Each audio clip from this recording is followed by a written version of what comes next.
Welcome back, ladies and gentlemen. Well, we're going to welcome ourselves back here at this point as we are live once again here in Batavia, New York, hopefully with things figured out and issues taken care of. If you're joining us once again, make sure you hit that like button. Make sure you hit that share button, all right? You don't necessarily have the heart button, but hit that share button for everybody else that's watching along, that wants to watch along at home. We got some great matchups coming your way. We have the third place match and the finals of Cricket Triples A will be coming up here. And that's Ed Levesque, Gino Florian, and Pete Green taking on Adam Belleville, Billy Della Rocca, and Denny Green. That's going to be a great match. Yeah, and I believe it's Denny Garn, not Denny Green, right? Because it looked like Denny Garn. Yeah, you know. Like I know what Denny looks like, so I'm pretty sure that's Denny Garn. But as they are getting ready to get warmed up and get loose, there's Ed Levesque, who is way too tall for our camera. Well, as I was doing out there resetting some stuff, I might have nudged that camera down a little bit, so we might have to adjust it just a smidge. There's Ed. There's Ed. Thank you, Ed. Appreciate you. He's so cute. Yes, he is. Good guy, too. He is a really good guy. There's Denny. I don't know why it says Denny Green on here. That's interesting. Like that's like a few letters off.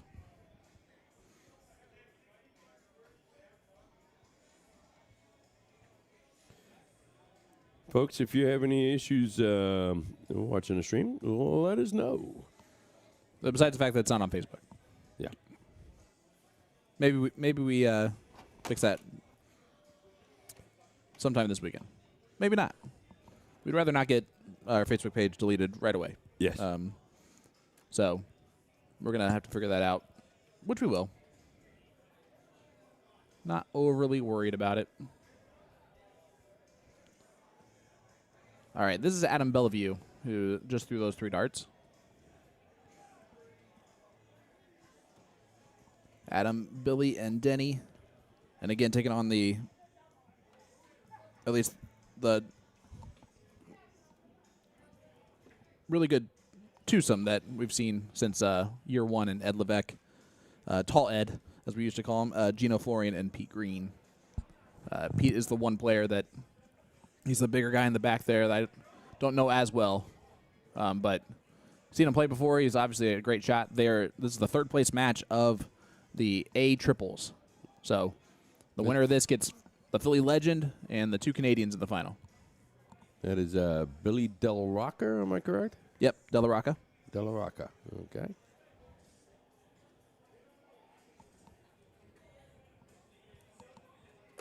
And did you share it? Yes. Did you happen to be able to share it to Knox's page? No. Me either. No, but I've never been able to do that. It's, yeah, I'm not able to do it there either. It's on them to do it, I Yep. guess is what it comes down to.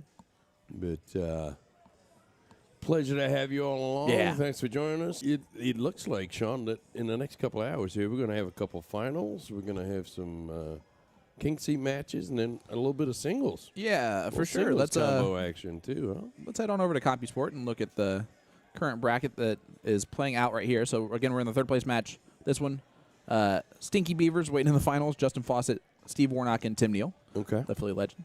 You go to the B division here. And they're getting down there. Yep. They're almost at the fourth place match. Reverse Oreo and Dusty. Man, these names. Mojo and whatever. Triple Threat is waiting on the third place match. And then last minute, that team of Cheyenne Richards, Jillian Cherry, and Tommy Mundry are waiting in the king-queen seat match. I'm glad to see Reverse Oreo just carried on winning a few. That made it through that loser's bracket. And, you know, that's indeed what you were talking about. Is sometimes when you're in that loser's bracket, you get to play with a little bit of rhythm, right? So. And Boats and Hose and 3 Idiots who are still rolling. Yeah. That's good to see that. Is It In, which is taking on Little Darts. That's actually a really that's Yes. the battle of Steel tip darts. Right yeah, there. something like that. Yeah. Some sort of tip darts. And then the fourth place match there. This is the level or the C division. So again, ready to go. Moose Knuckles is waiting in the final there. John McKay, Tate Stewart, and Taylor Spohr, who we saw earlier. Still don't know which one either of them are or any of them are. But actually, I think I figured out who Taylor was, and it was not the person I thought it was. Yeah. And then, of course, you can see right here, folks, all of the different ladies and men's early bird single combo going on currently. A lot of players. Yep. And then there were a lot of players in triples today, too. So exciting stuff as we get to the conclusion of this first cricket triples tournament of the weekend. And we head back over to the main board number one as, well, listen, they've been playing for the last 4 hours, so they need a lot of warm-up darts. Yeah. Yeah, absolutely.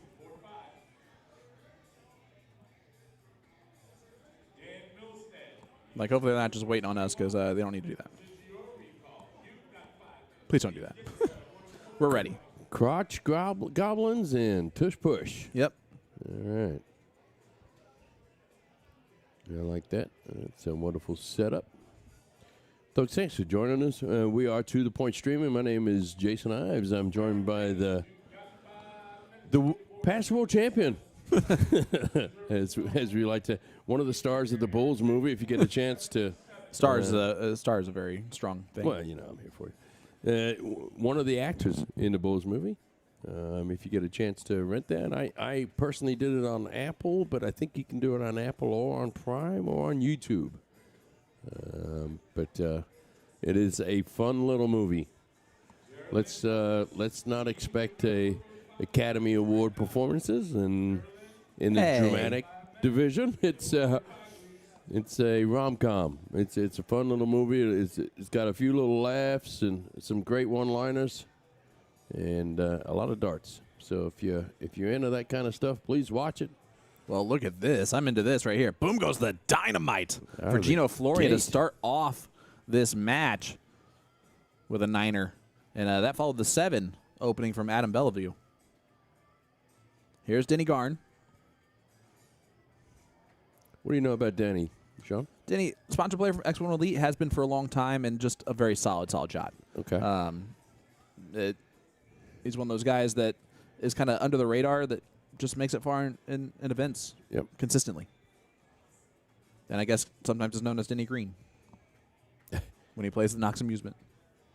Only a 1 mark for Ed, and Tim came back here, the Philly legend, and said that Ed told him that he can't miss. And he goes, but I'll probably miss after saying that. And, well, you were right. You did miss. And 5 mark follows there, as here is our first look at Pete Green, with actual last name Green.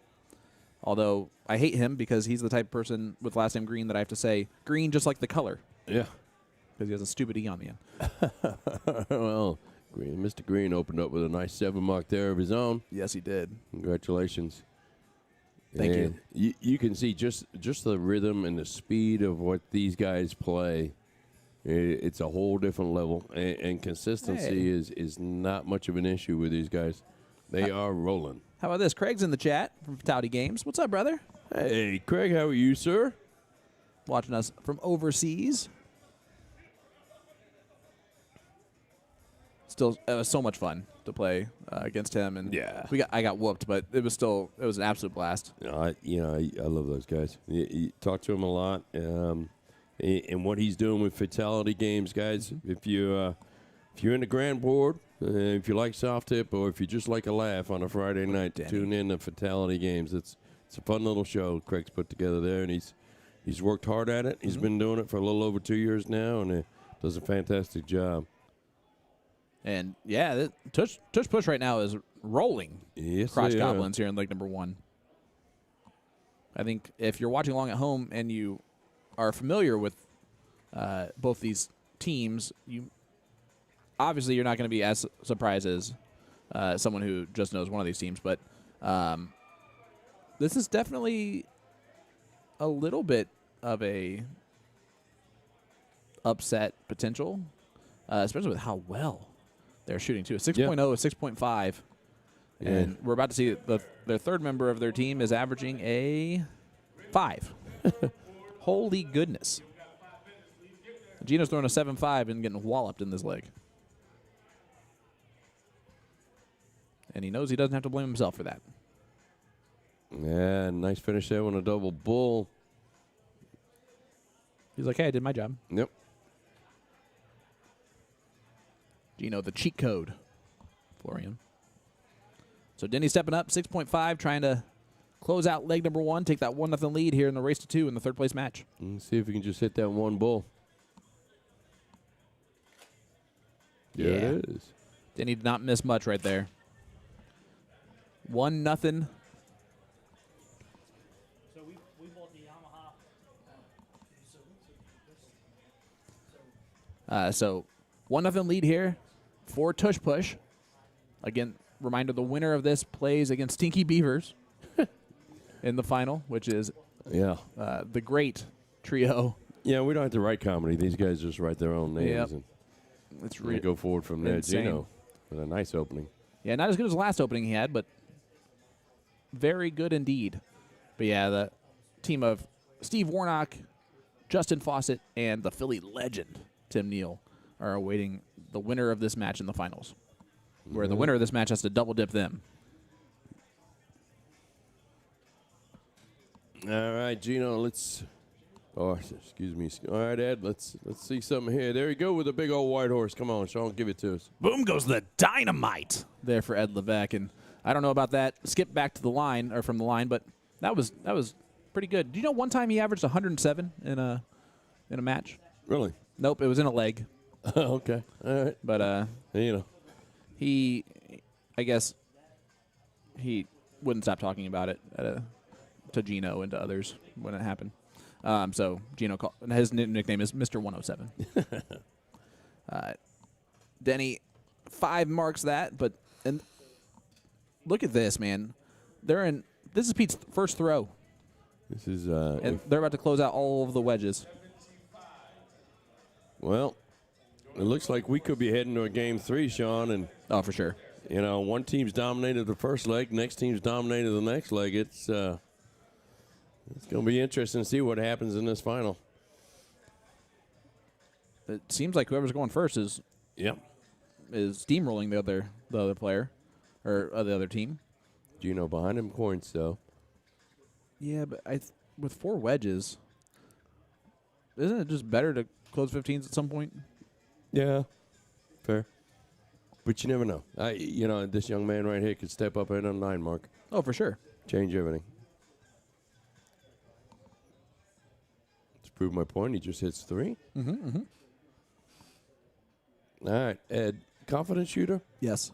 Very much so. Yeah, and he'll let you know, too. He goes inside. Skinny 15 there in the last dart.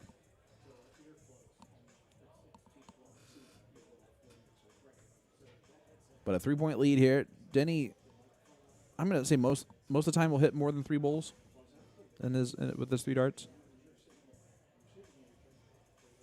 Yeah, there's 1. Yeah, it's 2. Only 3. Yeah, only 3 But- this time, but Big hat trick. you and I would be happy with 3. Let's face it. I'd be happy with 1. All right, if Ben Fair is shaved. Yep, here's Pete. Pete now bailing out onto points. And it's a smart move, but the unfortunate thing is it's only a 23-point lead. So if I'm Billy here, I get that point lead right there, and then I close out the 19s. You got to close out the 19s. Because you at least got to give your partner a chance at winning darts if there is a chance. And right now, it's 4 wedges. Now, it's not going to matter because Gino's Ginoing. Yep. Gino, it's fast thrower. Yeah. Always been a fast thrower? Yes. Okay. The very first time we were here was our first time meeting Gino, and it was like a eye-opening experience how rapidly fast he threw the darts. He's actually slowed down a touch. All right, Ed just looking for a bullseye and some points. Get some points. Here's the bullseye. Boom. There you go. So let's head to leg number 3. And this is going to be it, folks. Someone moves on, and the other guy goes home or plays in the next event. Anyways. Let's see what happens here.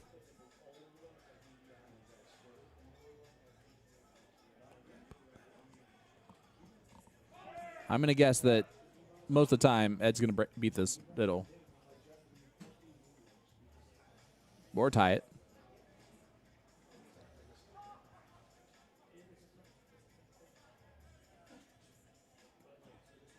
He's going to say, why didn't I do that the first time? Not going to matter. It will be the Crotch Goblins going first in the last leg decider. We talked about how that could be the advantage.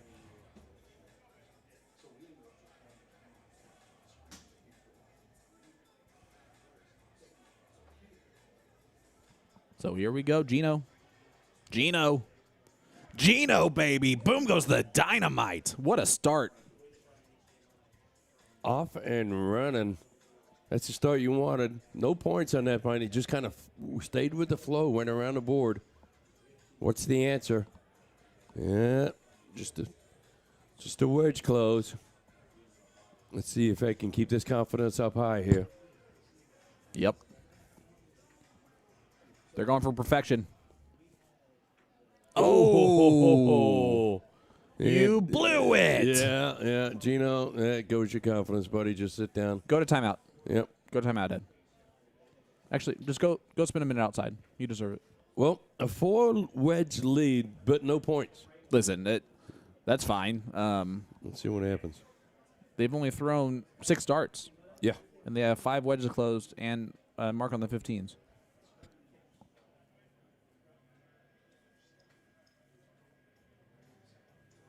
It like that type of scoreboard just looks so like it's done for your opponent. Yeah, it doesn't tell you the whole story, though, really. Nope. But you can see I like that move all day. Don't battle the 15s at all. Nope. You have 4 wedges to point on. There's no way they close all those. So just get that closed at least.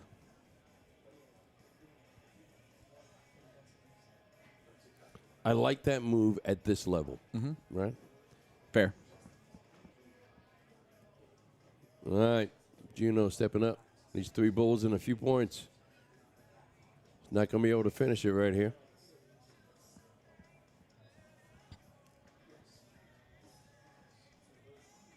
Good darts from Gino.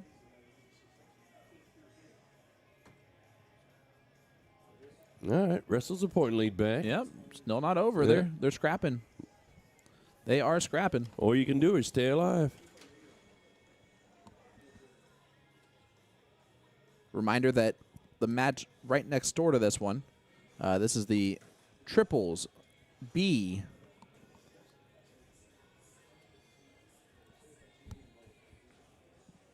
It's a 5th, 6th place match.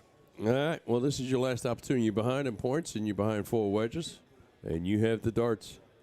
And it's Denny. Denny is so solid. He's going to put a little pressure on whoever's up next. 100 points here. Let's see if we can't do it. This is the first 50. There's 100. And I like that move, though. Yeah, I do too. You have to. Yep, and it gives your partner an opportunity to run the board. And I'm surprised that Pete's not taking the same approach. Doesn't need to. No. And that'll do it. How about that? 2-1 victory for Crotch Goblins over Tush Push. So the finals are set Yeah, for the A level. It's going to be Stinky Beavers versus Crotch Goblins. Yeah. Are you kidding me? Could you ask for a couple of better names? I mean, it definitely fits a theme. That's for sure. Let's hope our partner's out there stretching around, getting ready, loosening up, and not sitting here in the office. Talking to somebody. Yeah. Yep. Let's hope that's not happening.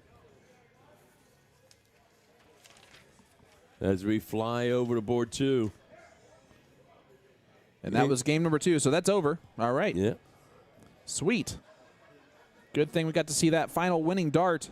So I'm going to just go ahead and assume this right here.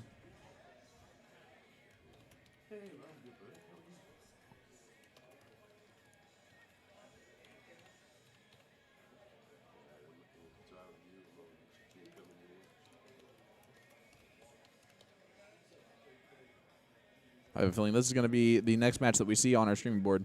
The finals of the A division most likely will be on board number 1. So stay with us, folks. We will have the finals of the A cricket triples with a lot more action right after this.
All right, folks, and we are back. And we got our first final of the weekend. And it's between Sticky Fingers and Crotch Goblins. I think you said that wrong. Oh.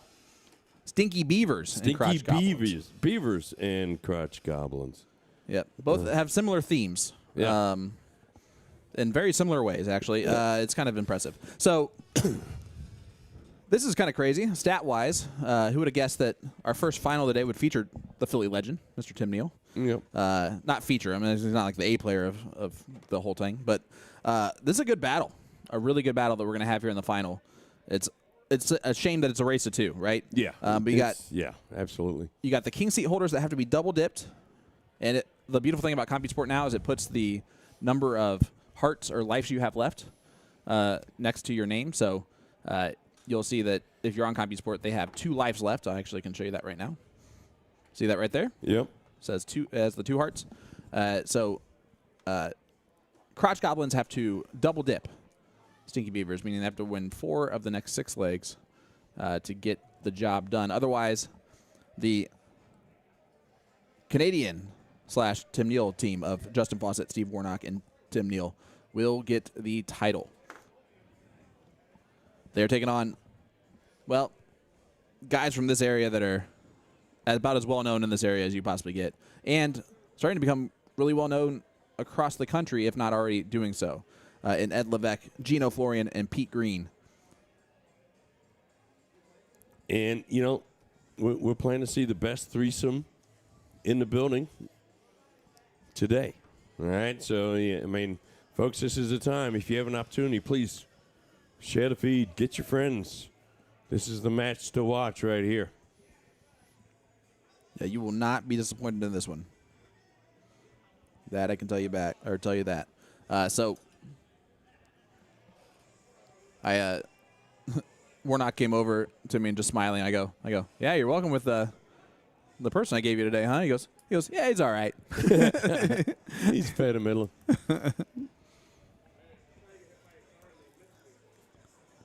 Excited for this matchup for sure, bud. Who do you have? Who wins this? You got to go with Stinky Beavers, right? Yeah. I mean, they haven't lost all day long. And consistency-wise, we only got to see him in that first leg. Mm-hmm. But obviously we know Tim's game inside and out. And it's 3 of the CDC tour card holders. And so you would assume that they're pretty good under pressure.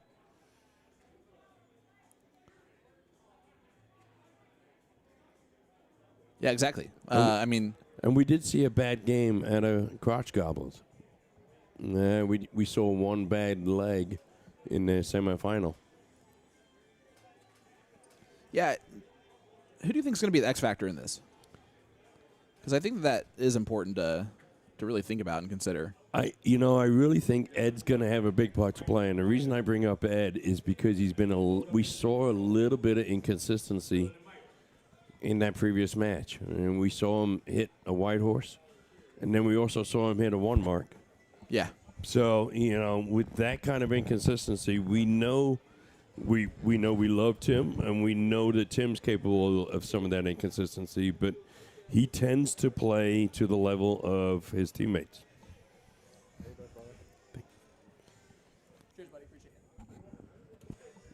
And so let's see how he's going to do. It's going to be a good goal. It's going to be fun to watch. Looks like it's going to be a good evening. Apparently so. We got a nice dessert dropped off for us. As Ed walks that into the 1 hole of the bullseye as we get into our bullseye cam. Brought to you by no one. And that's going to be 1 hole. Let's do it again. Let's try it one more time. This time let's do it with 2 darts already in the board. And they're pretty good markers. If you bang them off either one, it should go closer to the middle. Just like that. Yep. 1 hole closer, but still closer. Go. Still left a lot of room, though. And Ed's tall enough to see right over all those darts. And Ed's going towards the darts, right? Or no, he's going away from the dart, so he's trying to find that clear angle. As we're just going to adjust the camera to For Ed's height. Yeah, we've got everybody's height in here now because Tim's not exactly the tallest fella. Neither is Justin. Yeah. So. Not that they're small or short. They're they're normal sized. Yeah, it's a camera person's nightmare. But here we go. Steve Warnock, Justin Fawcett, Tim Neal in the king seat for Stinky Beavers taking on the Crotch Goblins with Gino Florian, Ed Levesque, and Pete Green. Let's go out to full board here so we can see what's going on. Only a 5-mark opening for Gino, and I'm saying that just because he's the 2 legs that they won in the last match. He started off with 9 marks. Yeah. And winning that piddle, going first, could be crucial in a match like this. Uh-oh. I think also race to 2 when you are the team that had to sit for so long. That's fair. That can be very detrimental. That's a really good point. It may take them these first 2 or 3 games just to get warmed up.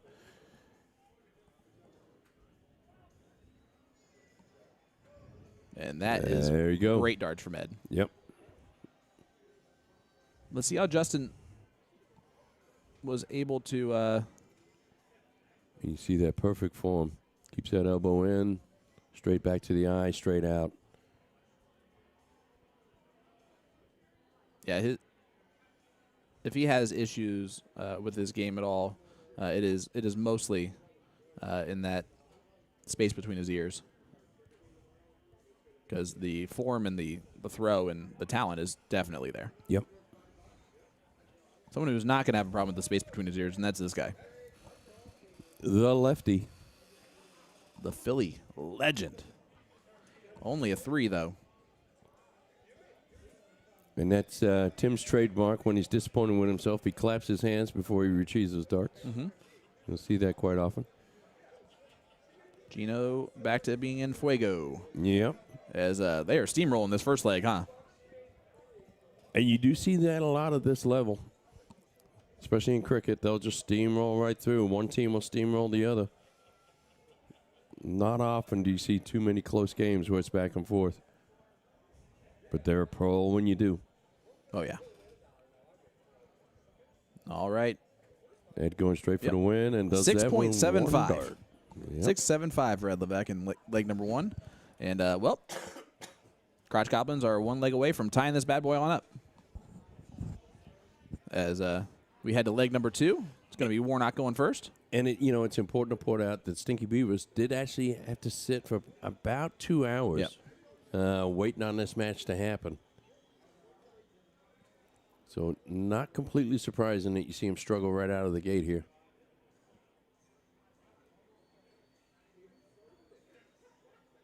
The winner gets $600. Loser team gets $420. Hey-o. All right, we've seen And Gino. that's not the start. Yeah. We've seen him light it up before. Let's see what he can do.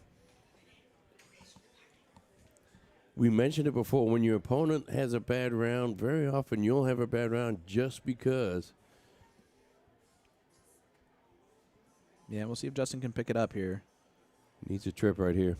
They are definitely not throwing as fantastically clean as they were. No, they are not. Well, someone just walked in the room that smells a heck of a lot better than you and I. Let me just tell you that. You shut your mouth. She does smell good, but Yeah. don't you dare say that about me. All right, there's a solid 6 mark from Ed. Yeah, Yes, Miss he's- Kasha is in the room. Good to see ya. Did you bring the puppy with you? Oh. Yeah, me too. I'm sad about that. Tim, getting on the board with the 5 mark here. At least they put some points on the board. That's going to be crucial. It's going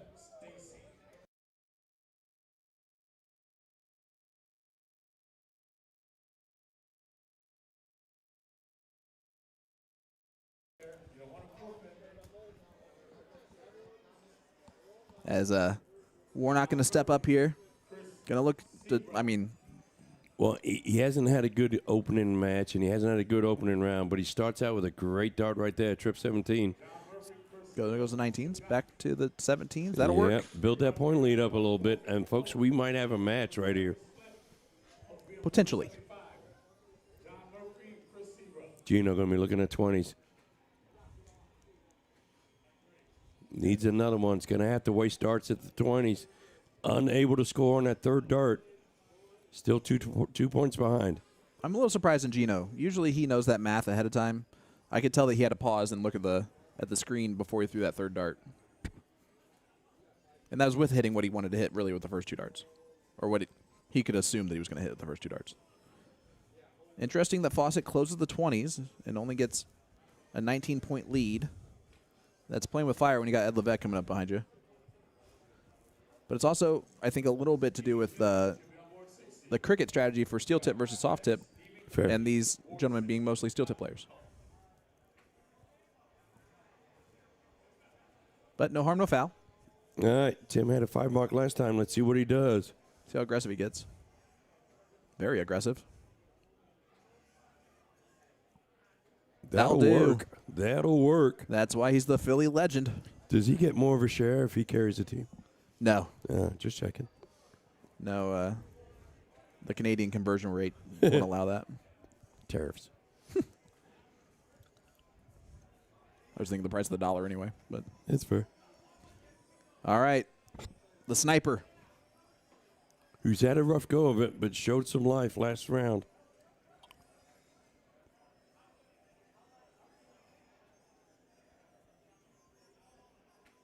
Ooh, drop that last dart down to the 2.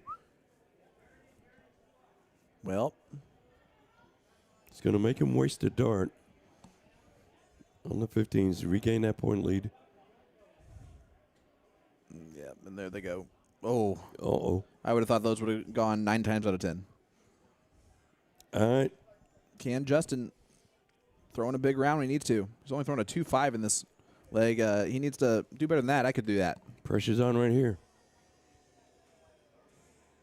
That's the start that he wanted. That is the worst second dart that he could probably throw, but he finds it on dart 3. Yeah, that's a great dart. Annoying second dart for sure, but to just stay focused and in there and make it count. It's 38 points behind at this point in time. It's going to be forced over to the 15s. And he has to stay there now. Picks up a big one on that last dart.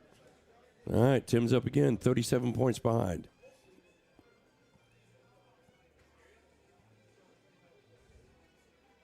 And he's going to have to stay too now. Oh, he doesn't stay. Oh. Well, okay. Is that a gamble? I mean, yes. But, It's putting a lot of pressure on this young man. well, most likely, I mean, Pete's not going to be able to do this without perfect darts, and that first dart is going to make himself found wanting. Yep. He might actually, he got lucky. Not lucky. He threw a good third dart, but he had to chase that close made that way harder than he needed to. And it's just 4-3. And if I'm going to give my partner 4-3 and it's Steve Warnock, okay. Thank you.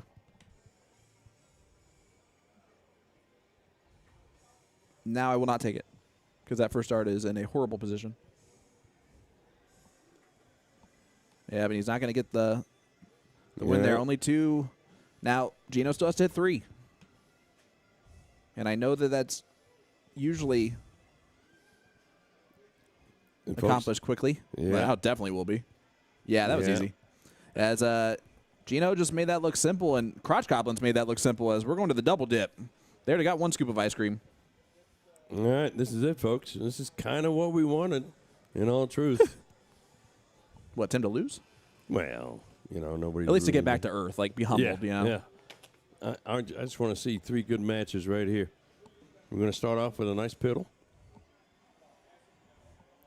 A reminder again, as soon as you set the order, you cannot change the order of which you throw.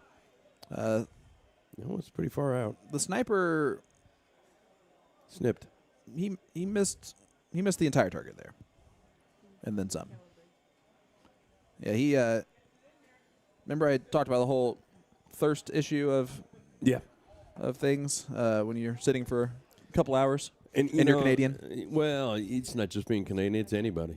You're sitting for a couple of hours on a Friday at a dart tournament. Things like this can happen. And again, these Canadians drink,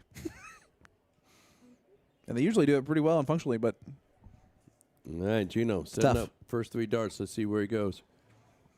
he tried to do the white horse, trip 20, trip 18, trip 19. He did that in the previous match, and he talked to me afterwards. Said that his favorite move to do. And he kind of tripped himself there. Mm-hmm. Only with a 4 mark. You almost, if you miss the 18, you kind of want to go back to the 20s at that point. But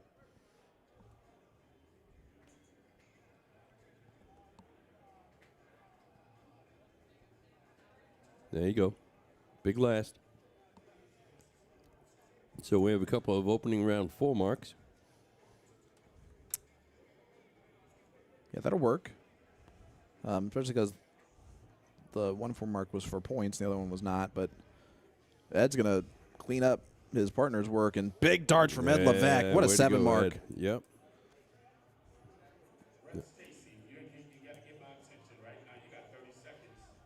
Man. You got to match that at a minimum right now. Working down to the 17s. That first dart left a lot to be desired. It's hard to adjust that much. Yep. Shaking his head already. Hasn't thrown the 3rd dart yet. There it is. Good dart right there. I'm going to give the advantage straight up to Crotch Goblins. Again, I think sitting that 2-hour time, that could not have been a worse situation for that type of team. All right. Philly, it's time to work on that legend part. Let's go. That's a good start.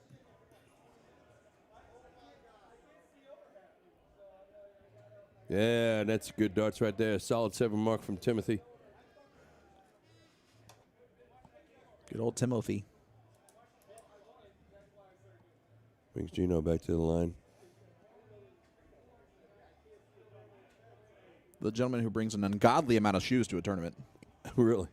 Him and Ben Ferris probably. Nope. Ben has nothing on this. The picture on, I mean, what was it? 20 pairs of shoes that he brought with him? That's a good first. That should build some confidence right there. Big darts. That's another nice 7 mark. It's back-to-back 7 marks for that team. And they're going to need Steve to do that to win. Yep.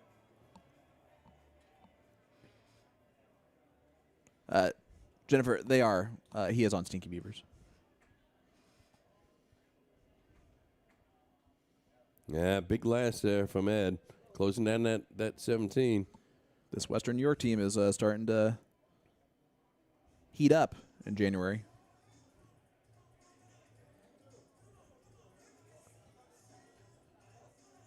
Needs to work off that first dart just above it. Yeah. Unfortunately, just a 1 mark there.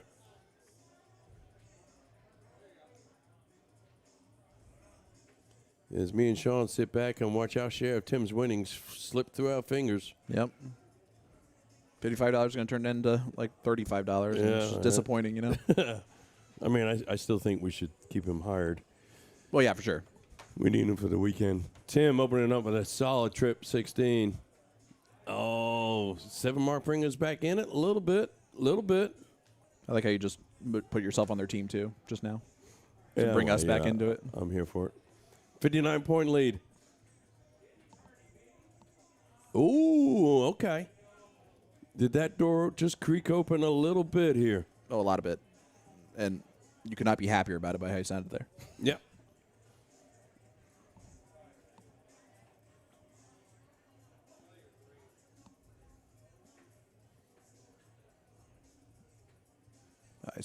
Jennifer, I see what you're saying.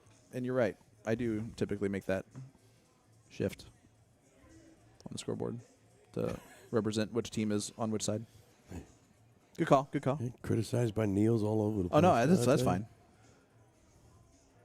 That one's actually someone I'll take criticism from. Ed, what a time for that 7 mark. Yep, that works. He's throwing a 6.67. What a time for this type of a run from Ed. And Gino.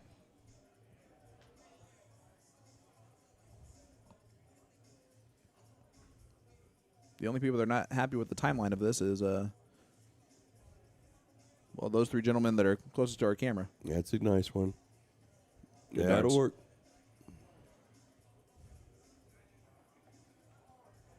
That's just a little bit of hope Yeah. creeping in. Still got one in darts in his hand. No longer. Just so you know, there is no coaching at all in the singles event. No coaching in the singles event. First time you be warned, second time disqualified. No coaching, singles event. And Tim steps up. It's that single, Yep. hits a double. Come on, Win. Timmy. Oh, we missed the trip 15.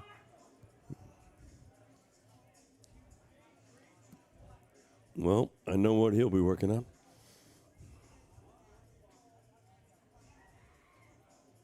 Just do what Gino did. Yeah. Hit all of them. Boom goes the dynamite for Gino Florian. He definitely has the most of those for me today. All right, He gonna was his need fourth. 5 right here. Let's look at that bullseye.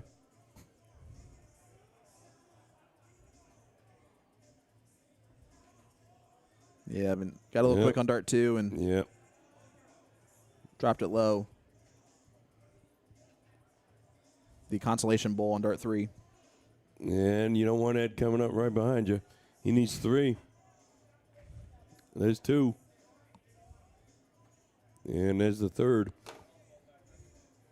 And a All 1-0 lead. They've lost 3 legs straight as Stinky Beavers. Time to regroup. Time to have a little team meeting. Maybe time to shower. Yep. Maybe. Yep. Gotta watch out. Those crotch goblins will get you.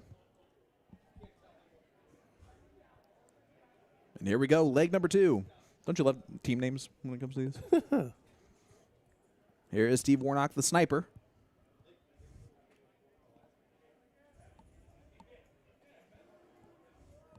All right, Steve. Moving over. Trying to find a path to that triple. Talked to Steve earlier and just asked him how everything was going. He said he's working 78 hours a week, 70, 80 hours a week. And he's like, I have 0 time to practice, 0 time to play. So he's like, so we'll see how this goes.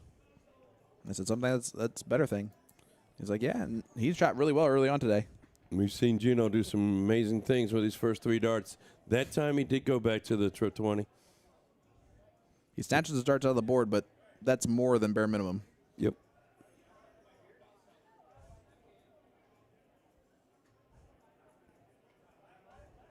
That's a nice answer right there, though. It's a real nice answer. Takes that point lead back, captures the 19 wedge. Ed's going to have to put some darts up at the 20. He's still looking down at the dartboard, by the way. Yeah.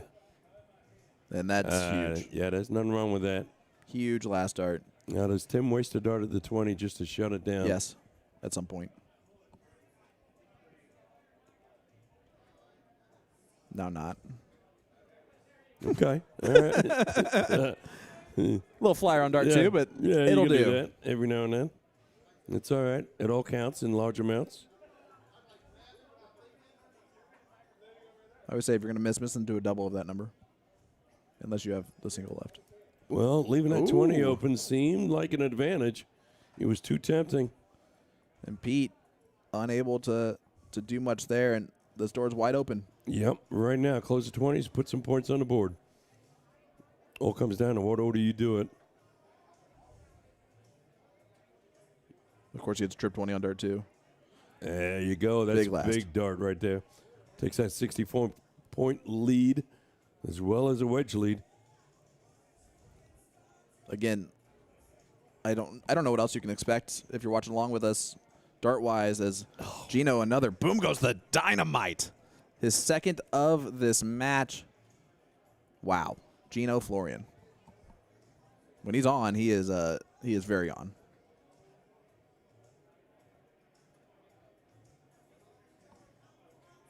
And give him credit where credit's due. Justin Fossa has really settled in. Yeah, he has. 6.0 in this leg. But can they withstand all these punches?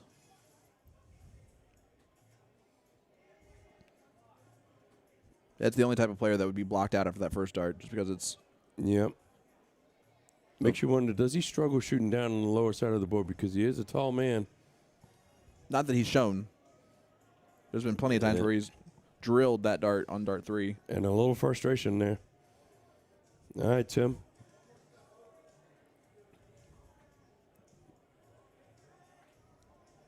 Back up. Ooh, Ideally. Okay. And that's that clap. You see it right there. Whenever he's not happy with his darts. Do you think? I think he claps when he knows he did something wrong. Like he rushed those darts, right? Do you agree with that? Yeah, I just can't answer. I don't disagree with you. I just don't know well enough to. You don't know your own partner on that's here that you've. I mean, we spent countless hours, days playing darts against each other. Everything you don't know. You don't know that answer. No, I'll be honest with you. I like his wife more than I like him, and they're not even married. Oh, right there. Not bad on the last dart, but does put some points on the board. It is always a good move to get on Yep. Janice's good side whenever you can. So Gino needs to work on a 15 wedge here, and that's going to help a lot, but it needs to stay there, and it floats over to the 10.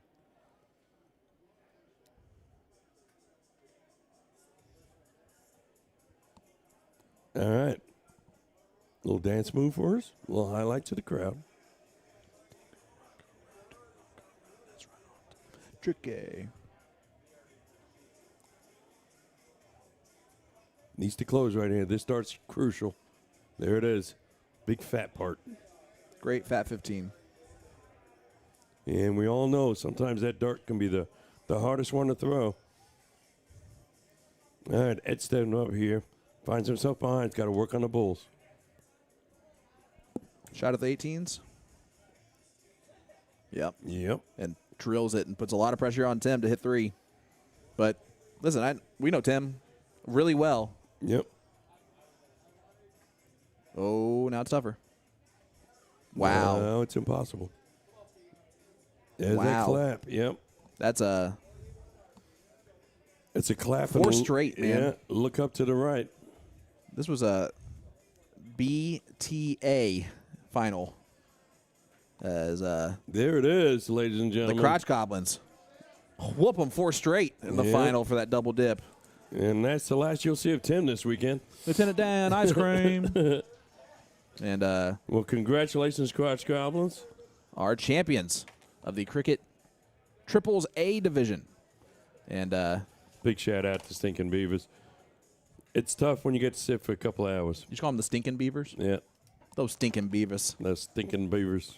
All right, folks. It looks like we have another match heading our way to the streaming room. We have a lot of finals heading our way next for triples, then a lot of singles action. And then finally, we will end the evening with 4-man this evening, or 4-person this evening. So don't go anywhere, folks. We'll be right back with more darts literally as soon as these guys are all ready to go.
Welcome back, ladies and gentlemen, to the Western New York Shootout live here in Batavia, New York. Sean Green, joined by the man, the myth, the legend, Mr. Jason Ives. We can just say Jason. We Is could, that- but then or, that's you less know, fun. So, yeah. Or Castle Darts. whatever, We can go by that. you refer to me now whenever you introduce as former world champion, Yeah. star of a movie, Yeah. The voice of American Darts. Voice of Great. American Darts. Yeah, so the Vode. excuse me for saying man, myth, legend. All right. All right. We got a great matchup here for you. Third place match of the B division for cricket triples. This right here is going to be Dustin Stevens. Dustin is playing with Chad Contry and Adden Cranston. All right. They are playing against Triple Threat. And they are playing. They're off and running here. I like that throw a lot from that kid. That would be Kyle Jenkins. His brother Nick, his cousin Nick, also has a backwards hat on, and they look very similar to each other. Thanks for that. And then John is going to be the third wheel of that team. You know, I'm going to point this out real quick. We Point it. talked about how wonderful this setup is, how they set up the corral, and you can see the biggest advantage of it right there. Everybody's leaning against the corral. No one's allowed in the corral unless you're actually playing, and it gives the players plenty of room. Boom goes the dynamite for John Looky Cook. there. Nice darts, young man. Well, He is cooking right done. there. But it gives the players plenty of room, and it also gives the spectators a good view of what's going on. Nobody's in each other's way. You can all lean up against the fence post there and watch this rodeo. Yeehaw. Yes, sir. The Great Western Open. You just don't want to get bucked off that horse. No, sir. I like that. Nice reset here. He's going to have to find a way over those two darts to the 16. He decides to switch and throw 4 instead. That's not bad there.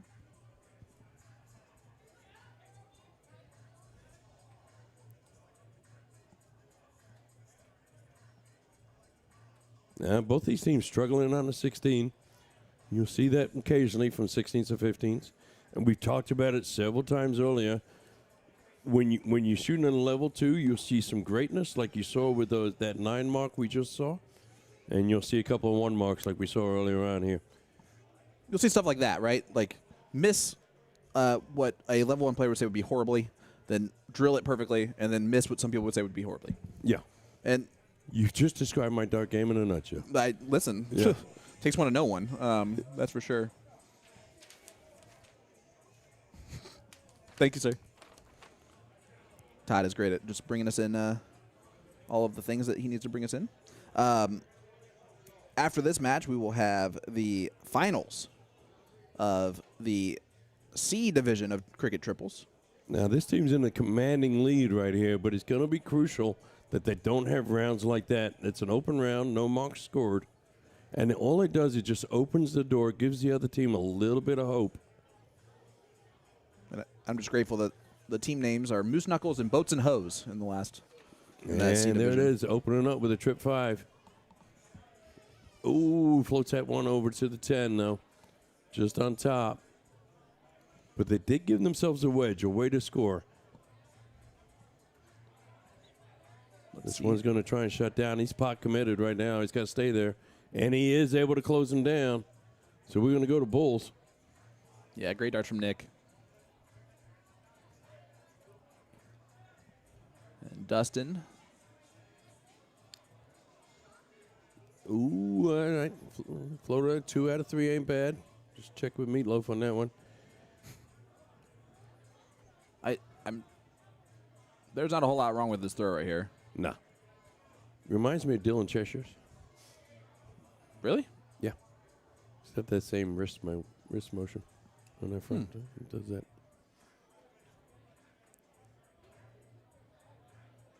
Of course, I'm comparing everybody to Indiana players, which means absolutely nothing to people in New York, by the way. Yeah. By the way, Jason's just wrong on that assessment, by the way. For those of you that are living in New York and don't know Dylan Chaser, just, yep. Just. That young man's got a nice throw. Perfectly straight. The results were not what he was looking for, but they'll be back. All right, going to need a lot of bulls. Like all of them. That's a good That's start. 2. That's dead center. That's also dead center. Oh, it gave him a 7. All right. But- Did bring him within 10 points here, but just looking for one to win here. Yeah, it just taps Kyle on the or And Nick sometimes, on the, yeah, on the back. that last one can be the hardest. And there it Ooh. is. That is such a big dart for triple threat. Yeah, it's a lot of pressure right there.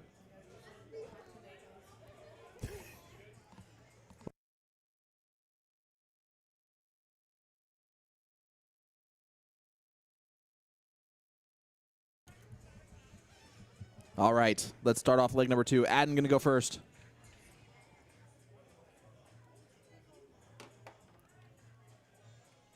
As it is a 1-0 lead here for triple threat. Race to 2. Third place match here of the B cricket triples. This is the second highest level. There are 3 levels of cricket triples today. Yeah, that's a good 7 mark right there. Get him off the board, get him running. Going to be looking up at the 20s.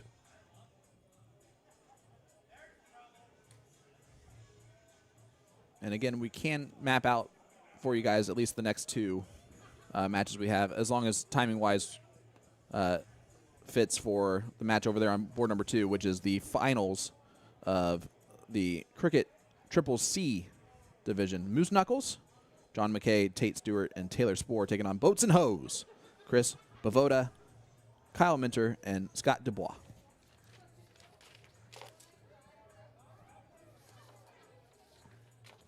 Which he probably just says like Du Bois or something.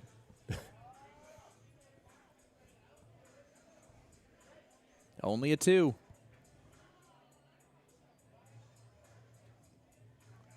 These gentlemen back and forth. He's going to have to go down now. Yeah. Nick's just been a little inconsistent. Yeah, it's a big last. I like the reset every time Yep. that he does too. Not afraid to break his rhythm.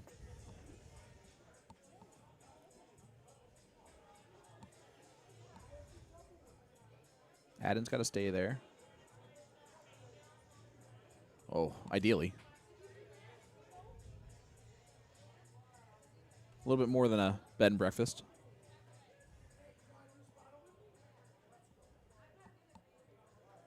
Oh, great last start from Kyle.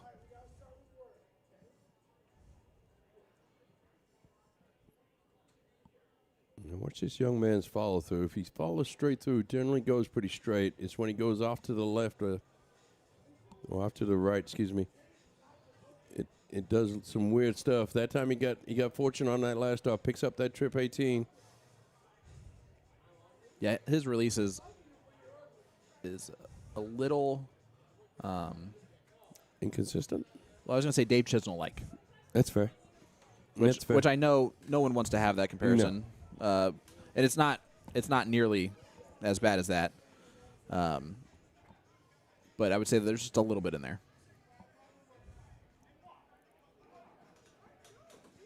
This great dart from Dustin. Dustin Stevens. Yeah, that switch from one side of the board to the other side of the board, sometimes I like to see him just slow down just a split second. Nick adds 2. And now it's a 17-point lead.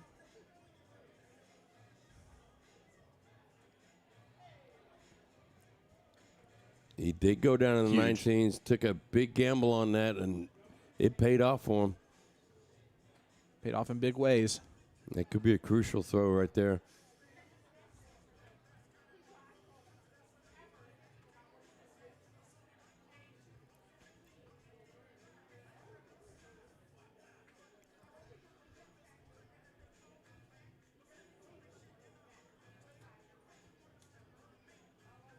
We haven't had anyone in the chat say that they could hear the music. It's funny because we can hear it in our headset, right? But that we also know that there's a noise gate that makes it so you can't hear it. Yeah. Through it. But There's some songs where we're like, God, I really hope that you. Now's the time to get into it right here. Needs a trip. Ooh, unfortunate. Nice. All right. Well, Tim is showing us his new medal that he won for second place in cricket triples. I didn't Division realize A. they had second place medals. What's up with that? That's a big trip 17 right there. Shutting down that gateway.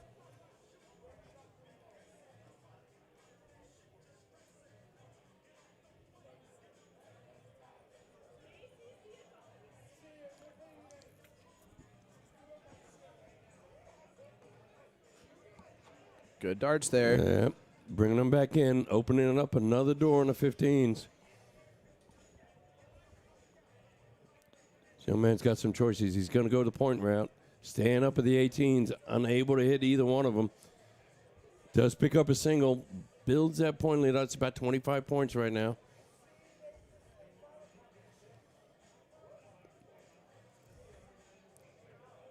Oh, kills their number and gets the point lead. I was losing hope after that first start. Seemed to go kind of nowhere, but then managed to close down the 18s and get some points. Kyle is throwing smooth right now. Smooth and with confidence, and unfortunately, that round right there might have been the clincher. It's a good last start from Chad. But here comes John. He's the only one with a white horse in this match. Or sorry, not a white horse, a 9 mark. And he's going to go to points. Does that? Does he take a shot at the 16s? No, he stays right there in points. Picks up 60 points that round. This is how I know that I'm not a disciplined dart player. I would have never have been unable to shoot that last start at 16s. Well, we know Tim would have. Yeah. After what he did last round.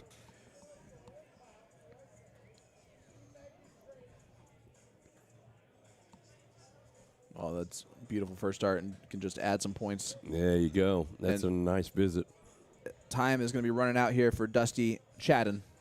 We're seeing nothing but 4s and 3s and a 1-2-5 on the averages here. Let me remind you, this is level 2. The winner of this one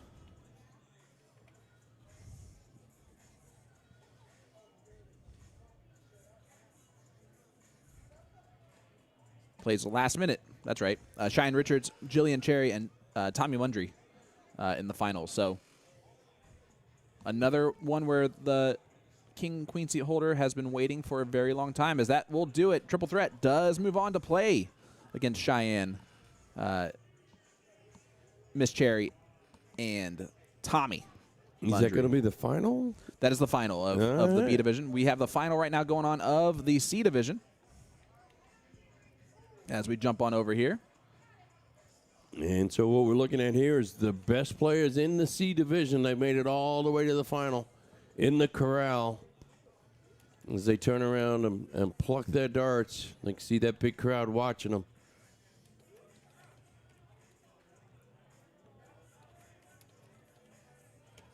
There's always like certain names of teams when they do have team names where I end up rooting for that team just because of the team name they come up with.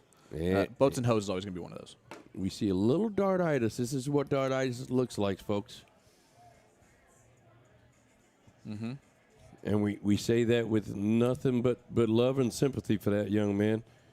It's a struggle, and it's what a lot of dart players go through. Just a challenge to release that dart. Very often you'll see that back foot step out a little bit to help him move forward.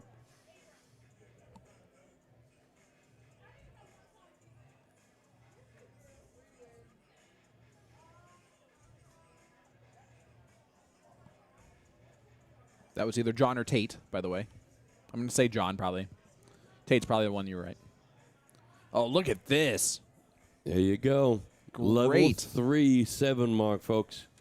Nothing wrong with that right there. And that's his opening throw. Well, second round. Oh, throw. second round. Yeah. Second Time thrown. second set of darts. My apologies. And this is Taylor Spoor. With a good 4 mark there.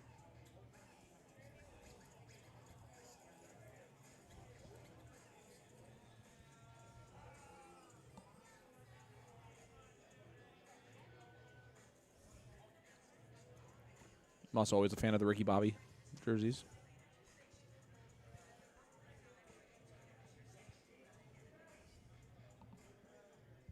Let me give a shout out to Game Time Streaming. Thanks for watching along with us. Yeah, absolutely.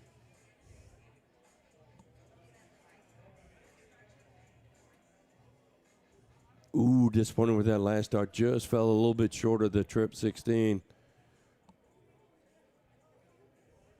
This team in good command right here.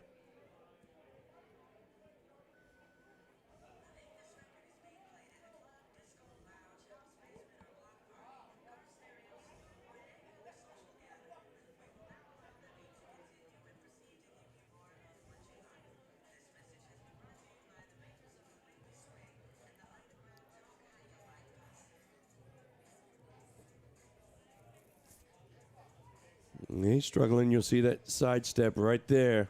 That helps him release the dart eventually. But all players from all different levels have suffered with dartitis from time to time. Me included. Yep. Most recover, some don't. I'm seeing that. And some recover, and quite frankly, just get better. So it comes in different forms. That young man seems to have it pretty bad right now.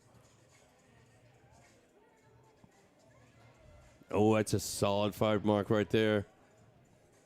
Kind of brings him back into the match.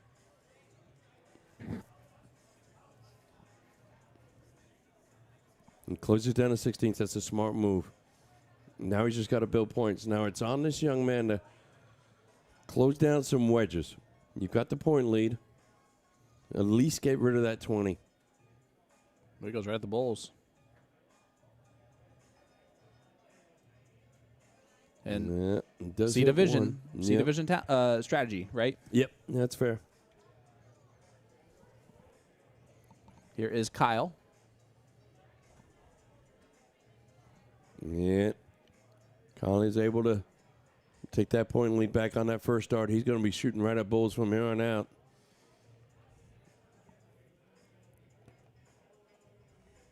As they hold a 32-point lead.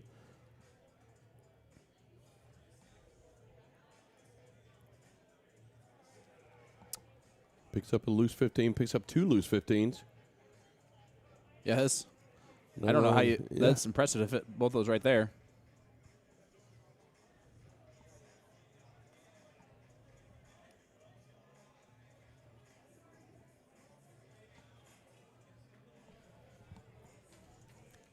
And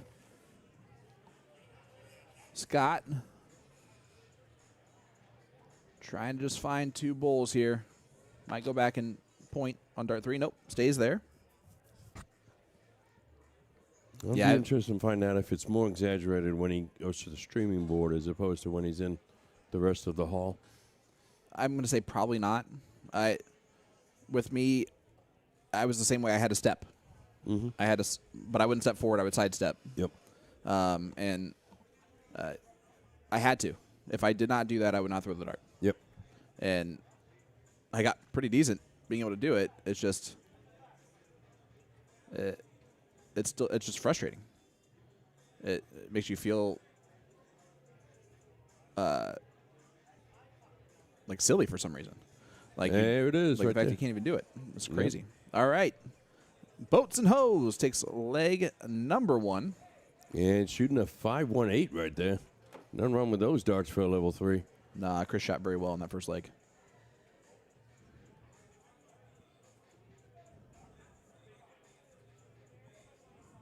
They must be going to leg number 3 here. Wait. That said game 2, and it had the team that won the first leg, won the second leg. Either way, they're going to piddle. I'm not sure how that worked out, but They are going to leg number 3. Are you sure? I just don't know how they. This makes no sense. Right? Yeah, you're right. Well, No, it makes no sense. Because it automatically will switch which team goes first after the first leg. See, they won 2-0. Match is over. yeah. Yep. All right, cool. Boats and Hose wins. So Boats and Hose is your champion of the first match. Well, It's the double dip. Yeah, they're talking about it right now. Yeah, that was the first dip. So now we're in the second dip. Fair enough. So we are playing for all of it now. Let me see. See the warm-up happening over here for the finals.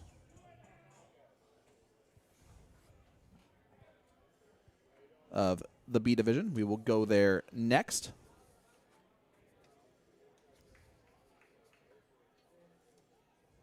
But let's see how this goes. We might check in from time to time on that board. If this one goes the distance or something.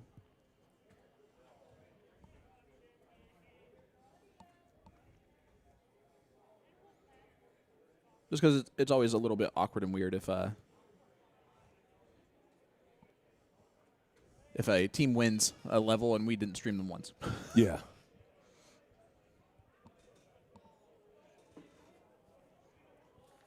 It's a bit of a whoops-doo-doo. All right, here's Taylor. Taylor looking to jumpstart this leg. Yeah, it's a big dart right there. Big third. Closing down that wedge, picking up some points. Nope, that's wrong.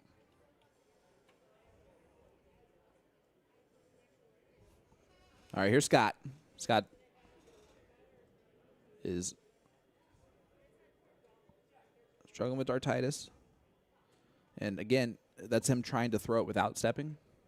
Have you noticed that? Yep.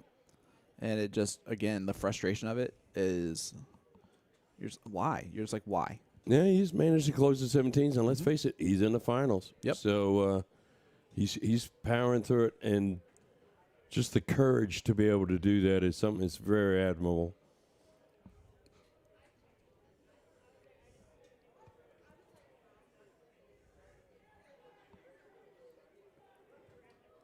Yeah, I can tell you it's a frustration that makes you want to quit for at least a little bit. I think it's the Caitlin Clark Indiana Fever jersey in the background, or shirt in the background. That's fun.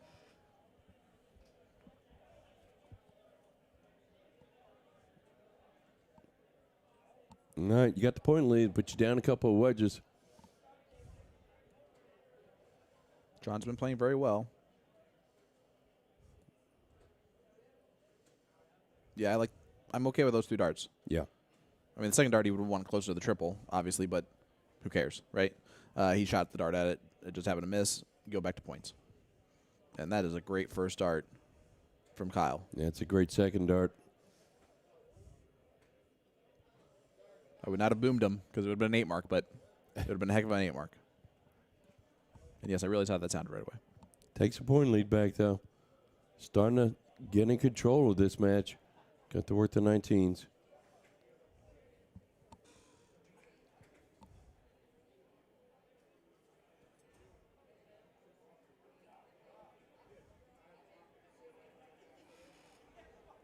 Uh-oh. Ashley said earlier that you can hear it, like the music. Yeah. She goes, but sometimes it's hard to make out what song. Well, that's good. As long as it's sometimes hard to make out the song. We won't get flagged for that.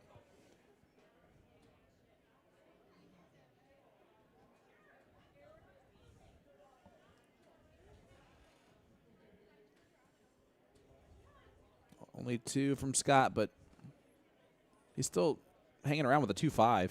Yep. About par for the course in level 3. But it's different for him. He's struggling with dartitis, and he's battling all the way through it. And through to the finals. Hats off to that young man.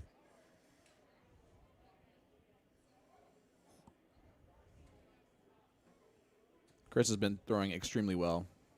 Not this leg, but last leg he shot a 5-something. But that's, I mean, if you want to put a sea level in perspective, that's just it. It's fair. right?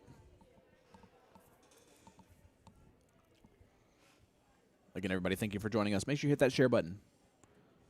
Share it on Facebook, share it on Twitter, share it on YouTube, share it wherever you need to share it.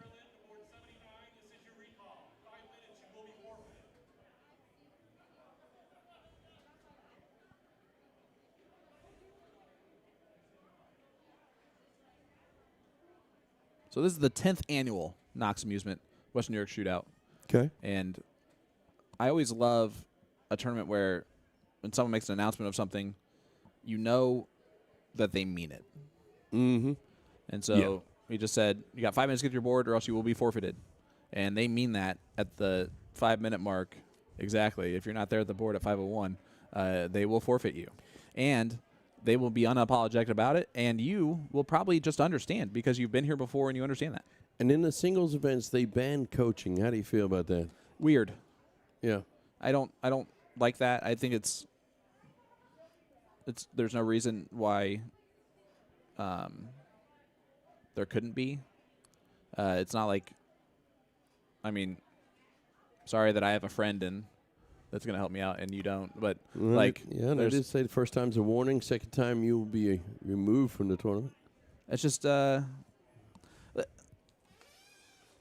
there's certain things that you need to enforce and need to like have policy on that is major things, right? Yep. Then there's some things that I feel like are made into big things when realistically it's just what anyone does anyway. Like, well, and it strikes me it'll be really hard to tell what is coaching and what is just supporting and cheering, yeah. Yeah. And you know, you're here with friends and family. You're gonna sit there and talk to them the whole time.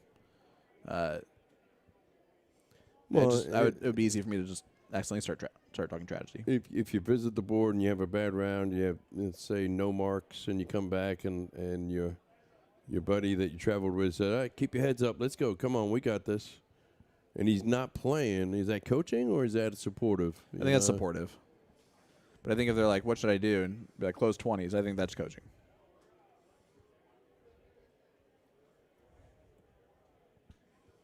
Folks, let us know in the chat. What do you think? What do you guys think?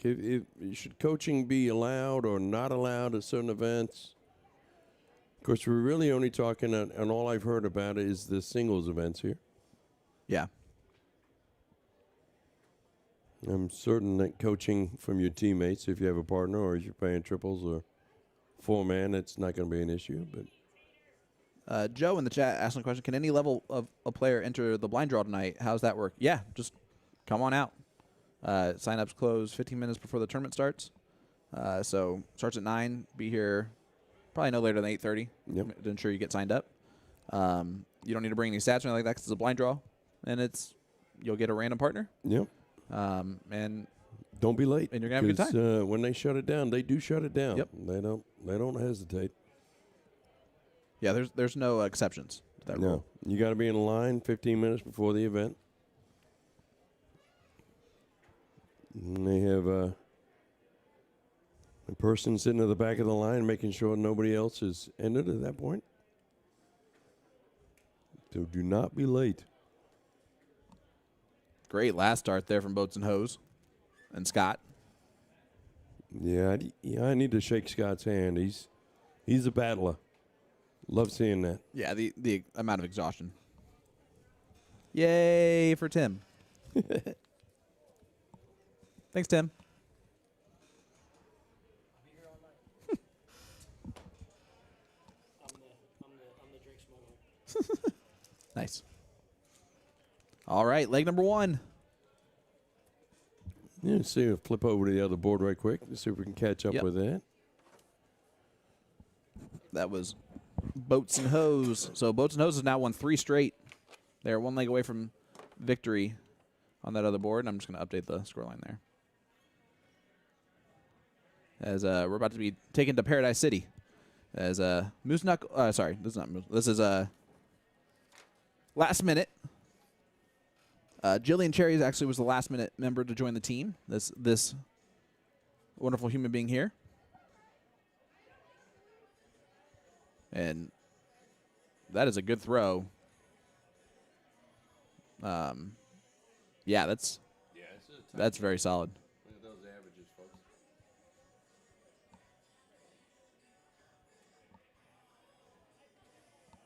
Ooh, good last just to get out in front. This is a look at Cheyenne Richards.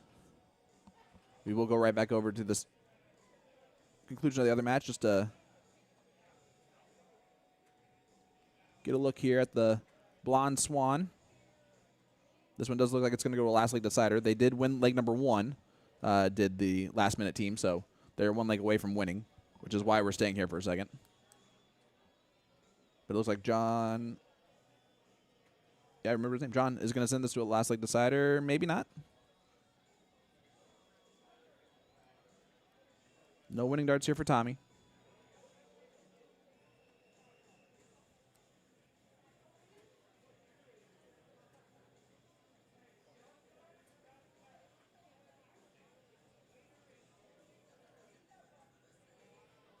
And looks like this will go to a last leg decider.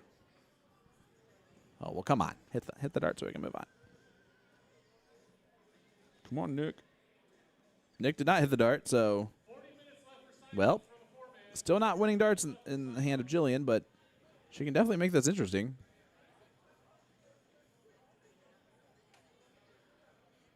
That being said, up next is Kyle, and Kyle has not missed very often in the last 15 minutes. I said he hasn't missed often in the last 15 minutes. I didn't say he has not missed.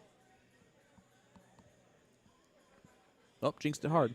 Let's go to last leg decider there, and let's head on over to leg number 2 here in the C triples.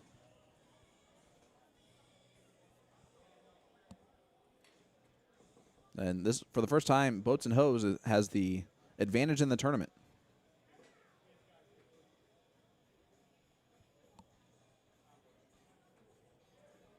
And again, it's another situation where the team who had to wait a little bit is getting smoked 3-0 right now in the final.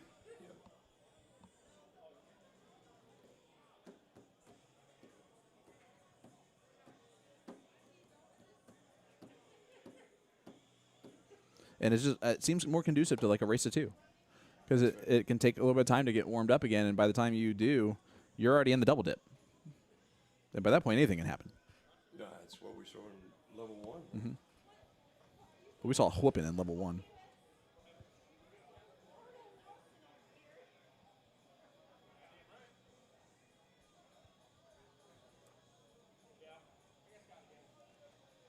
Let's see what Kyle can do.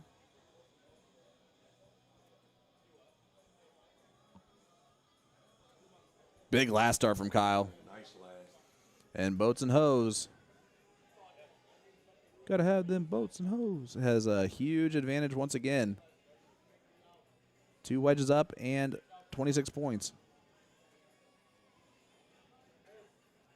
And Tater unable to do much there.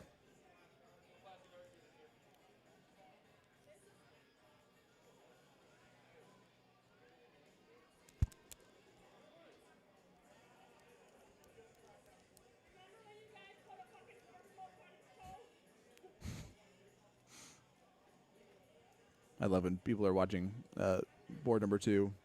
It's right outside of our door that is cracked.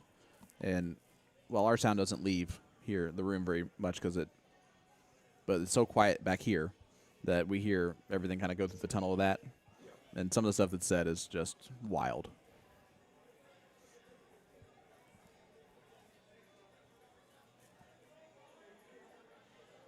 Now or never. That's what, if you're John, that's what you're thinking. Yeah. Trip 16 right there keeps you in it.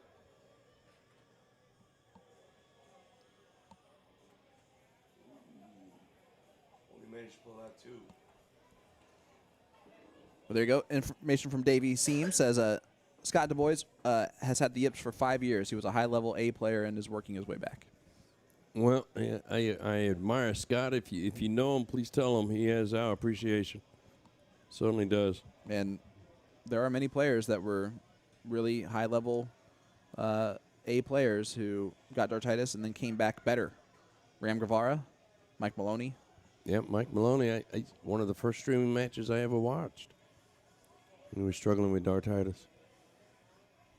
Benny Dersch is another one. It is really common, and it's common amongst top players as much as it is someone like me.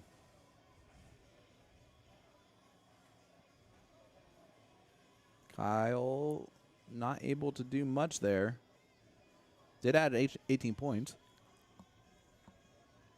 but that did not really help anything.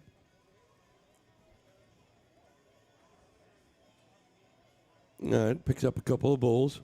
2 bowls away from the win, though, here for Scott. All right, come on, Scott.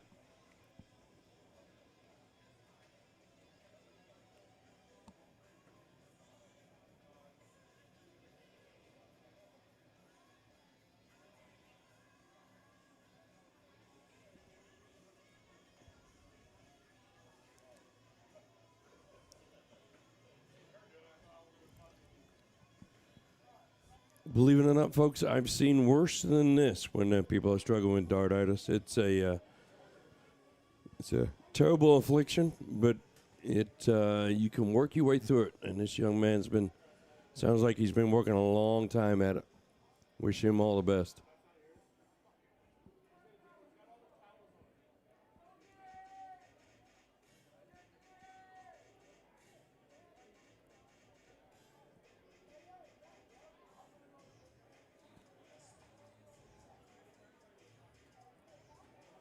And just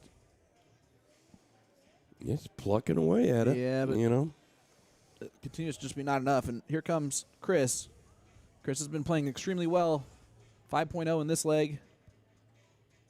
This is for the title. Ooh. Almost rushed that first start a little bit. Just want to see where we're at in this one. And right now, close to double dip status with the 1-1 scoreline. So we might get an entire match of the B division finals.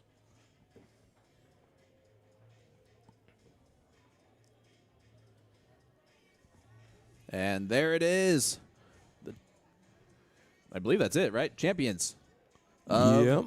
Absolutely. Of the C division, another double dip. Boats and Hose are your winners as we do jump right over. Congratulations, by the way, to Chris, Kyle, and Scott. So Scott did well enough there. And look at this one, folks. This one's really getting down to it. Needs 3, needs another bull. There it is. Nice hat trick there. We And- turned in just the right moment. And for the third time in 3 events, we are going to the double dip.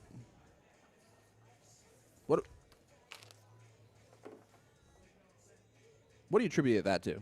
It's got to be the fact that they're waiting. Well, yeah, they're waiting. Yeah. They're sitting for a little bit, and it's the first day of a dart tournament, so you're still kind of finding your way around. And that hour and a half to 2 hours, whatever you're sitting, you're still settling in. You're going back up to your room. You're doing a lot of different stuff.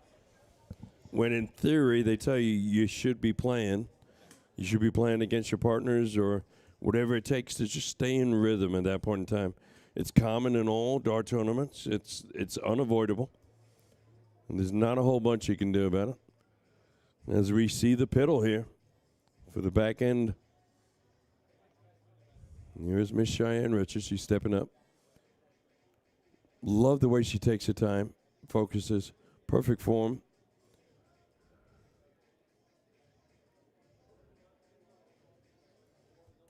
And I think she took that one just on the inside.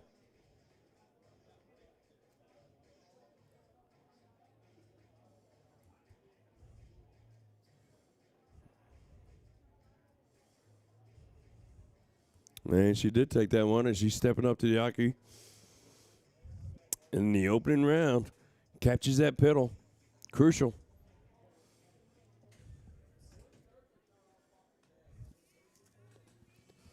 And she opens up by closing down the 20s. Good darts there by Miss Cheyenne.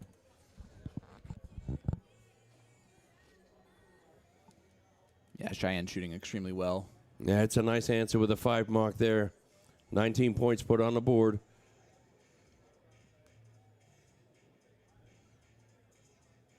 Here is Tommy. We got to meet Tommy a couple of years ago in Batavia, introduced by both of our mutual friend, Mr. David Garfinkel. And Tommy is one of those people that I clicked with pretty quickly, and good player. Played him in singles that time, and I gave him the best match that I possibly could. It was fun, but he made me waste all of those good games because he beat me. Jillian, great last start. And here is Nick.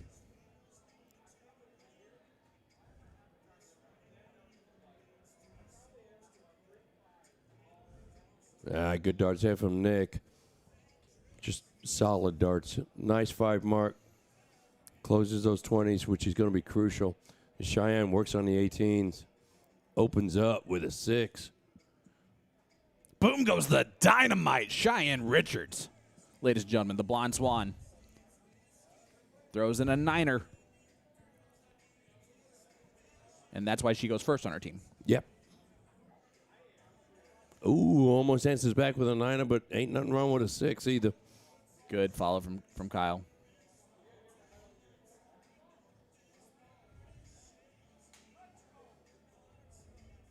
Tommy said he's averaging right around a 3.8 to a 4. And my response back was, oh, well, you're almost Cheyenne's level then. Tommy and Cheyenne are partners? Yeah. In real life, right? Yep. They have a baby that's not even a year old. They are boyfriend, girlfriend. Tommy is from New Jersey and actually now lives in Houston, Texas because of Cheyenne. However, because Tommy has come to this tournament, he gets to pick one tournament a year, I guess. And tournament he picks is Batavia. So they flew up here. Yep, smart man. Tommy is a very successful person when it comes to jobs.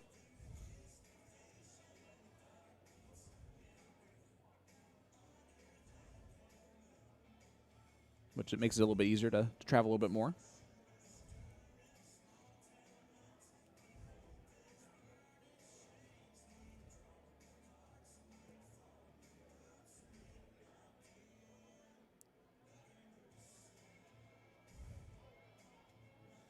And Cheyenne follows her 9 mark with a 5 mark. She's quite the player. Yeah, and quite the human. I was going to make a joke and say that Tommy outkicked its coverage, but I think anyone outkicks their coverage if it's Cheyenne. She's extremely sweet. She's extremely humble. And just really, really good human and a great dart player. Yeah.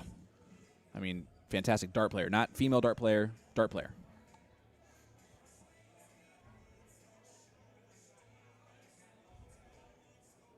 See what John can do. He has the 19s. Trying to add some points there. And a little bit of that is just the long day of playing darts so far.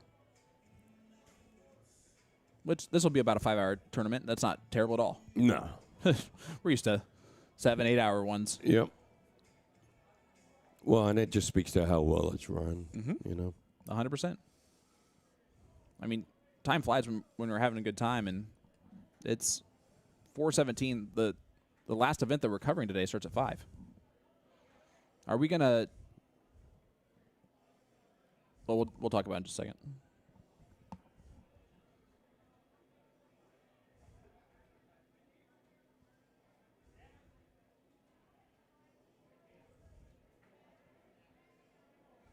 I'm telling you this much: if the king seat holder loses this match too, and all 3 of them got double dipped, I am every time this weekend. Worst case scenario, I'm going to lose that king seat match. Well, and it's interesting. It's a fun experiment. Is it unique to day one? I don't think so. I think that having that hour and a half wait, now that could be the case where like they're having a good time because it is day one. Yep. But I just think the hour and a half wait to 2 hour wait while another team is playing nonstop is an advantage for the other team when it's a race to 2 in the finals. Tommy, good first dart. Gets 5. I like his throw a lot. Good smooth throw from Tommy. Mm-hmm.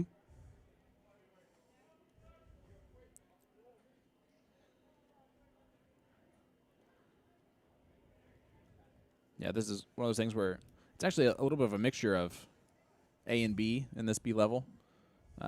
Cheyenne on her own is an A player. Tommy is probably around an A player, like lower A player. And I'm telling you right now, I don't know what rating Jillian is, but if she keeps that up with that throw and just hones that in a little bit, she could also be an A player at some point. Because there is nothing wrong with her throw. No, she's a little inconsistent sometimes on a follow through, but that's just going to come with time and experience. All right, Miss Richards steps back up to the hockey, finds herself behind in points.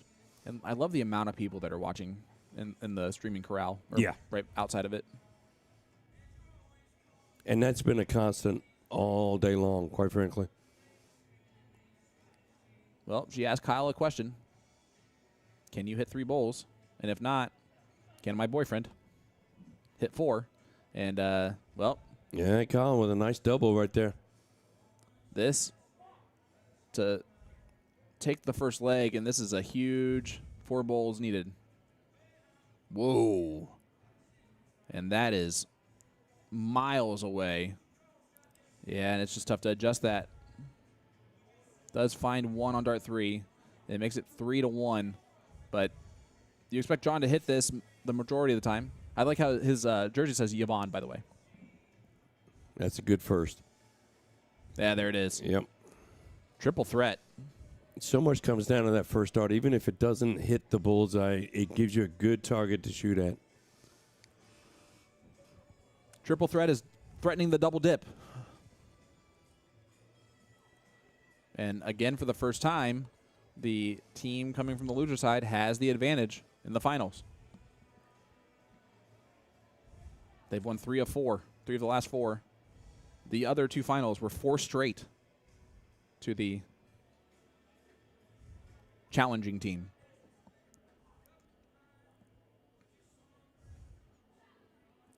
Can I just remind people that Cheyenne just had a baby, so she's took off like the last 6 months from darts. And I think that she just automatically came back better. I mean, first of all, she doesn't look like she's had a baby anytime soon. That's great genes. And then on top of that, like, how do you just maintain that level of play? Yeah, Tommy with situation. a solid 5 mark also. Yeah. Well, and, it probably doesn't hurt having a partner that you can play with at home that both of them at such a high level. Yeah, I will argue this all day, and Tommy will agree that Cheyenne's made Tommy a better dart player. Sure. And, I'm sure the reverse is also a little bit true. Mm-hmm. Nobody wants to lose their significant other in darts. Doesn't matter which one's supposed to be better than the other. And darts is one of those sports where it can be pretty even.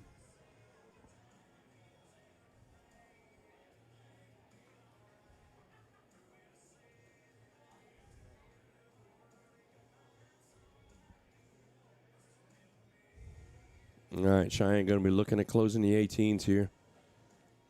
Do you take the X on the 17s first? Yep. Oh, she tried to go 16. She's getting real aggressive. That's how confident she is right now. She just knew she only needed 1 dart of the 18s. Why not waste another one of the 16s? Great darts there from Miss Cheyenne. And that's the type of thing that makes her so good, right? She is back against the wall, 1 leg away from losing. Yeah. They just got dropped off for us. And still is taking gutsy shots. Yeah.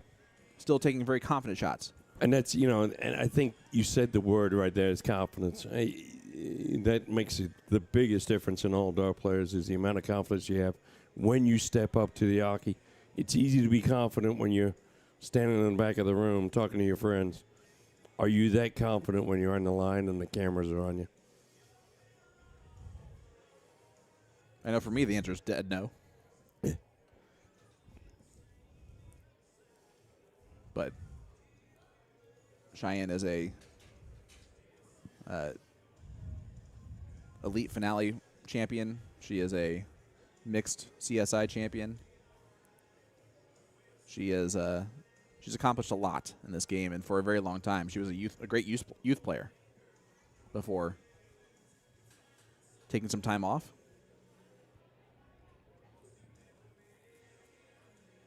It's a good 6 mark right there. Solid 6 marks. Kind of brings you back into the match a little bit. Let's see what Cheyenne can answer with. At what point is she going to close the 16s and the second dart? Yeah. Oh, she did go look at the 15s. Yep.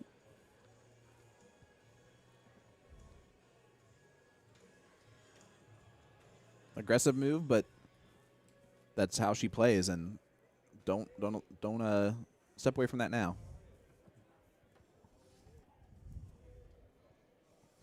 As we like to bring in the man who Loses. blackout lost there. Yeah, but Philly legend, Mr. Tim Neal. for the first time this weekend, Tim, how are you, sir? Doing well. Thanks for letting me play. A little surprising. Wasn't expecting to, but If it, it's a pretty good team, though. yeah, if it wasn't two very good players that I knew was gonna adding you was gonna make it a tough team to beat. I've been propositioned for like 3 other 4-person teams tonight. I'm like, I'm good. Thanks. Any of them good I don't teams? know. Well, Ed Levesque was like, I got a team for you. They're really good. I'm like, I'm all right, bro. Anyone need an anchor? I'm just kidding. I said, I really do love the fact that if you're active in one event, you're not allowed to sign up for the next one. And that they actually hold to that, Yeah. because there's a lot of places that say that, And and then they never check it, and then people just keep end going. up. Yep. Without being self-critical, Tim, what do you put that loss to? I honestly believe that was a product of the delay from sitting in the king seat. That's a great last start there from Cheyenne. Takes it 60 points. Cheyenne's just having to go 4.75 right now. Yeah. And I actually talked to Cheyenne. She was worried about winning the king seat or queen seat and then sitting and waiting for how long it was. Well, I don't know if you saw the C double finals, 4 straight, double dip, just like Yeah. you guys. Yep. And this is the double dip here. And like I take the blame because I should hit 3 bulls there and at least take it to that third game. I felt like I shot decent in the final. Yeah. I just Missed that one. We were the cricket strategy is a little bit different from the Canadians as opposed to what we play typically. Mentioned that a little bit. Yeah. A little less pointing. Yeah. There was one round where I did jump to the 15 because I felt like I was blocked on the 16. That's the only reason I did it, even though we were down points. But You did smoke it, though. That's going to go to Cheyenne, but that's honestly, how often does that happen, really? You know? Like, that happens all the time. yep, when someone misses bad, usually this next dart ends just as bad. Yep. Well, and that can be said for, a set of 3 darts, too. You see that very often a follow is quite a bit different. All right, Cheyenne's going to kick us off here. This is going to be that last leg. And this is another last-second team thrown together. They weren't set up, and they called around and got a person to play. Cheyenne just settling herself a little bit. She raised up as she threw that one. Kind of threw her off a little bit. I It's know a little bit better. The workers were a little bit excited because of how many people were here for the 4-person. Yeah. This is the very first time they've had 3 levels in the 4-person because of how many people signed up. So, got a feeling this is going to be an extremely busy weekend here at the Western New York Shootout. Well, thank goodness. Yep. It's great. And it deserves to be. Yeah, Why not? this is one of the premier soft tip events in the country. Yep. And we have the honor of being able to stream it. You can't thank these guys enough for inviting us down. Yep. Or across, technically, I guess. Up, Yeah. up and over. Up and over, across. Through the snow, the blizzards. Up south, The good times, down, the bad, down east. Yeah. the lights, the darks. Big shout out to the food truck sitting outside, Heck yeah. giving us some chopped cheeses, Well, they didn't give it to us. Well, we paid for it. supplying. Not bad prices, though, either. Reasonable, very reasonable. Yeah, very So- reasonable pricing. $4 beers, All right, that's $2 120.7. It's huge darts right there. $2 waters, $1 candy bars. You can't get a $1 candy bar at the store. Right. I think they messed up though. I think it'll change. All right, Cheyenne with a simple 3 mark, all singles. She's a little disappointed in herself, but I think the disappointment comes from the fact that she knows how big that moment is. yep. So out of these 6 individuals, is Cheyenne the top Yes. person? Yeah. Yeah. If there was a 6-person tournament and it was these 6 players, I'd put money on Cheyenne. And it's not just what she averages and all that; it's the experience that goes along with that she's had, and big moments. And She's not flappable. Like she's No. focused. No, you could tell she's been playing darts for a long time. And it's crazy because she goes from real serious as soon as she approaches that line to as soon as she like leaves the line and walks back, she's laughing at people and able to just kind of carpet, like bring it out when she needs to. That is a fantastic visit. That's a great visit right there. Is that Jessica? That's Jillian. Jillian, Jillian. 7 mark and takes a point lead. Yeah, Jillian's the one they called to come in to play with them too. Yeah, really turned that around.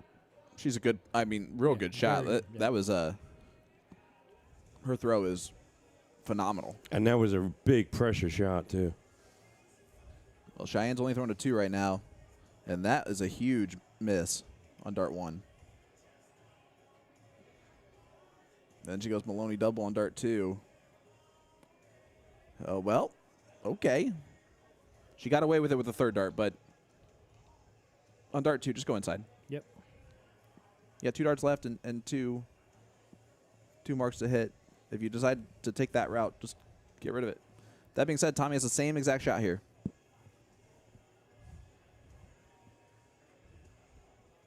Yeah, it's a tough one. That's a little bit of a blocker for the way he throws and the Throws angle the he 20s. throws it. Yep. Wow, great dart.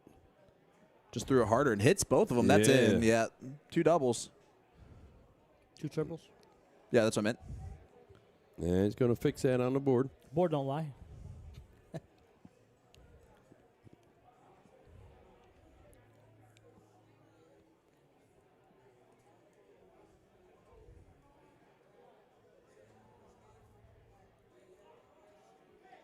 Yeah. Huge dart from John. Yeah, that's a big 120. Triple threat is trying to defeat last minute at the last minute.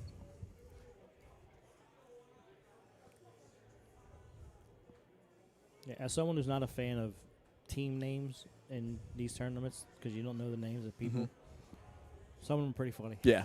You mean like Stinky Beavers? You didn't even come up with any part of that. And crotch goblins. Yep. Yeah, it was a good theme there for the final. What a match we have here, ladies and gentlemen. All right, Cheyenne's going to come back up. Still looking to need 220s. I mean, law of averages says that she hits a name mark here.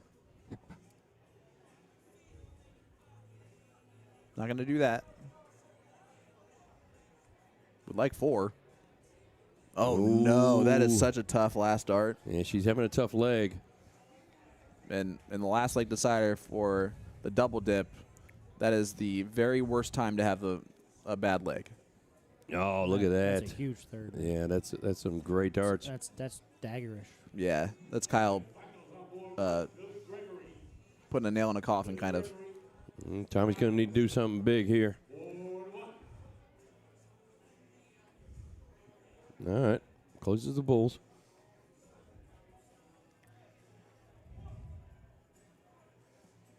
It's at 70 points down, so it's 3 Bulls. And they're going to point and increase it.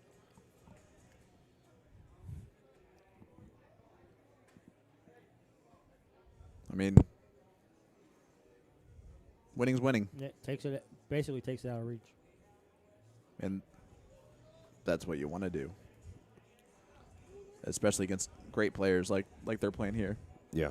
Well, there's another 75 points. You keep fighting. Now you just hit 2 fat singles. Yeah, trouble is this young man just needs 2.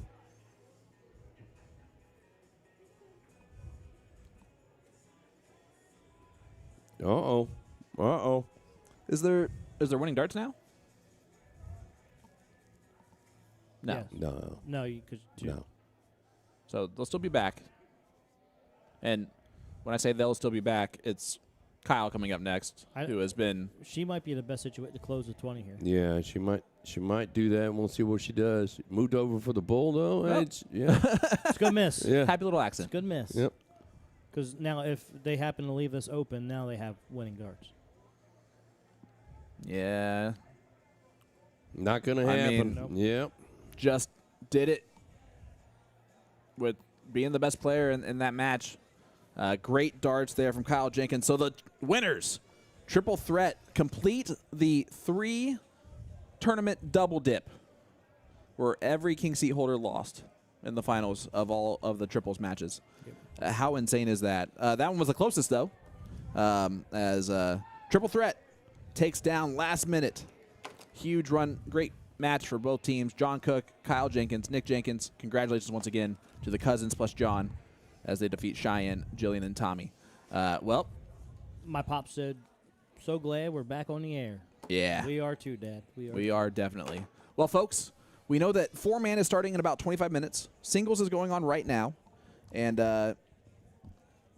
what we're going to do is we're going to take a short break here to figure out what we're going to do for a hot minute and see if we well, we'll talk in a second. Stay with us. Don't go We'll anywhere. keep you updated. Yeah. Don't go nowhere. Be right back.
Welcome back, ladies and gentlemen. Sorry about that. I thought that my partners were back here. They are not, as this is actually a finals of the singles combo today.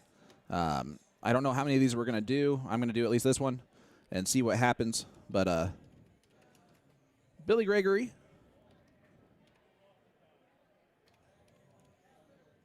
is taking on John Andelsek.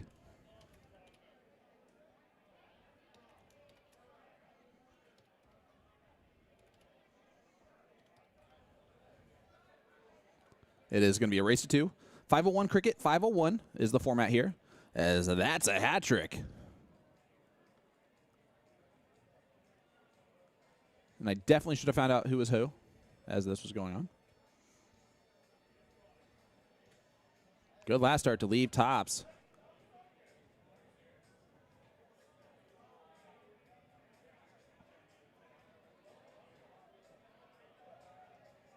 Something tells me this is John. Needs to go trip, trip. That'll work. Trip 14. Oh, flyer on the last. No, that's Gregory. So that was Billy. So here is John. John for leg number 1.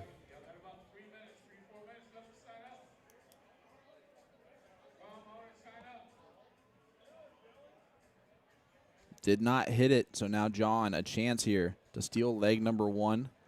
And let me look over at Comedy Sport and see who is the king seat here. It is Billy.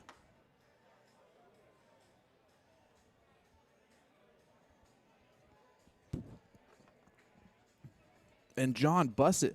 Why didn't he go triple 11? It's open, open. It's open, open. You don't need to hit a double. Yeah, single, single. There it is. Come on now, gents. As John does take out leg number 1. So 1-0 lead here in favor of John as we head to leg number 2. Billy going to go first. Again, if this stays the same that we've seen so far with every final, the double dip has been achieved every time. So honestly, worst case scenario here for Billy being the king seat holder. At least here in Batavia, New York on Friday. And that's a good 6 mark from John. All the confidence of a player coming from the loser side of the bracket. I'm still going to question Billy's shot there with the 33 left and to go 17. And yeah, I don't like it. I don't think anyone's gonna be able to convince me otherwise of that one either. But chat, y'all are wonderful. Cannot tell you how much I appreciate you guys joining me right now in the virtual booth.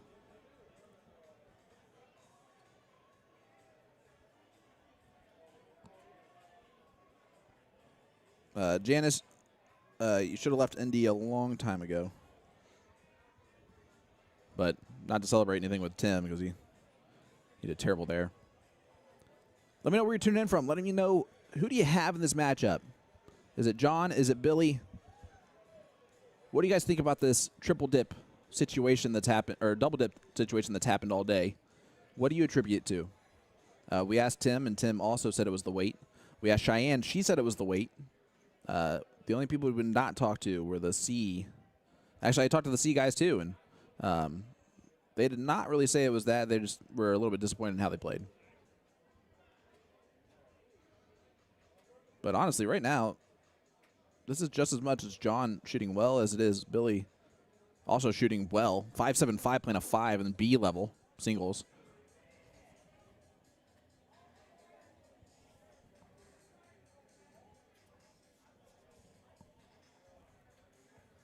But that is huge there from Billy.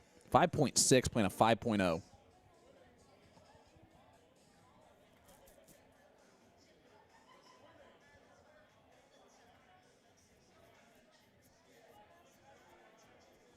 And B division, folks. I can just repeat that over and over again if you want me to. It is the B division.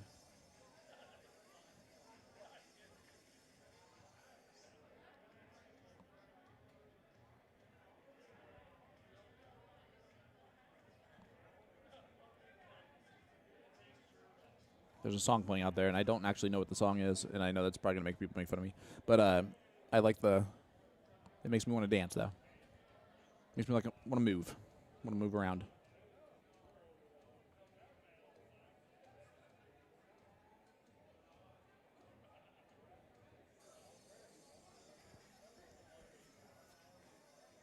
Billy just trying to cement leg number 2 and take us to a last leg decider where he will hope to win that one for the title. And I'm going to be honest with you, if he loses that leg, John wins it, John wins the title. If this goes to a double dip, John's got it. Billy has shown great darts. He's looked well. He looked great, but I think the curse of the king seat will definitely continue if he loses the first dip.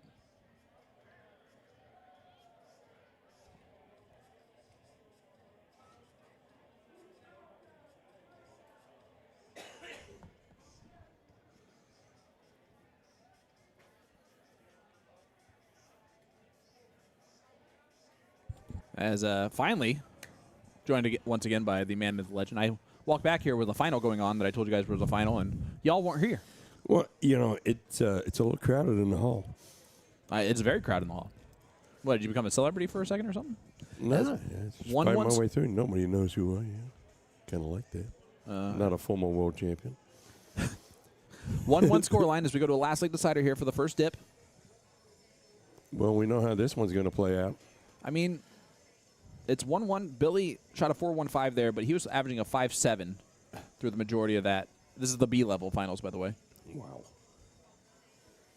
And that's going to go to Billy.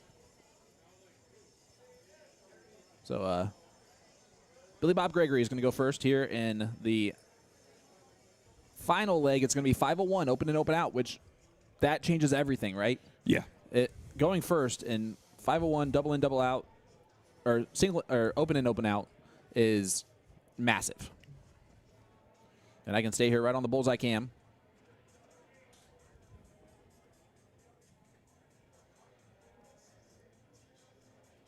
But this is what you get in wide open. Yeah, level 2.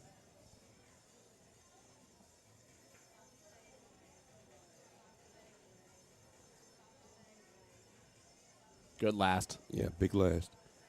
Kind of saved the throw with that last.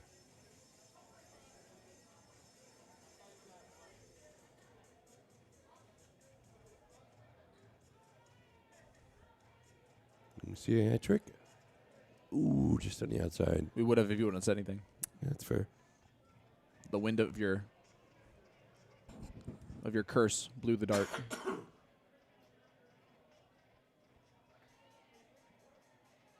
.346 playing .349. Billy will take that since he is at that .346 and going first. It's starting to heat up a little bit on that bullseye. Not bad misses, though. If you're going to missing an 18 or 19. And, folks, for those of you at home, yes, I do memorize exactly where the numbers are just on that. 17 on the first start. Helps overall. Hey, that's what I noticed.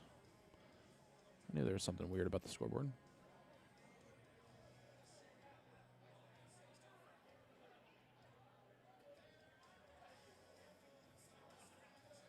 It was like cut off at the bottom for no reason. Couldn't see the averages. I didn't do that. Well, anyway.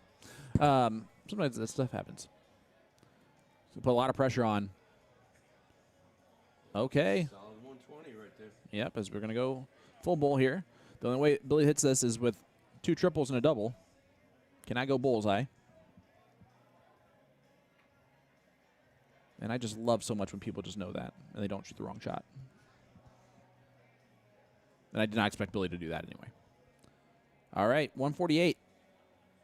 If it goes, we go to the double dip. If it doesn't, Billy gets the opportunity to hit 86 for the win. That's a good start. You got to switch right here, trip 16. Oh. A little quick on that third dart. All right. Billy did something in the first leg that blew my mind. He had 33 left, and he shot at 17 first start. All righty. You got to go bullseye triple 11. I understand that your steel tip brain just did something really funky there. But this will work too. 32. Oh, Ooh. just on the inside. All right, here's the opportunity right here.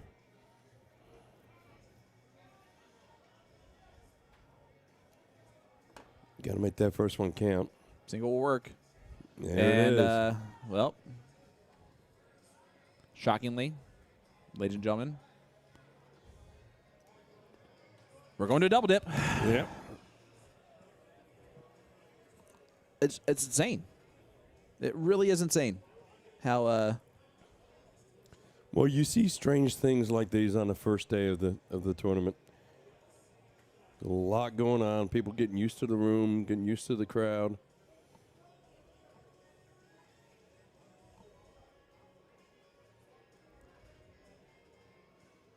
as they will diddle for start of that. That looks really close to being Yeah. equal. Yeah, he's pulling the dart, so he knows the winner. In fact, he didn't call over the opponent. I got to assume it's going to be Billy. The opponent, right? Yeah. That was my assumption, too. I don't know if I should have made that assumption.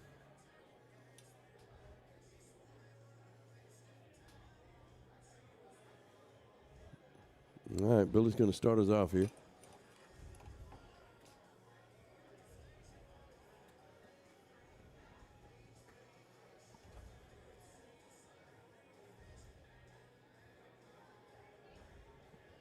He's not going to be happy with that opening.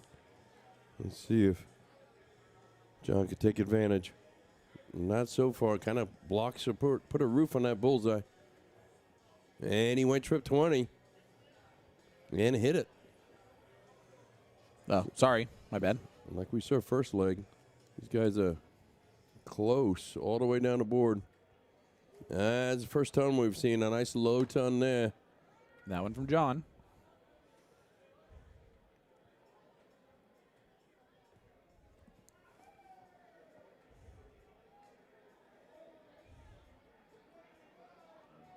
And another low ton. Staying right close with each other. Shows the importance of that piddle.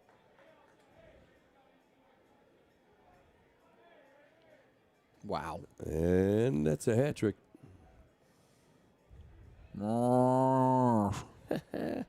That's pretty good sound, right? That was good. Good bull sound. You know what I love about Billy is I know that if he would have had that bullseye on dart 2, he would have gone trip 20 on dart 3. I'm just sure of it. 183. So this is all about positioning, getting yourself right down there. And he does that well. Another low ton.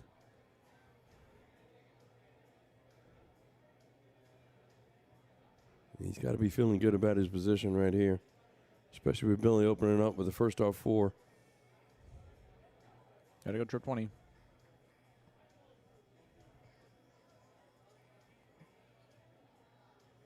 Did not. Didn't hit the bull either. But double 15. And that'll do. Leg number 1 goes to John. And for the first time once again in a tournament, the player coming from the loose side of the bracket has the advantage in the entire tournament and is now favored to win. It's like a plague of king seat. A king seat plague. Oh, look at that. Look at this. Boom goes There the you dynamite. Billy Gregory turning off with a big 9 mark. And the one thing that I have noticed as we are joined once again by the Philly legend, Mr. Tim Neal, is that I can tell you that Billy is a steel tip player majority of the time. I can tell you by the way he does a strategy on his outs. When he had 33 left and he went 17 first start, it's because it would left double 8 normally, and it's a typical shot there. He hit the trip 17, so it messed it up, but instead of just going trip 11 because it's open out. Is this early bird singles all cricket? Yeah, no, it's combo. Combo. Sweet. Didn't you just see the 0-1 leg finish? No, I just thought it just walked. All right, here is Billy.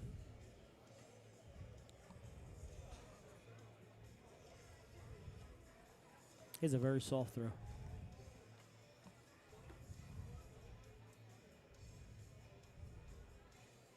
Billy does. Yeah. It works for him. Big opening here. It's the most you've talked in a long time. Yeah. All right. But he probably needs to look at closing down those 18s. And he's going to be pot committed here. He's going to have to stay there.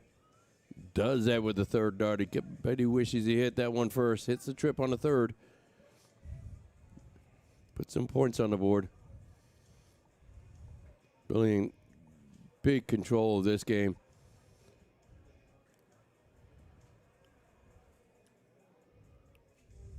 He's in good rhythm. Looking over at the 16s. Got a 156-point lead. No need for points.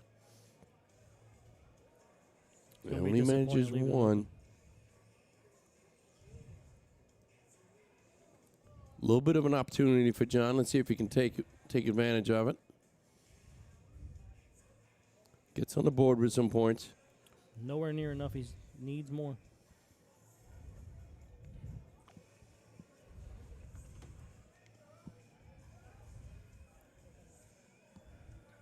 Goes for the Maloney double. And back up 20 for more points. Not quiet. Yeah, you're a little quiet. You're right. Want people will be able to get the full Tim effect.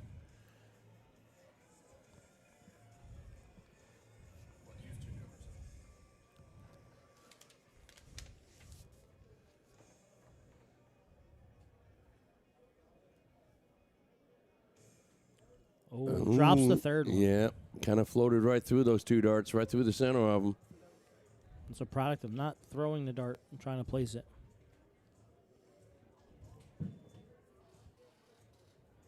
No harm, no foul. Yep. It's back to 98 points, though. That might come into play, but there's too many open wedges, really. Billy closes at 15. He should be sitting pretty. There he goes. Should be going to bull now. Yep. Picks up the first.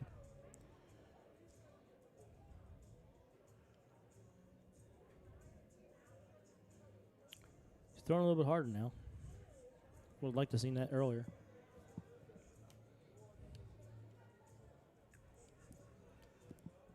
All right, just needs two, and we'll go to a last leg decider. It's a great marker. There it is. There it is. All right, folks, let's go to a last leg decider. Let's see what's happening here. I'll adjust up the scoreboard for us.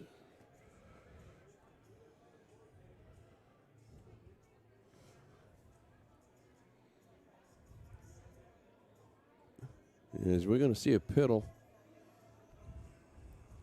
Let's go marker there. Blocking the bull. He might have squeezed it in or Yeah, it's a close one. He pulled it out. It's going to be a tie. It's a great bull. I tried to guide right over the top of my first dart that I threw. Josh Allen, Northeast boys, come up to the stage. You're in trouble. Northeast boys. Josh Allen and Northeast boys. are in There we trouble. go.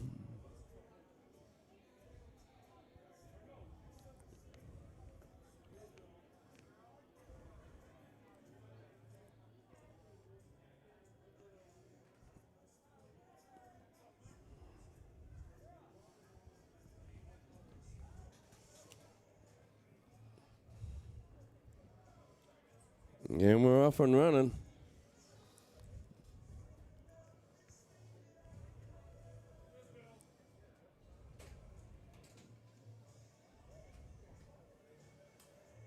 So is third game automatic 501? Yes. Yep. Nice. That's one of the most frustrating things: shooting a bull and you miss and you hit the one. All right. That last dart that kind of saved him. No, excuse me. That second dart kind of saved him.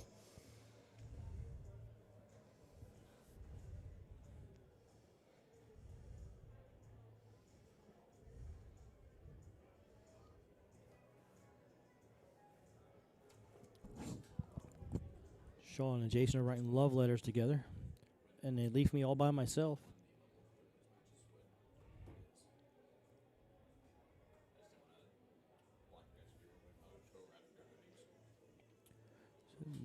No one's gotten away from each other yet. You know, and we've seen that this whole match, quite frankly, these guys neck and neck all the way through. It seems like when one hits a big shot, the other guy follows, and then when one misses, they follow the same way. Yeah, we might see a breakaway here. I believe I saw Aaron Sabatos outside in the hallway. Nice and big shout out. Congratulations to Miss Aaron. Just got her own dart barrel deal. Yep, she will be getting her new custom barrels made by Magneto Darts, I believe.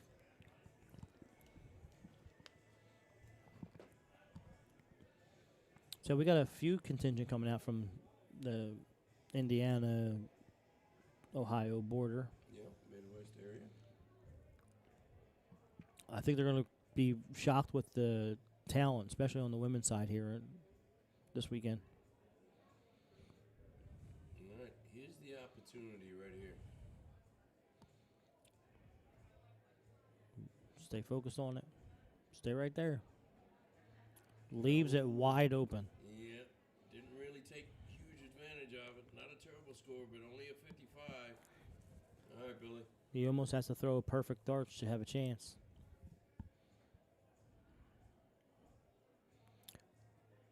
And that's not terrible right there. Billy throws a very smooth dart and just very soft. All right, bull, triple 15, right? Knock. More. Leaves the Littler. Yeah, put some pressure on that 109. All right, Billy. If you want it, go get it. That's a Not great first. 9 for bull.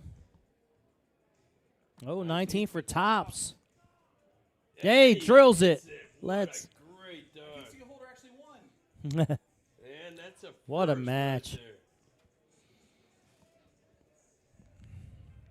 Didn't complete the double dip, although we almost did. We went to game 6. Fantastic work. We're switching over here to board number 1. D, third place match This will be the third place match of D division. of the B division. D is the D. level So- 4. So we have 4 divisions here. No, there's more. Is there more? Yeah, Wow. and there's 6.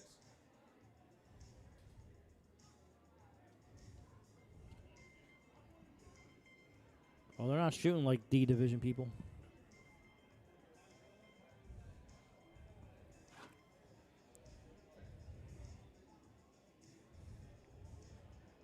All right.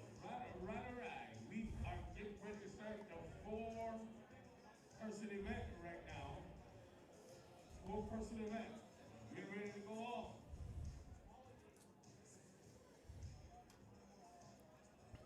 All right, stepping back up. This is Dan, I believe. Am I correct? This is Dan Kane. Shutting down a 16. He's kind of dominating this leg. He's just coasting at this point.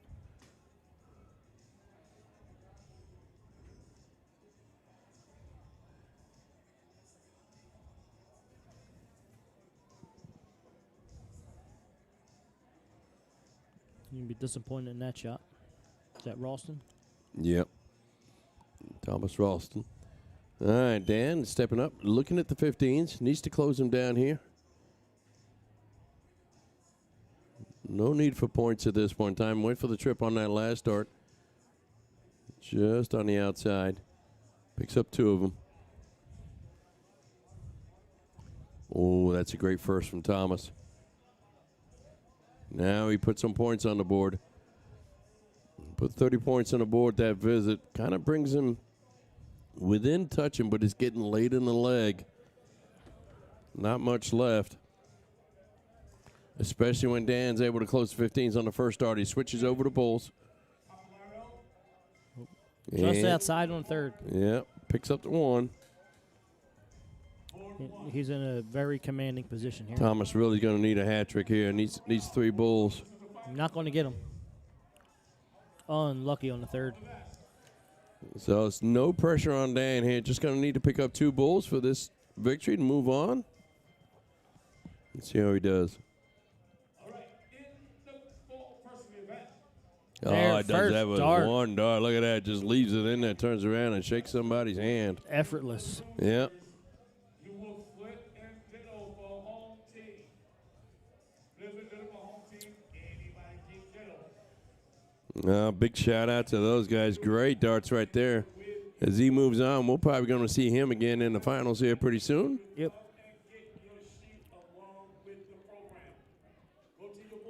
As Sean comes back in, we have a little bit of a lull here in the corral. Finals of the women's will be coming up shortly. We're going to take a short break here. We're going to leave the camera on in the corral here so you have a view of what's going on And we'll be back once we get these finals matches started. very shortly.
Well, ladies and gentlemen, I'm back here and excited to do this commentary on this final of the men's A division singles combo.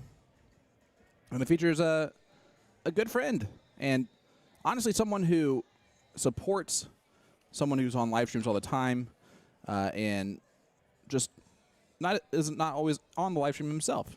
And a lot of people don't even know how good of a dart player he can be, but Brandon Lamora, Caitlin Myers' better half, or worse half, is playing here, but he's playing against a buzzsaw and Seth Smith, who just took leg number 1 with a 111 checkout and made that look easy. It is just a race to 2, and Seth is the king seat holder. So Brandon, unfortunately, the curse was broken by the last finals that took place. So there's no longer the automatic, you're going to win if you come from the loser side of the bracket. But we're going to start with cricket. 1-0 lead here for Seth Smith. And if you followed along this tournament with us the last 4 years, you know who Seth Smith is. He is constantly in finals in the A division. That 2-mark opening is going to hurt Brandon.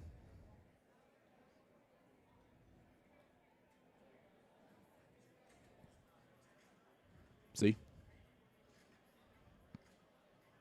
Big 7-mark. Appreciate everybody tuning in with me here this evening, early evening. I'm here with my partners in comms, Jason Ives and Philly legend Tim Neal, who will be joining us from time to time. Sometimes I'll be off mic and they'll be on, and vice versa. It's going to be a good evening filled with some great action of some finals of singles and then some 4-person action coming your way. And Seth, a chance now to really take control. Last start was big in order to do that.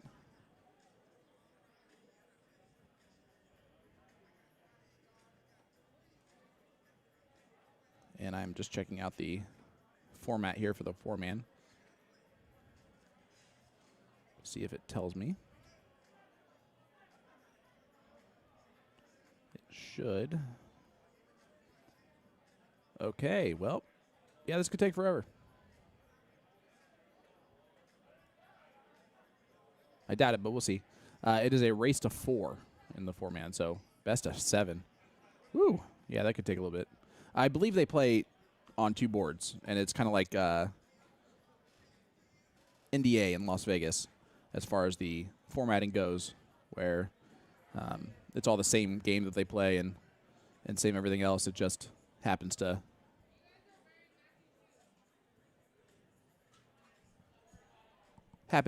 occur that way.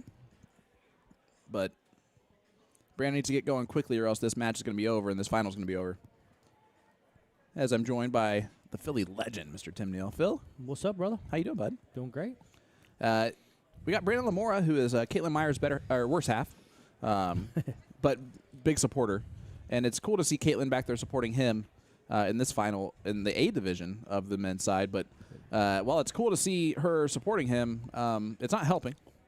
Seth Smith is just doing Seth Smith stuff. I will say a lot of people were giving Seth a little bit of a razz because they said all the other top-tier players were still in the 3-person, so he should coast through this one. Well, it's looking likely at this point. Even with that 6-mark from Brandon, the best thing that he can take from that is I pointed, no skunk, as that's exactly what I would say. But Seth's a hammer. He's always in the finals of every event we go to, it seems like. Yeah, and that's what I said. I said, if you've followed us for the last 4 years that we've been here, you know Seth Smith. Yep. I had the pleasure of playing against him last year. Great dart player, even better person. Yeah, he's a good guy. Laid back, chill. Has a little bit of fire in him as well. Mm-hmm. Well, he has 3 bowls away from this title.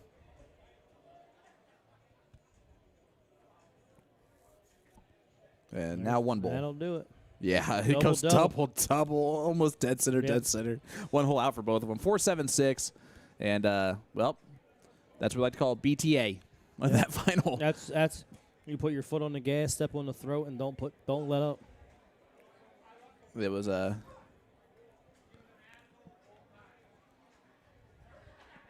yeah, they're over there talking and joking around, saying that he was a jerk the whole time. You're a jerk. And You're a I jerk. think we just saw this one go to the last leg decider here. So we're going to piddle here for the third game, Yep. third leg. And this is the final of the women's early bird C division. And the teams are, or the players are, Jen Papalardo. Yeah, you would have butchered the heck out of that. And Facts. Ooh, I would have just said Jen. and Carrie Della Rocca. I say I massive shout out to Knox Amusement. The way that they're moving these events along, and there was massive line out there, and they ran through those people so quick. Mm-hmm. It's like a well-oiled machine over there. And big shout out to the ladies and the gentlemen that are getting everyone signed up and entered into the system. And we are on CompuSport, so you can always go to CompuSport and look up the Western New York Shootout, and you can check out all the brackets. And it's always interesting that this is a place where they definitely do their job at the front door of not letting any outside drinks in. Yes. Like the guy is he's very good about it. Tim is doing an amazing job. Yep. And then you think about like Indiana State, where it's actual like security guards and stuff like that, and they just walk right through. yeah, they don't even Yep. don't even try to care. I would argue that if you have reasonable prices, no one's going to even attempt to sneak stuff in. Yep. And prices are very reasonable here. Yeah, $2 for a bottle of water and $1 for a candy bar. I don't think you find a dollar candy bar anywhere today. And it was a good candy bar. Yeah. Their name brand. Mm-hmm. Yep. Hershey, Snickers. Well, to be honest, Reese's. those like fundraiser box candies, Oh, I love them. they're so they're like the caramel ones. when they were $1 for like each, yeah. I would buy a whole box. I'd be like, I'll take. What do you have left? Give me them all. I'll take the 30 of them. Then thank you. Yeah. Yeah. Whenever the kids have them for sale, I just like here, just turn the $60 Yep. and Yeah. Thank you. leave them in the house. Yep. All right. Here is Carrie Della Rocca. It'd probably be a good idea to find out who the queen seat holder is. I'm pretty sure it's Jen based on the way that this sheet looks, but I am not 100% sure I can confirm that. They should have put like a little star. Over It is Jen. Yep. Yeah. So if Carrie wins this leg, we will go to a double dip. If Jen wins it, it's over. And I think this 130 has to go for Carrie in order for her to stay alive, and it's a tough ask. Yeah.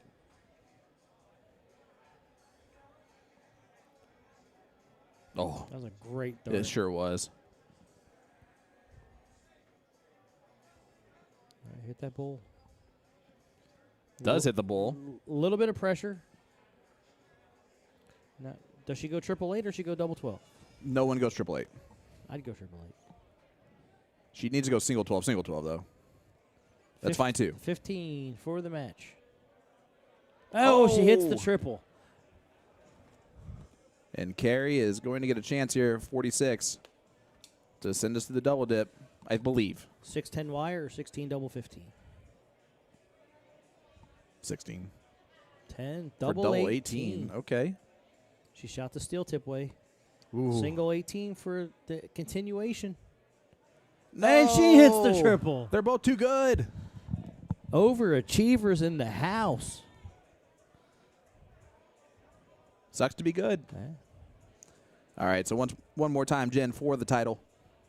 Double There 12 it goes is, in. and that'll do it. Jen Congratulations, Jen. Papalardo is your champion of the women's 301 Cricket 301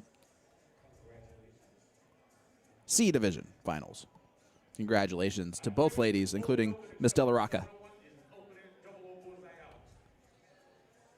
So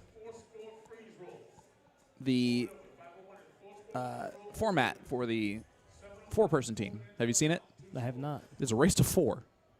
Oh, so it's best It's of 7? best of 7, and Sweet. they're playing double in, double out split in the A division. I want to play. I know you do now. Dude, I was asked earlier to play. Yep, too I was late. like, nah. You blew your shot in triples this morning, my friend. If you would have played both today, man. I won't be able to play the rest of the week. No, you would not have. It would have been frowned upon greatly. My arm wouldn't allow me. Not by me, though. I wouldn't care. I guess it's okay as long as I keep winning. That's you know what? You're not wrong. You are not wrong. All right, we're going to step aside here real quick and see what we got coming up next. But, folks, it's best not to go anywhere. We have a lot more action coming your way, including probably some more finals of some of the divisions, and definitely the 4-person. Can't wait to criticize people in the double in, double out. Oh, dude, it's gonna be so amazing. Someone's going to mess up. Easily. Someone's going to forget. And we will definitely be there to talk about that. So We're going to the other thing is that I believe that our streaming setup will now be just featuring one match. They're going to use both boards.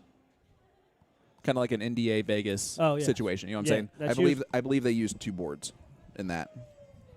At least I hope so. That's my. I guess in the past 4 years, the women's 4-person has been way more entertaining and way more fun than the men's. All right. But the men's, I think this is the first year they're doing double in, double out split ball. Yeah, which helps. So that does help. That could turn the page a little bit. You know what? I feel like I would be better in the A division than I would in a different division because it's double in, double out split. That's all I play. Yep. That's the only league I play. That's what I feel comfortable playing. Yep.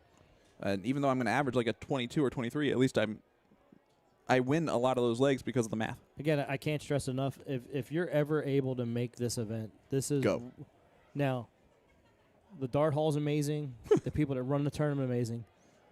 Get a room at a different hotel. The hotel rooms, not so much. They are. But if you come in understanding what's there, the event is amazing. The amount of money that I guarantee they're going to break $50,000 this year of payouts. Yeah. They did $46,000 last year. I'm pretty confident that with the amount of people that are here just today, this afternoon, they're clearly going to break $50,000 in payouts, which for a soft tip open tournament is absolutely insane.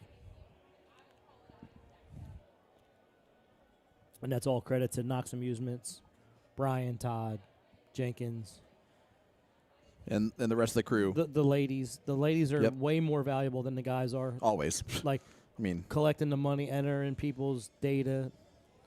The guys just get to assign boards and call them out and be tough and yell at people. Yeah. The ladies of Knox Amusement are the true heroes in this. And if you saw what I saw out there with the line that was going on for this 4-person is.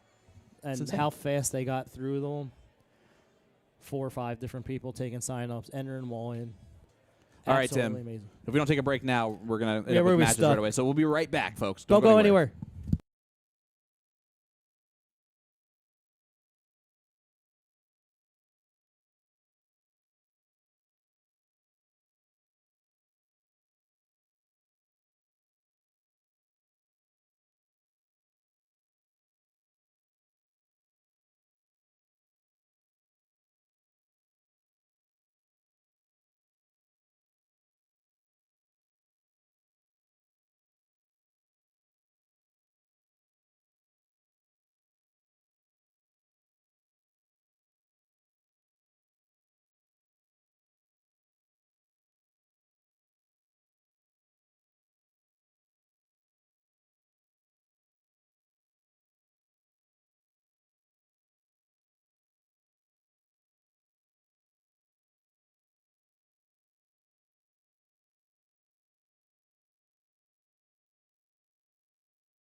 Welcome back, ladies and gentlemen, to the 10th annual Western New York Shootout here in Batavia, New York, brought to you by Knox Amusements and streamed here on To The Point Streaming. I am Sean Green, joined by my partner in comms, the man, the myth, the legend, Mr. Jason Ives.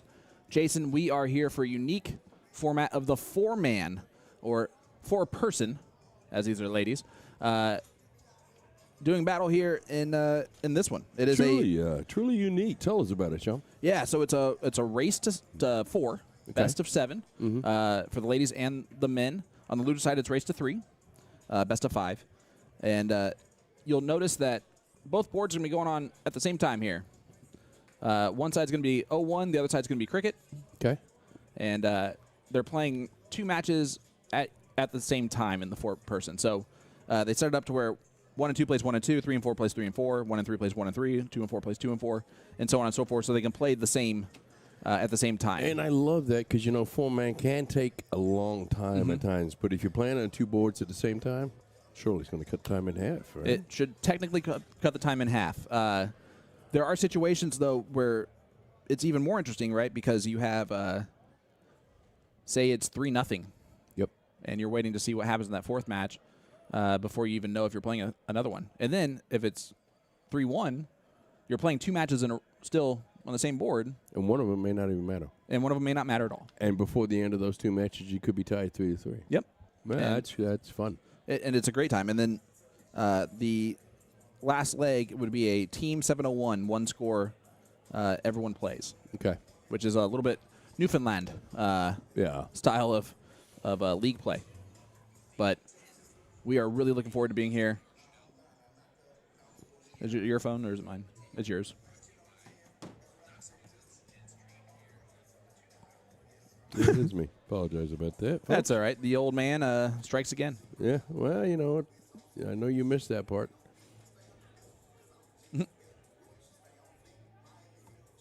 Thanks, everybody, for joining us. We're on YouTube. To the point streaming. Please give us a like, give us a follow, give us a subscribe. Do whatever you're supposed to do on that platform. Let's just put it that way. So here's a fun fact for you. This right here, just shot, is Olivia Wilkinson. Okay. Olivia and I were blind draw partners last year at the bull shooter event in Niagara Falls. Okay. Just randomly. She unfortunately got me as a partner. Yeah. And we went 2 and out, and she is great. She is a very, very good player.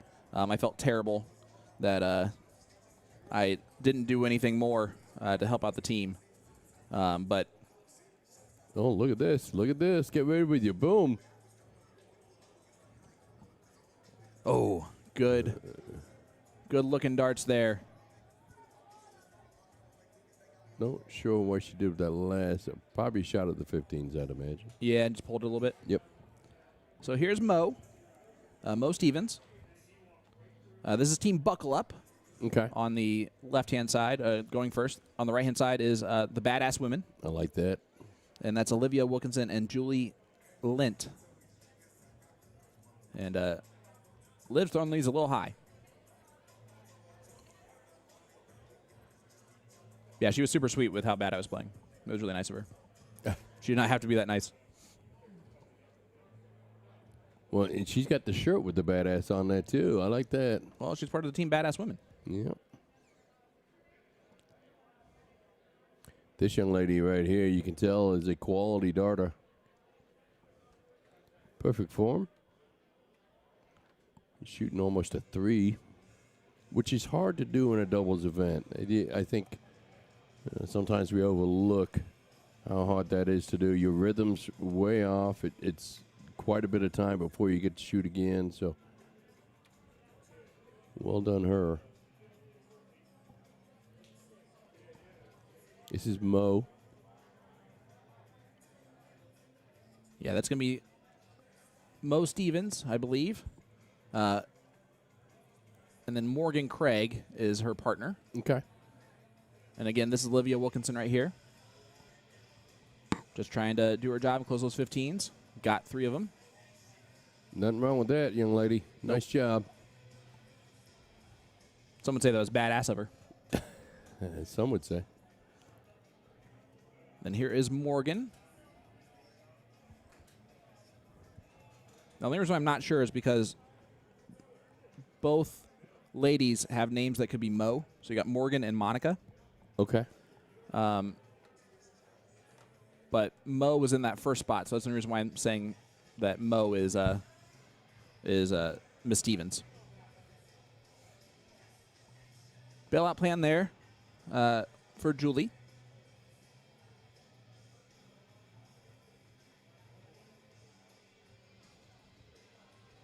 I gotta learn how to write better.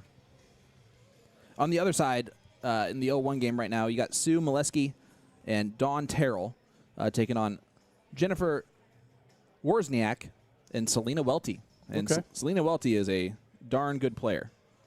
It's good to see her here at this tournament. She's going to just impress you a little bit.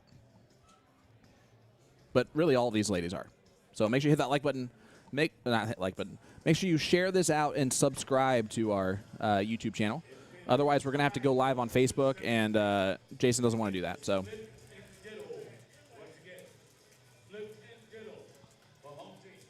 appreciate everybody joining us here.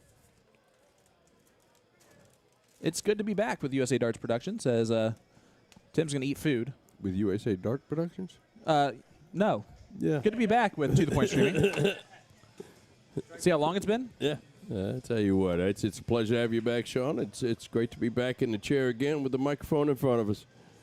It's good to be back with great friends and doing Tim. the things that we love to do. And honestly, if this was going to be the end result of everything that we have wanted to do, this is perfect. Oh, you yeah. know, I think we did way more than we wanted to. So, well, maybe the USA Darts part of that is become a weird part of it. But leg number 1 goes to the Badass Women. So they're up 1-0.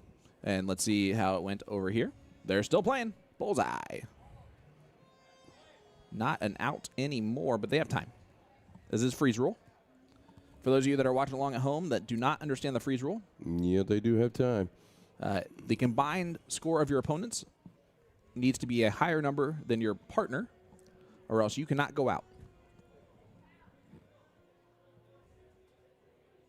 So say the other team had 8 points and 8 points left. That's 16. The player with 1 point cannot go out until her teammate at 19 points is below the 16 point. Yeah, Spot. and she went out there. 1 dart, 19. Great dart. And I believe that was Badass Women too. So Yeah. they're up 2-0 early on. So buckle up. Better buckle up and win these next 2 legs, or else they are going to find themselves in a world of hurt. Now, what I'm going to do here is I'm going to stay on this one, okay? And the reason why I'm going to stay on this one is because we just saw a majority cricket leg. Yep. This is going to be a majority 0-1 leg. Now, that depends on if they switch up what boards they decide to pick on or play on. So, plus, this one features Julie and Selena taking on Morgan and Dawn. Now, these 4-person teams, are they divided by sex or are they divided by level? It's Sex women. and level. Okay. Yes, it's women. Yep, women A and women B, and then there's men's A, B, and C. Okay. Or, I guess, would it be open A, B, and C, technically? Or do Yes. they have to? I think it says men. It says men. Yeah, and women. okay. Yeah. All right, here we go. Morgan stepping up here first. It says 4-man, team A, and 4 women. Okay. So. A reminder that if Badass Women win these 2 legs that are currently playing, and again, there's a match going up on board number 1 that just started with cricket, then that's over. Yep. And this being the first round, I think everybody's just kind of getting used to the format and how things work, and you'll see things progress along a lot faster as time goes by here as they progress through the rounds. You also see over the years the women pick up the format way quicker than the guys do. Well, yeah, guys are Well, stupid. Yeah, I mean, that's story of life right there. Guys are very stupid. That's my go-to line at school. I always say boys are stupid, and then the boys all look at me like, "Hey," and I go, "Guys, I'm a boy. I'm stupid. I understand this." Like, it doesn't get better at 38. I can tell you that much. And I know there's plenty of people in my life that would currently agree with the fact that I am very, very dumb. So This young lady here is shooting a 35. that's Selena Welty. That is not bad at all. Yeah, so Selena is a top shot. She brings a 4-legged cheerleader with her. She got a doggy out in there? Yeah, the puppy dog's outside. If you're laying right at the fence, Aw, being a good boy or girl. getting up there in age. You talking about me or the dog? Yep. You're Hey, we rickroll. going to have to be a little bit more specific there because you and dog is not really that much of a separation. We rickrolling here, people. Yep. Gotta love it. Did you go over any of the women's names? Yeah, for sure. I got a P. I got them all. Upstate bottle. Oh, like all of them? Yeah. No, I only looked at these two for now, thankfully. I'm going to guess. Bitches be tripping. It'd be better if that was a men's team. Yeah. The foursome.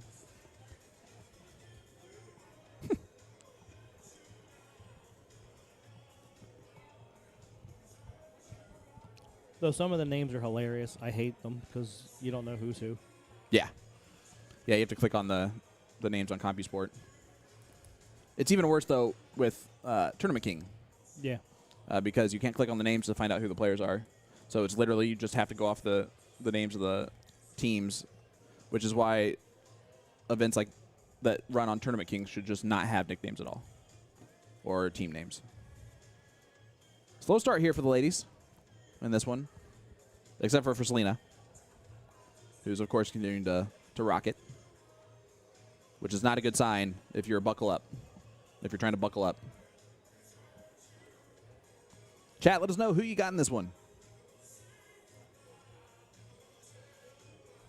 All right, here is Selena. Shooting a 36 this leg. Yeah. Yeah.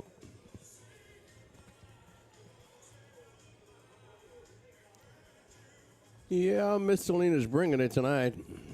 Oh, that's Great form. par for the course. Yep. And she looks so unassuming, too. Yeah. And it's just, it's the same thing with quite a few of the ladies. Lisa Yee is just one of the most unassuming people. Cheyenne's super sweet until she gets to that line. Liz Tynan's really sweet, soft-spoken, top player. I keep going, but I'm going to stop there. That's another nice answer right there. Never gonna wake you up, never gonna let you down. Desert you.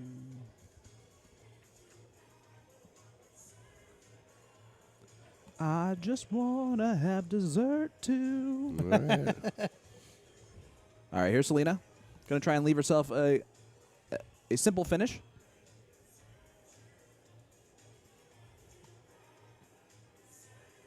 Trip 19. She goes bull, and I like that move. keep just it get low simple. because it's freeze rule. Yep.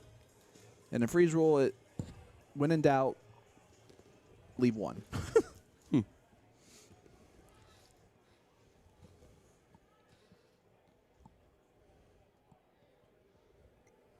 And by the way, if you're sitting there watching along with us at home or you're in the dart hall right now playing this event and you are still not quite understanding what freeze is or how to play it, trust me, it took a while to grasp the concept even as a player when it first, even though it's a simple addition, just you got to know what to add up.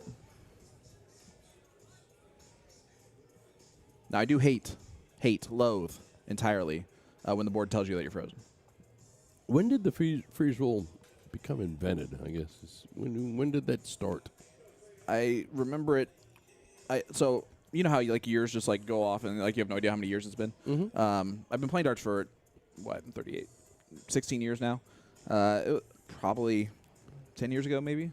See, when I first started playing soft tip darts when I moved out here in Indianapolis, it was in the first league I played in. Was it? Yeah. It was a new concept to the north side. We did not like it.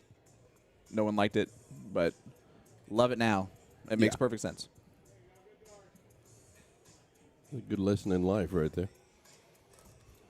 I just want to see who won this one. It looks like we'll never know. The visiting team, I believe, is Badass Women, though, so that's not the best sign.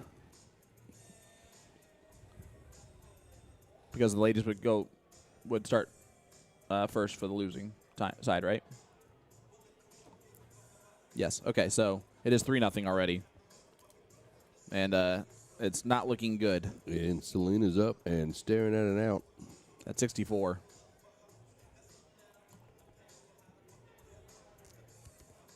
$14 for bullseye for the match. That's no harm, no foul. Plenty of time. She tried to hit the double top to leave 4. Sensible. Another sensible play would have been the 42 to leave 2. We also don't want to do too much to leave it so low that you end up hurting yourself at the end of the day.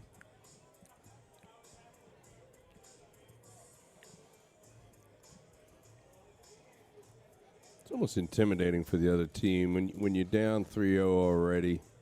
You're playing against someone like Selena, and she's got a shot tops here. Oh, Still in. Yep. Oh. 1-1. Got lucky on that somewhat. But the 144 is frozen by a lot, and I like that it doesn't show that. So you got to do the math.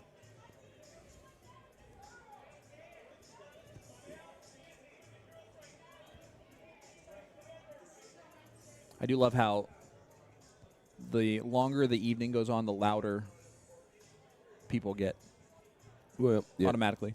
It seems the jukebox gets a little bit louder, too, to be honest with you. Yep. Because they zone out all the other people. One more of those, young lady. There I it mean, is. Fat. Dead Yeah. center for Selena, and that is the match. Wow. And I think that's crucial. It's not that she had just hit 313s, but they were all dead center in the middle. Yep. You know? I mean, and yeah, they all were touching each other and right there. So, all right, folks. We only have one match to stream at a time now in this 4-person, as that one just ended. So, 4-0 for the Badass Women, who lived up to their name that time. Yep. If you want to look at CompuSport with us, let's do that real quick, and we can take you around. The 4-women A team or A division is only 8 teams, so that's not going to run too long at all. As you can see down there at the bottom, just going to very slowly run through those. Bitches be tripping. That's going to be a good team of Heather, Jillian, Kasha, and Val. Johnny's Angels is Cheyenne, Kalika, Chris, Lauren Ivers, and Mercedes Klein. That's another great team. I got a P. Yep, Kelly Tibble, who just won the ladies A singles. Caitlin Myers is who she beat in the finals. So those are 2 finalists for that. Yeah. And then Jessie Stanalika and Amanda Primer. Erica Mardeau, Nicole DeFisher, Sarah Harrington, and Tabitha McCann. They just don't travel very much, but those are also a lot of great players. And we just saw the other 2 teams that are playing in this. Yeah, Erica and Nicole lost one of their teammates because she decided to go to Vegas. So they had to get a new teammate today. I wonder which one it is. So that's the lady side of things. The men's A division has a lot more teams, 14 to be exact. As you can see, they are ongoing out there. I love how No Ham is the team that is just missing Aaron Ham because he's in Maryland. Saw that earlier today. There's the most of that team that made the final.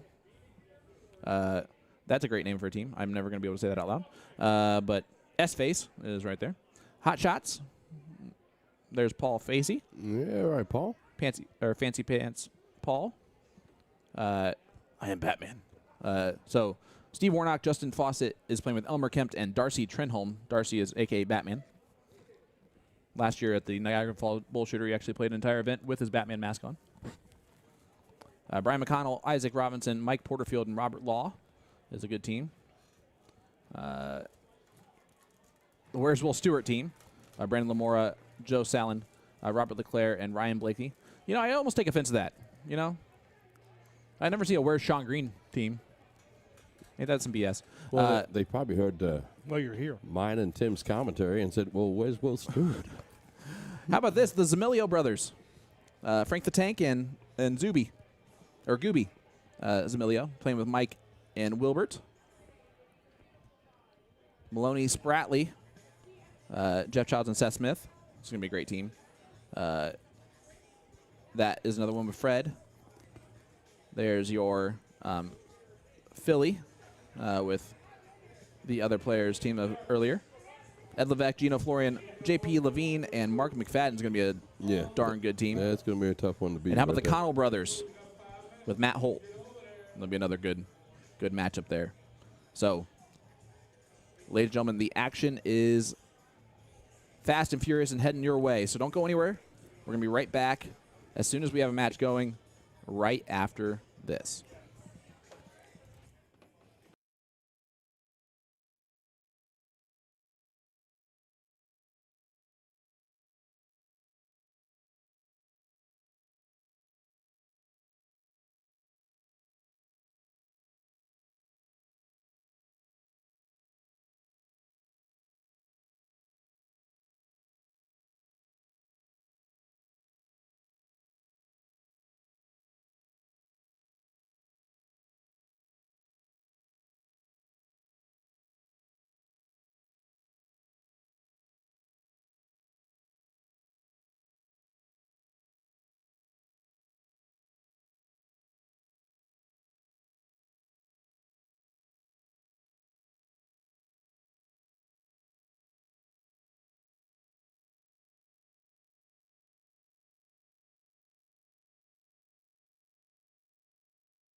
Well, hello, ladies and gentlemen. How are you doing? Did you miss me? I missed you. Sean Green of To The Point Streaming, back with you here at the 10th annual Western New York Shootout, live here in Batavia, New York. And we are in the streaming corral where we got ourselves some fillies that are getting ready to duel it out on the dartboard. And that is going to be Justice Girls taking on Aqua Girls. Aqua Girls are going to be in the aqua colored jerseys. That is going to be Yvonne Jenkins and Leslie Gilbo. And that is Yvonne shooting right there. They're taking on Jamie Edwards and newly announced custom barrel made for Miss Erin Sabadas.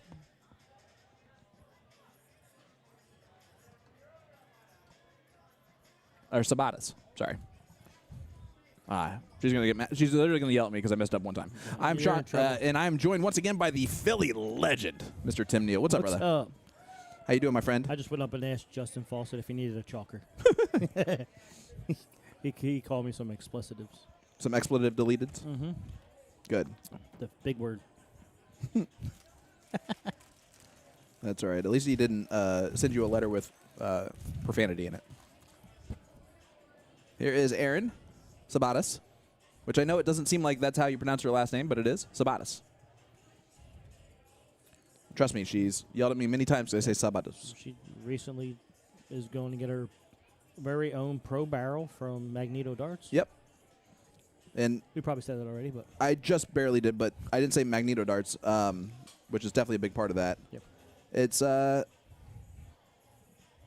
really cool thing for her, and Magneto has been really hitting home runs with his sponsored players for the most part, at least as far as they're great ambassadors, they're improving, they're getting better. He's almost getting them at like the time right before they become big. It's almost like we knew Trevor was going to be Trevor, right, and one of the best in Indy, and now he is, and he was already kind of on that path when we got him as a sponsored player, and that's it's really cool to see that he's using that type of a format to get that job done. And I love that he does those challenges for his guys, so they all post videos about the challenge. Yeah, and that's really what it is.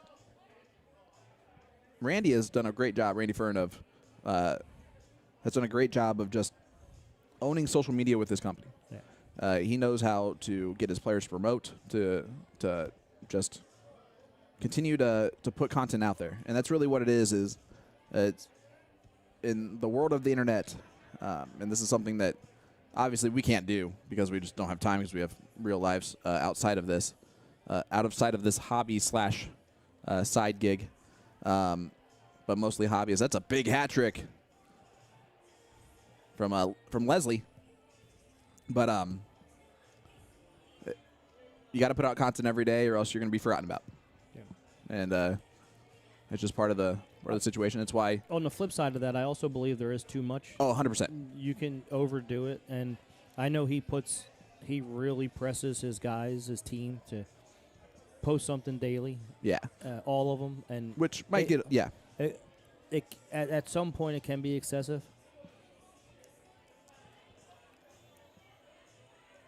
And I know he's lost some players because of inactivity on social media. Understanding that some people just don't aren't very social, aren't hip to the social media world. It's also tough, right? Because like I have ADHD real bad, and one of my, no matter how much medication I take, no matter how effective it is for me, the two things that I will always trigger my ADHD is I will always forget things, no matter what, accidentally, on purpose, and the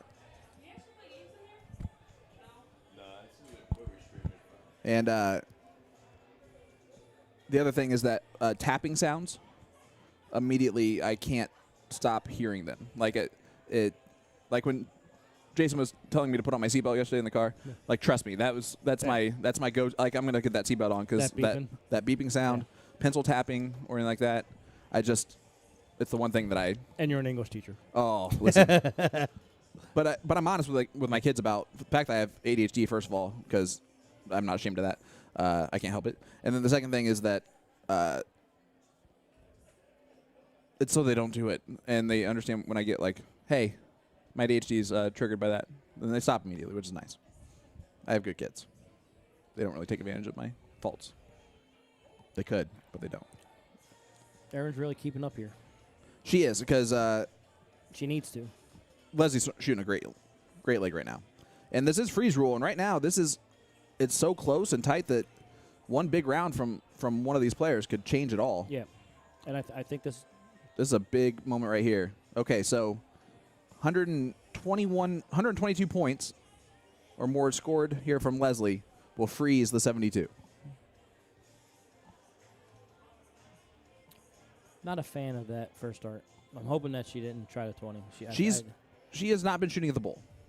I think she's been shooting up at the top of the board the whole time. I think that's also game awareness, like understanding where your opponent is. You have to get as many points as you possibly can. Oh, she missed by 2 there. Big opportunity here from Erin. And honestly, last opportunity for Erin most likely, because 6 is really easy to freeze. 17 for Bull. Yep. Bullseye. Got Got it in the double, too. And the double fist bump. Erin Sabatis. Leg number 1 goes to Justice Girls. What? And that actually was the second leg, so let's head on over to the cricket leg that's still going on. Reminder, folks, of the format here. It is a race to 4, best of 7. The players will play on both of our streaming boards, 1 match, 2 players for each team on each board, and they'll alternate between cricket and 01. So this is the cricket board for this. This right here is going to be Holly Scott. Now, on the piddle, when they start, do both teams stay on the same side? Or is it piddle on both boards? I don't know if they piddle. I think it's just flip and go because of how it works. Okay. And I knew that I played in this type of format with NDA before in Las Vegas, but that was a round robin the first day and the second day, and then you played a knockout tournament the third day. But I always forgot how you determined who went first on the next game. Yeah. And I never pay attention to them because usually I'm playing with Ben. Oh, never mind. I know exactly what. And Ben handles all of that. I know exactly what this is. Yeah. So, obviously, on the sheet here, there is one side boxed. That team's going to be the one that goes first. Right? Yep. Yeah. So, that's what ends up happening here. So, there is one team going first on either team. That being said, the last match, they did not do that. But maybe they should have, and they didn't. Whatever, I'm going to shake it off like Taylor Swift does right now. Shake it off. This is honestly one of the secret great things about having daughters is that it's okay that I like Taylor Swift. And the only reason why I like Taylor Swift is because Savannah makes me play that all the time. This is a great leg for Justice Girls, and since they won over on the other side, this is a chance to take that 2-0 jump. Put you in a really bad spot. This is Kate. Kate Johnson.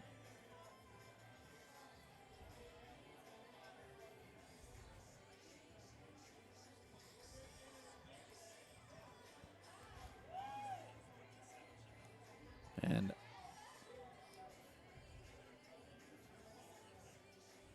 Robin stepping up. Just needing 2 more bowls. Not going to get it.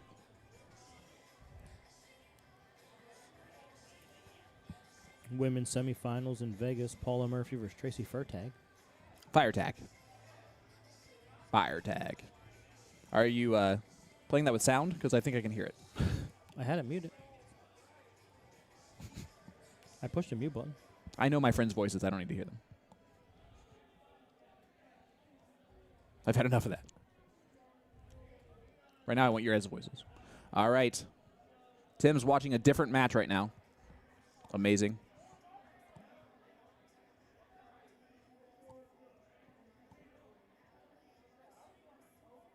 I'm actually kind of impressed by that being the semifinal because of all the international players that are there, too, on top of that travel over. I haven't had a chance to look at it. That just popped up real quick. No, yeah, for sure.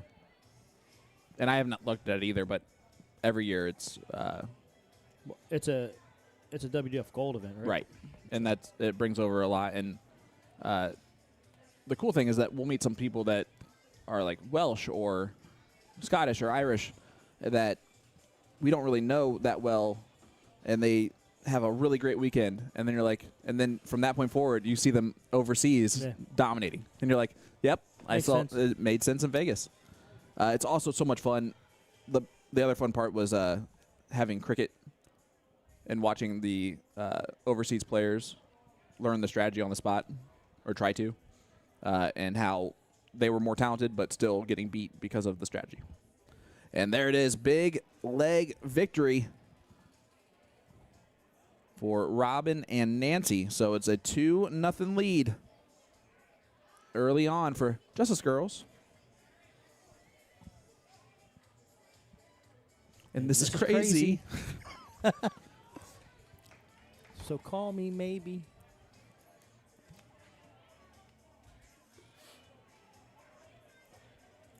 So call me baby. As we are joined once again by the man, the myth, the legend, Mr. Jason Ives. This time with a cup of tea. A spot of tea. That looks like coffee. Yeah, it is So tea. I think you're lying. I feel like your tea is just coffee.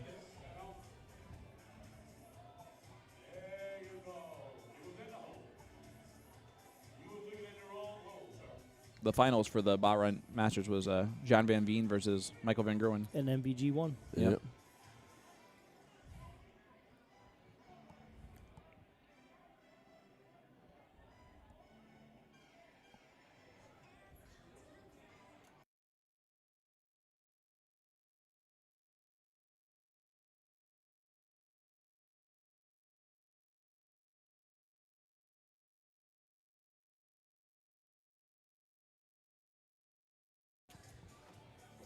I think I'm going to sit this one out. All right, as we are getting set up for the next 2 legs of this match. And this one will feature, over on this board, we are getting Jamie, which means we're getting Jamie and Robin. And they're going to be taking on Holly and Yvonne. Opens up with a single mark on the 20s there. Is this Miss Holland? This is Holly. Yep. Yep. Did she? Yep. Stayed on the 18s. If you're gonna miss by 2, and then stay on them once you miss, because that makes you look like you went for them.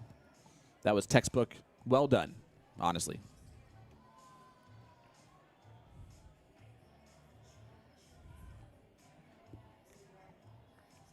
Good darts from Robin. Yeah. Great last. Big last on that one. Putting some points on the board.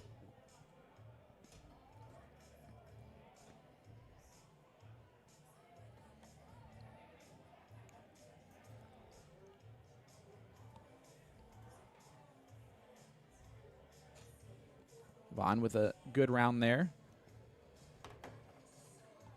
And Chad, if I'm, for some reason, I'm starting to doubt myself on the name. But just saying, if you want to go ahead and just make sure that I'm right on those, on the 2 ladies on the Aqua Girls team. I'm pretty sure that's Holly, and I'm pretty sure that's Yvonne, but now I'm starting to second guess myself for no reason, honestly. Because I asked them and introduced myself to all of them. I thought I remember them. We got Sean Wages in the chat saying, good evening, guys. What's up, brother? Hope you're doing well. Sean. Hope things up, are well Buff? with you, buddy.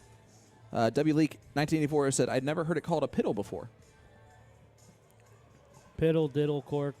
Shoot the bull. Yep. Or bull up. All depends on what area you're in. Closest to the thing in the middle.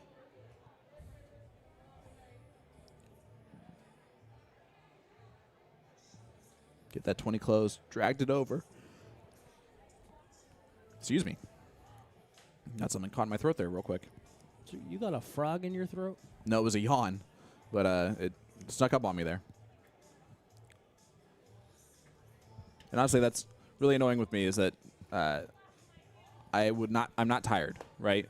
Oh, I'm really not. Yawn all day long. But it happens to me all the time at school too, where I'm just talking. I say the same thing, repetitive all day long. So when I start doing that, like I just start yawning for some reason. I yawn all day long, and people get annoyed with me when I yawn. I'm like, sorry. Well, it'd be one thing if you're yawning while people are selling a story. That'd be really mean. I can't control it. Yeah, you close your mouth. It does when what you it yawn. wants. You don't be obvious about the yawn. That's what you do. Nah. Good darts there from Robin. Does close the 18s and gets that point lead back.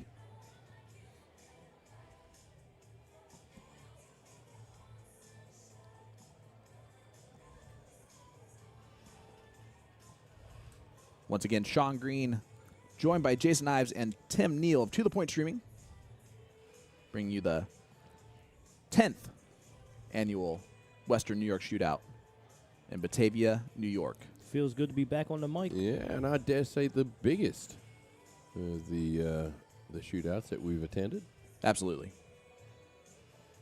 And it's cool. I know that our first year of it was the year after COVID in 2021, and we heard stories about how packed it was before COVID. Yep. And it's cool to see it getting back to that. Yeah. And hopefully it's starting to extend past that. But I love the uniqueness of how there's a lot of Canadians that come down because it's just right. We're 30 minutes from Buffalo, which means that we're an hour from Toronto. And so it's good to get the Canadians that come down and play. I'm surprised that like Jason Barlow and Maria Carley are not here, but they play in Las Vegas, I'm guessing, for the WDF Gold. And that's the only bad thing, right, is that there's a lot of players that have to choose Las Vegas over here, or else they would be here. Because of the WDF Gold Yeah. points. I mean, yeah, it's like if you want to make sure that you're solid, you got to play it. That being said, it is the best steel tip tournament that I would do every year. Solid darts there. Just 319s, but put some points on the board, create a little separation. Only one. Right there on a triple, though. Another opportunity here for Robin to continue to throw well.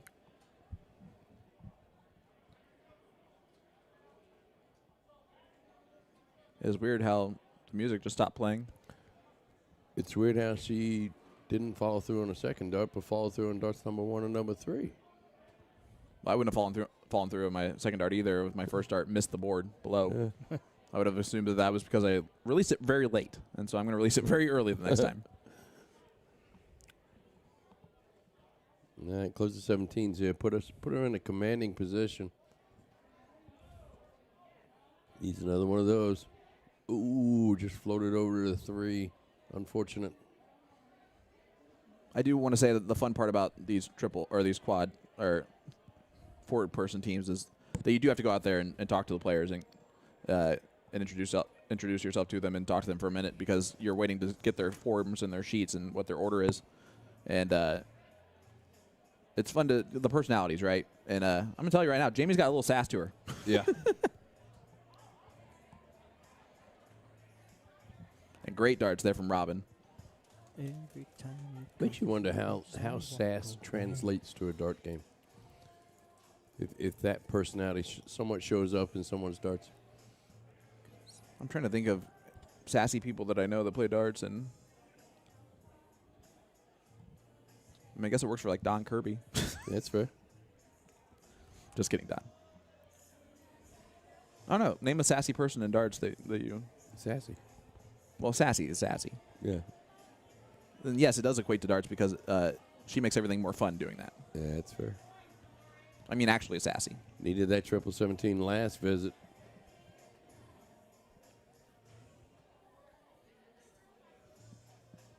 It's always one of those numbers, right, that's hardest to adjust on is the 15s if you miss on the first. Yep. Especially when you miss on the first into a 17. Yep, and there's always a little bit of an over adjustment. The 15s and the 18s very similar on that. whenever I miss badly on the first dart, I know what I should do, and it's I should step back completely and reset, and then go right back up to the line like I'm throwing the first dart again. I will not do that, and I'll miss the second dart worse, but you should do that.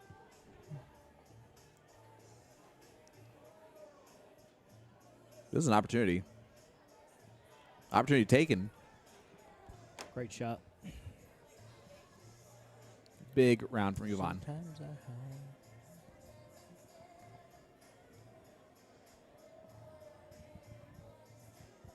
A reminder of the score line, as I did not update it at all after the first two legs. It is 2-0 Justice Girls. I am going to look over at board number 1 real quick to see where they're at. And look at that. They're down to a finish, so we're going to stay right here. For the single. Oh, we got a frozen. Yeah. And that's from Aaron. Another 7 here. Should get her to 4. Aaron is having an unlucky leg here. Averaging, yeah, I would just keep the 11. There's no reason to risk it at that point. Yeah, you almost have to. You almost have to be unlucky to average a 14, but shot. that went to the Aqua Girls, so they bring one back. As we move back over to board 2 in the cricket. And Aqua Girls are out in front in this one, too. Yeah, it's tightened up a little bit. Might be going to a 5th leg. Well, it's still a race to 7 here. So a race to 4. So they still have 2 more sets. Sorry, 1 more set before they would get to the last leg. Sorry.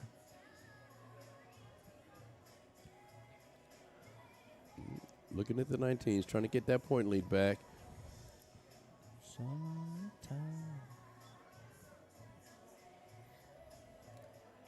I like that regroup.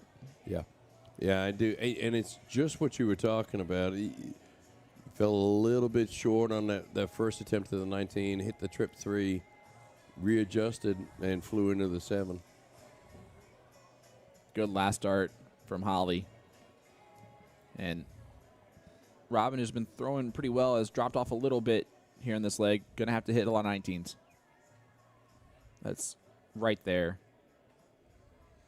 And this is the other interesting part about this format, right, is that when one side finishes before the other side, that it puts a lot of pressure on the other side when they know exactly what's happened. And they're all watching. Yep. It's a big dart there. It's a big close. And I love the automatic move just to add more points. Yep.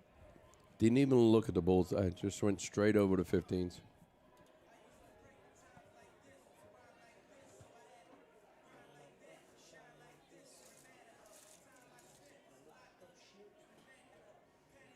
Did you like that idea from Jamie to just close the 15s? She didn't accomplish it, so you can't base off of that. You know, I don't hate it from the standpoint that nobody's shooting lights out this particular leg. It's not that they're not capable of it, but nobody's really shooting lights out right here. Whereas that is a huge Yep. shift. That makes it extremely difficult. We are up to 52 of you watching along with us on YouTube. Appreciate that very much. Make sure you subscribe to our channel if you have not done so. And then also hit that share button. Share it to your Facebook pages. Share it to Twitter. Share it to Instagram. Share our page everywhere.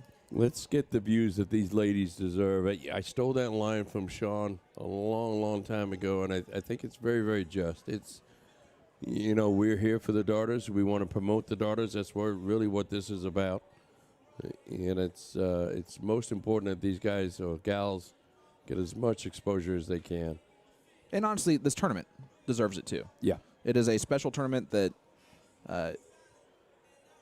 it's not every day that a vendor puts on a tournament that's open to anyone. Yeah. Big double bull there on the last dart. You know, and like you said, anybody from across, quite frankly, across North America. World. Can show up here and present some stats and play. Yep. And if you don't have stats, I'll put you in a highest group, which is probably apropos anyways. You've used some fun words today. Yeah, I'll tell you what. So did Todd that one time. I can't remember the word. I can't either. All right. Well, they got bulls closed. They're getting there. Yeah. They're going to need 5 more, but not impossible. I guess I can go ahead and do this. That's a good first bowl. Oh, kicked off the... Yep, kicked off the flight, fell down in the ninth.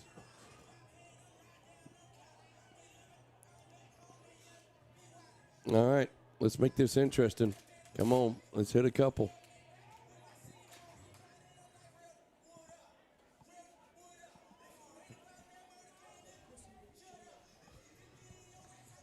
All right. Here is Holly. She needs 2 bowls. There's one. This to win this leg and tied up 2 legs apiece. Unable to do so with the last, but barring a crazy shot here from Robin, her partner will come back with 1 bowl needed to get the job done here. If they tie it up. Yeah, is Robin going to put some pressure on it? Yeah. Yeah, a little bit. I would say that's a good deal amount. 3 to 1 now. Yeah, That's the score line. They're a hat trick away.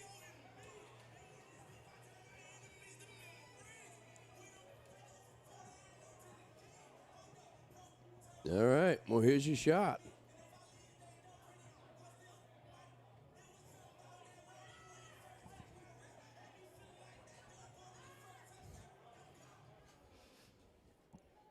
Not a great first start there. Fell a little bit off to the left. And we talked about it all day, really, about the importance of that first start so you can shoot at it. Something to work off of. And those left a little bit to be desired. And sometimes that is just kind of a part of it. But there it is. There you go. Holly takes it and runs. And we have a tie ball game, folks. The sweep from Just Us Girls in the first 2, and then the sweep from Aqua Girls in the second 2. And that means we're playing legs 5 and 6. If it's swept by one team, this is over. Yep. If it goes 1-1, Then we're going to last leg decider, we're which gonna is see a how- stacked 7-0-1 game with all 4 players playing. And I got to tell you, I'm excited about seeing that. Me too. Yeah, just to see the order and how everybody does. Did they just take a break? Oh, okay, cool. All right, so we're going to stay over here for this one. Since we've stayed here the whole time anyway. Might as well not move. And that way we get everyone, you know? Ideally. Did we get everyone? Or did we miss someone? I'm trying to think. Well, let's hope we get everybody in the last leg anyways. We go back to cricket. So this is the 2 and the 3. Yeah, we've done everybody. Actually, this makes it really even. So here we go. The 2 and the 3. The 4 and the 1 play 5-0-1 over there on the other side, which is Aaron and Robin taking on Leslie and Holly. This one is Kate and Yvonne. And that's a good start. That's great darts right there. Close group.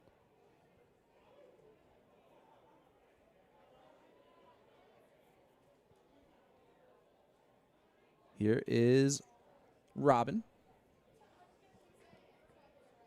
She also is wearing a Magneto Dart jersey, just like her friend Aaron. And actually, that's not Robin. That's Nancy.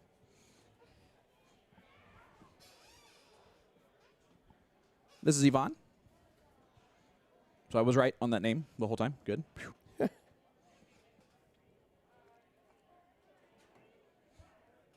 Listen, everybody, if you knew how many times I messed up things, which most of you do if you listened to me before, you would understand why I would be hesitant to think that I was right. That's a great first. That's a great second. Look at this. Oh, I really wanted to. Yeah. Really wanted to give a boom. Great darts right there. That was Jamie, the sassy one, with the sassy 6 there.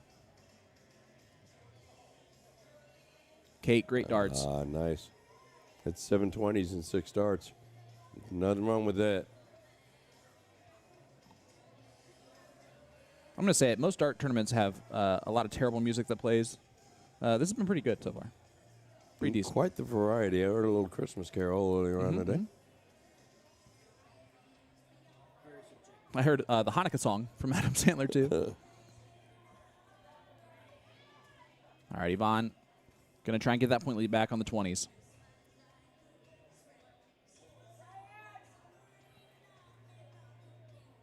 All right. Close the 20s here. It's a chance to jump out. Reminder, folks, to help us promote this tournament, help us promote these players by hitting that share button. Ooh, she fell a little bit short on the 19 there. If you want to help us out, too, the subscription button is nice. It's a nice one to press. But you don't have to. Yeah, it's a pleasure to have you all along with us. We'll be here all weekend. Yes, we will. Do it. Do it. Tim turned on his microphone just to say do it, do it. And I'm out. That young lady's had 3 visits and shot nothing but 20s every visit. Yeah, Jason, earlier, Tim tried to schmooze me into just letting me know that he's had like 3 or 4 people come up to him asking if he wants to play 4-man. And he's like, nah, I can't. Obviously, they didn't see his attempt at the 3 bulls Yeah. to win the last match. That's probably what they saw. Yeah. They needed someone a little bit lower ranked to bring down the average. No, I'm happy you got to do that this morning, Tim, and I'm happy that it was like immediate success for us, yeah. Well, we were cheering for you. Yeah, Jason was not biased, or was very biased the whole time. Yeah. And Unfortunate. nothing there for Miss Jamie. All right. Just excited to shoot at anything but the 20s here.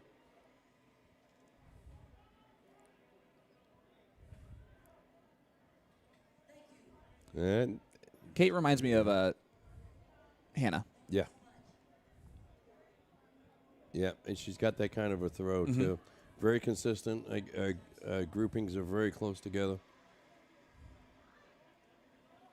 And even with the little movements that she has in her throw, it's not something that affects the main mechanics. No, I agree. Does tend to kick that back leg up a little bit at times, but not exaggerated by any means. And honestly, I've seen so many great female dart players now that do that with a rock and stuff, like Chrissy Grimmel, Abby Spot, that I don't even see that as a negative anymore for a lot of lady dart players. And then a lot of times you see it after they've already released Right. the dart, right? So, and that doesn't change the release point.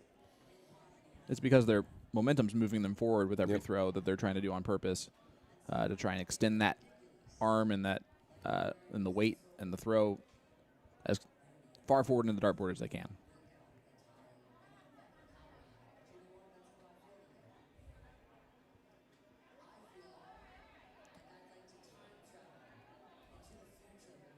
Yeah, I don't know if I'm going to be able to unsee Hannah there, you know. Let's jump over real quick to see how this is going. You can see that they are still got a ways to go here in this cricket leg, and looks like they've had a little delay here. So, heading back over to Miss Nancy.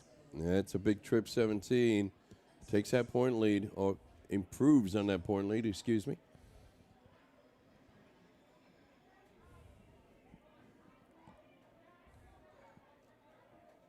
Good darts there from Yvonne.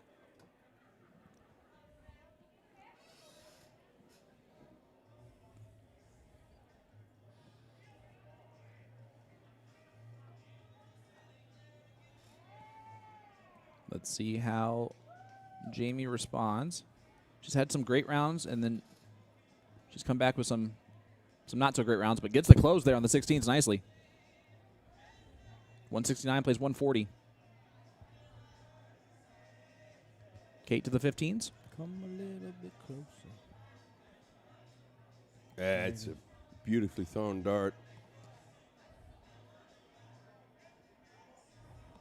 Gives them an opportunity with the 15s. You point here, do you try and close the 15s? I think you get aggressive and close the 15s. Now you go point.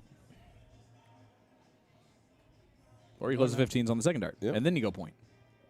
Or you go bullseye on the third dart. Yeah.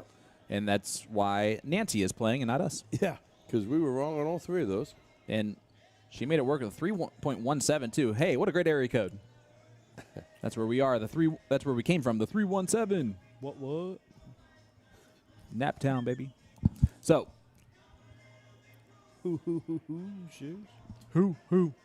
Who's ours? Here is Miss Jamie. Needing 2 bullseyes. Trying to wrap it up here. There's the One first. Un más, por favor. Follow through. Like that. Yeah, there you go. Great darts. And Just Us Girls makes it 3-2.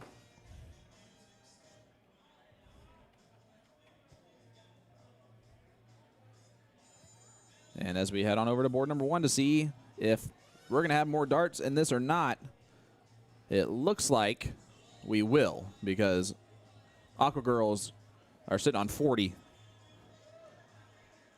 And the 239 has no chance of being frozen for quite some time still from Holly. Leslie's been very good. And the 25.61 average is nothing to sneeze at there. Here is Miss Erin. Erin's been complaining about a little bit of a slump that she's been going through. Working her way through it.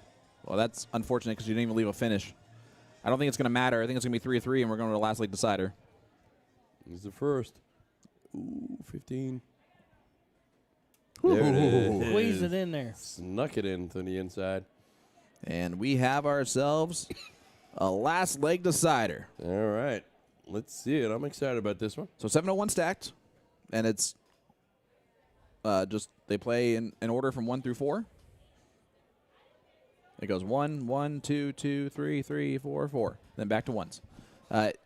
There's actually leagues in Canada. Newfoundland is especially known for it, to where they have 5-person teams, and they play 1,001 stacked, where everyone plays on the same score. So you're throwing 1 every 10 times, and they love it. They love the camaraderie. They love the teamwork aspect of it. They love the teammate aspect of it. They're there to have a good time. And for someone like Jake Taylor, he still gets really good and still averages around 100 when he gets to play that league, even though he's throwing once every 10 turns. Yeah, that's got to be a challenge.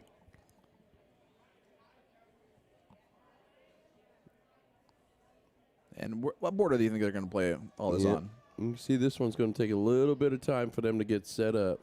Yep. So while they're doing that, let's look at CompuSport real quick. How's that sound? And it sounds like a plan. And if we miss the whole last league decider, then who cares? No, I'm just kidding. So as you can see here, in the round number 2 spot, the winner of this one plays the DISA Pointers. And then One Small Victory is taken on Pretty Good for a Girl. And there's definitely some names that I can see there. Melissa Miles, Alyssa Armstrong, tough players. Jordan Rowe, really good player. Lynette is a great player. I have not seen any of them throw the DISA Pointers. And then, of course, we know how these ladies are throwing in front of us. How about the men's side of things? Let's look at that. They're still moving along here at a pace. No Ham got anything good. Border jumpers, Laws, Masonry. Where's Will Stewart? And RCE, and then the S Kickers and JP who? That makes sense. The Canadian border jumpers.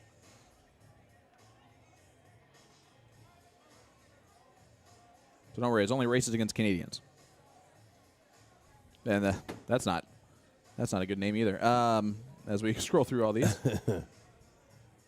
just seeing where everybody is, and let's see if we see some interesting teams.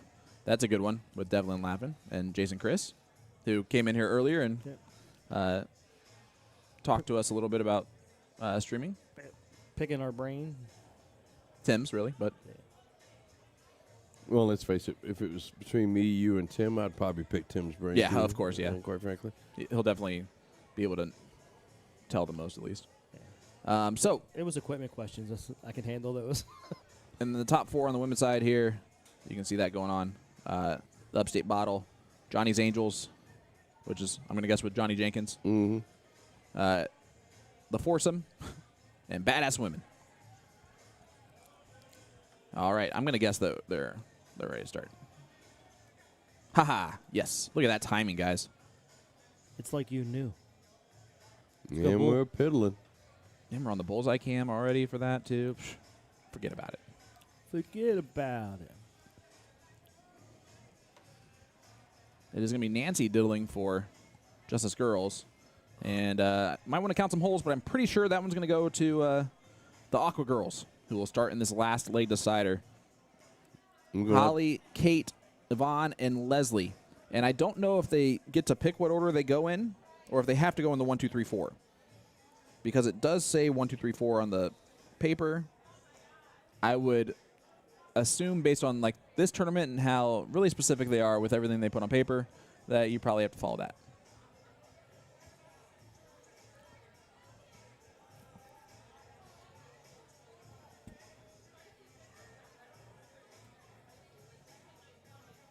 I would assume they would have had those all figured out before they diddled, but that's okay.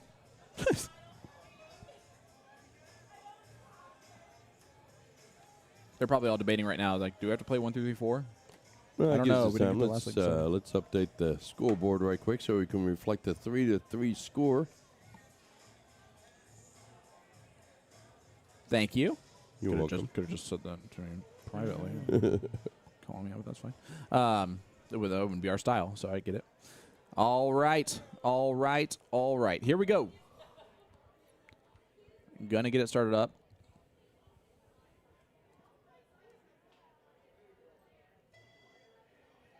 Robin was wearing a TOC jersey as well, so she said, nice jersey. I said, thanks.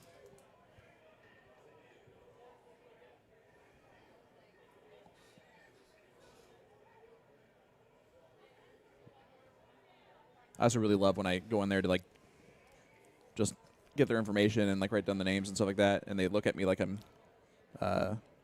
like, what the hell am I doing, you know? Yeah. Why is this guy asking me for my information? And I just go, oh, I'm part of the live stream.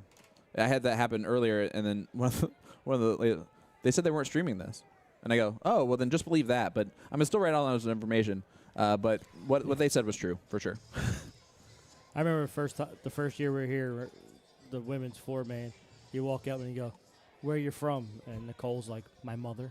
It's like, okay. There's a sassy player that's pretty good. All right, as they are off and running. Last leg decider, 3-3 score line.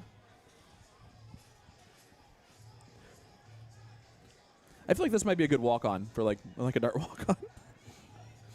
All right. Here we go now. Kind of glad we found these chairs as opposed to those hard ones we usually Yeah, this is great. Well, I'm just glad we got past our computer issues earlier on this morning. That was a good call there, Jason, on a simple possible solution that has actually worked. What's that, the hard reset? No, it was the Router. hub. Yeah, take out the hub. It's still in there, isn't it? Nope. No, it's not. Oh, surprise. We took out the hub. You know what I can do with the mic in my hand? All right, here's Remember Nancy. that? Good second dart from Nancy. And this is a good start for Justice Girls. Which is weirdly what we say to each other back here all the time. Justice Girls. It's just those girls, and it's a great start. Aqua Girls is an interesting name to me because it combines Barbie Girl with the name of the band that played the song Barbie Girl, which is Aqua.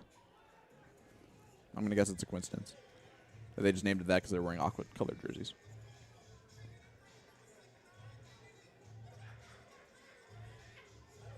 Great last start.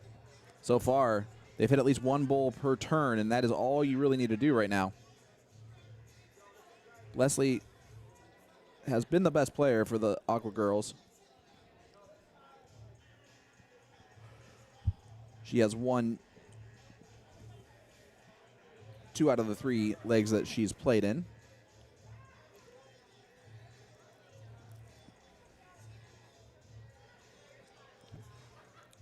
I like that Aaron's throw is based off of being loose.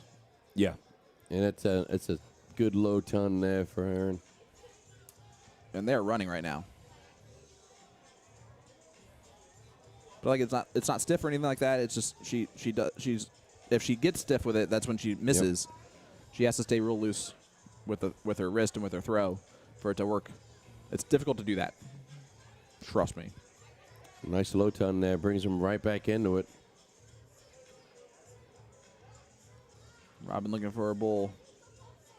Gets a 17 registered instead. Not terrible. 41 points scored.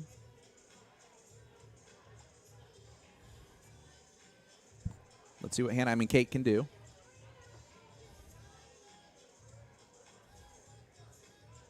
What do you think about her throwing with her watch on that hand, her throwing hand? Could you do something like that? I couldn't personally, but I can't even throw with a sleeve on. So, and then Tim can't throw with. Them's weird. Yeah. Tim would rather play with no shirt on. I don't know about that. Oh. Yeah. I'd be blinding people. Yeah, nobody else would like powdered that. belly. But let me take this moment right now, by the way, to explain to everybody that these ladies are a lot more tan than they look right here. The ice dartboard is casting a very blue hue, and this is the best we could do to make it as not blue as possible.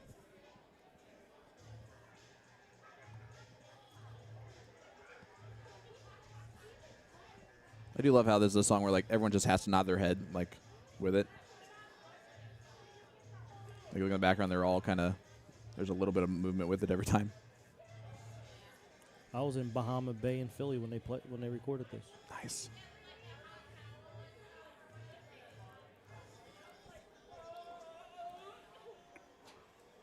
And there's a good round from Leslie.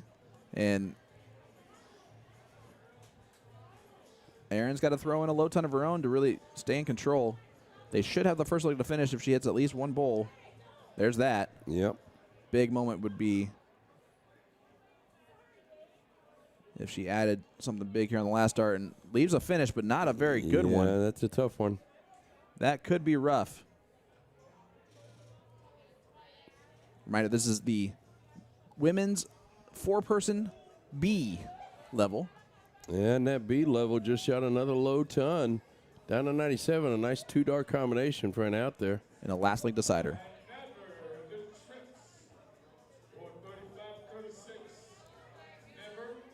Oh, interesting there on dart 2. Yep. Oh, it leaves 1-2-1. That 1-2-1 will be left for Jamie. Sorry, for Nancy. Kate steps up with 97. Treble 19 for tops. Bullseye for double 14. 17, or bullseye. Looks like she went for the trip 19 on that, trying to leave 10. I don't like that move. Out of all those options, I actually don't like me even saying the bullseye to leave 17.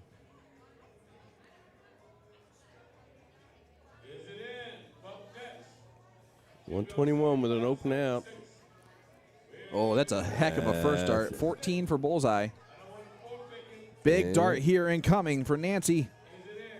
Oh, on the wire. But not a bad leave at 32. Not at all. We'll see if she gets a shot. Yvonne with some pressure on. She went the 16s route there. Hey, just hit that and trip I'm good 16. with that. Yep, trip 16. Got to go for the win. Your other team sitting on an out. Look at Erin. What is she doing? I don't know. Double 14. Go for it, kid. Erin is looking confused back there. She got close to hitting it. I don't know what they said to her on dart 2, but it was not the right thing. No. Do we all agree with that? Yeah. Okay.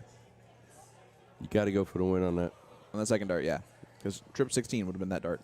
Jamie, 32 left. Got to make the first one count. Don't miss the board. Perfect first dart. Yep. Just go inside. There it is. Oh, no. Why? Yeah, why did she get a bust? Did you have to double out? It says double out. Oh, yeah, it does. Wow. Did not see that. That is a horse of a different color, isn't it? Yeah. Never mind. And you can't pull out, I'm going to guess. Aaron's staring down at the 32, double 16. Ashley, thank you. Appreciate that. We figured it out now. That's why she couldn't hit the trip 16. Yep. There you go. And Aaron with a big fired celebration.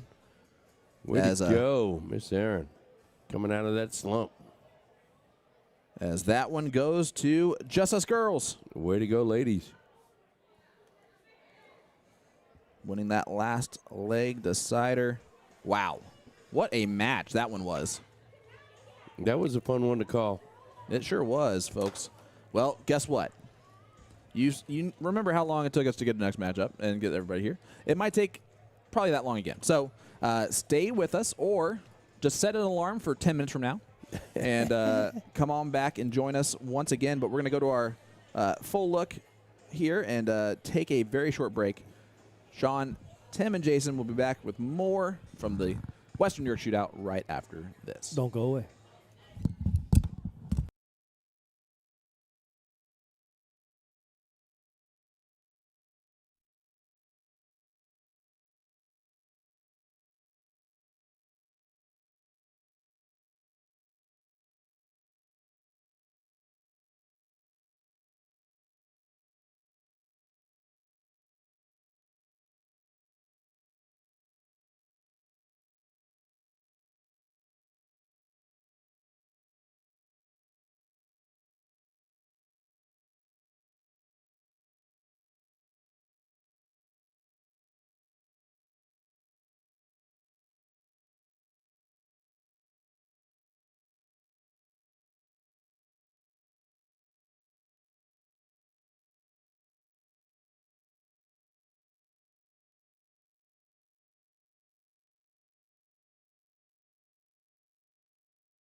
All right, folks, we are back in action here for, well, some of those premier level players playing on our stream for the first time this weekend.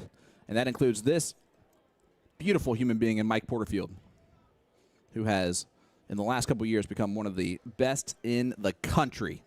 And he starts off with a nice 7 mark. Yeah, proves your point right there. Nice 7 mark on the 19s. Oh, he'll prove it the whole time. I have no worries about Mike Porterfield making me sound smart when I say that he's one of the best in the country.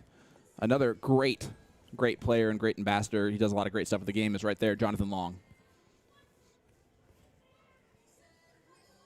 His shirt says everything, building the future. And we've seen him every year we've been here, the Western New York Shootout. He is a staple, Brian McConnell. Him and his brother, Brian McConnell is usually throws with Isaac Robinson, who he's throwing with today. That's nephew. And I was thinking about the Connell brothers, who are also here.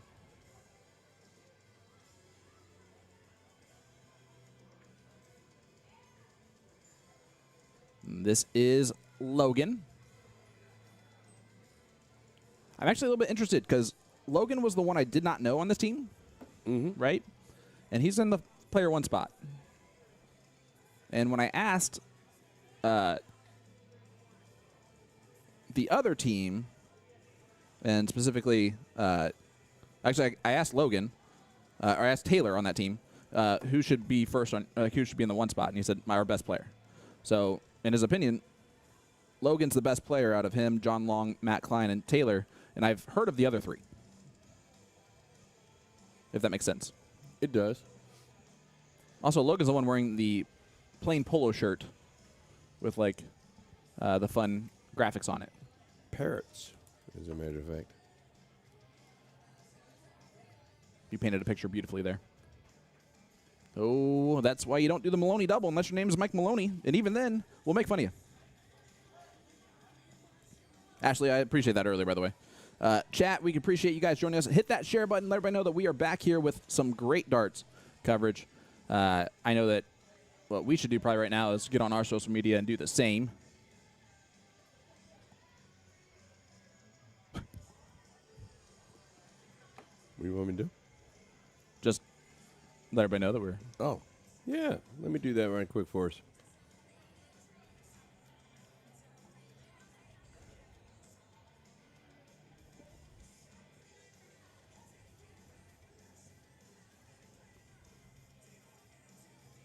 Here's Jonathan Long, a.k.a. Chicken Little. And I don't need to tell you why. He actually, one of his jerseys is a Chicken Little jersey. And he owns it. Nothing wrong with that. Brian, a big 5 mark, including that last start. Still 3 points back, but Logan's going to have to go to a different number altogether.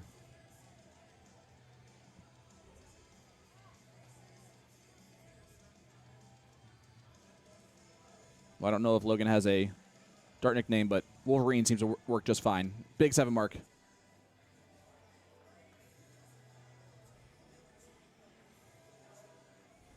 Here is Mike Porterfield. Not only does he have one of the best throws in the entire place, he also is going to have some of the best shoes in the entire place.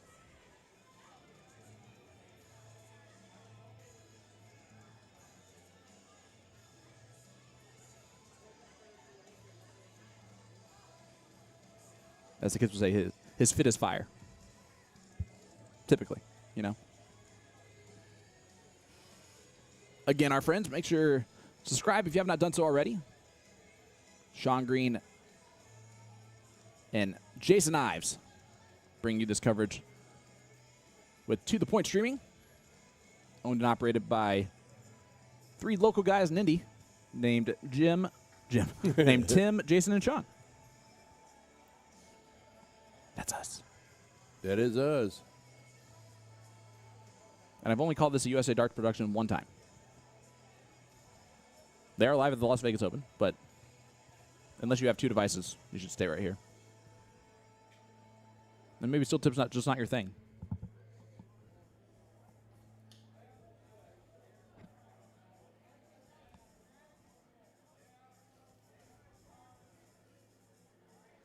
I'm gonna say this once again, and I'll repeat this the entire weekend long. I will always suggest this tournament to anyone who asks for some of the best tournaments that I've been to, that I've seen, that I will always suggest going to this tournament. Not because of its location, not because of the time of year and its location, not because of the hotel rooms and the location, but everything else makes those things extremely worth it. Here is Wolverine with a big 8 mark.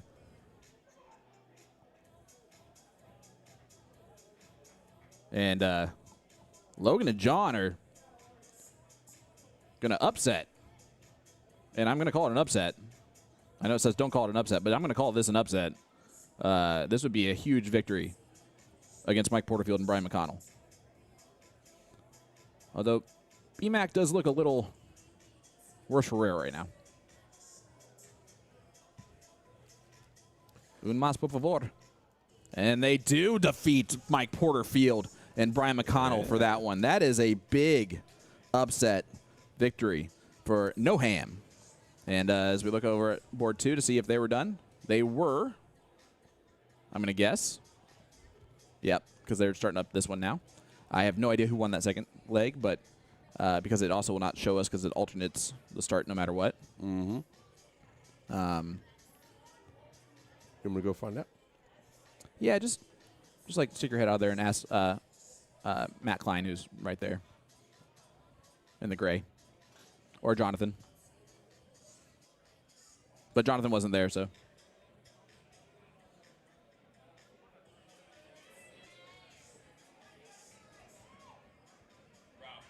Okay. So the information has been passed down, and it was Laws Masonry who won the 0-1 leg over here. And as we jump over, it looks like this.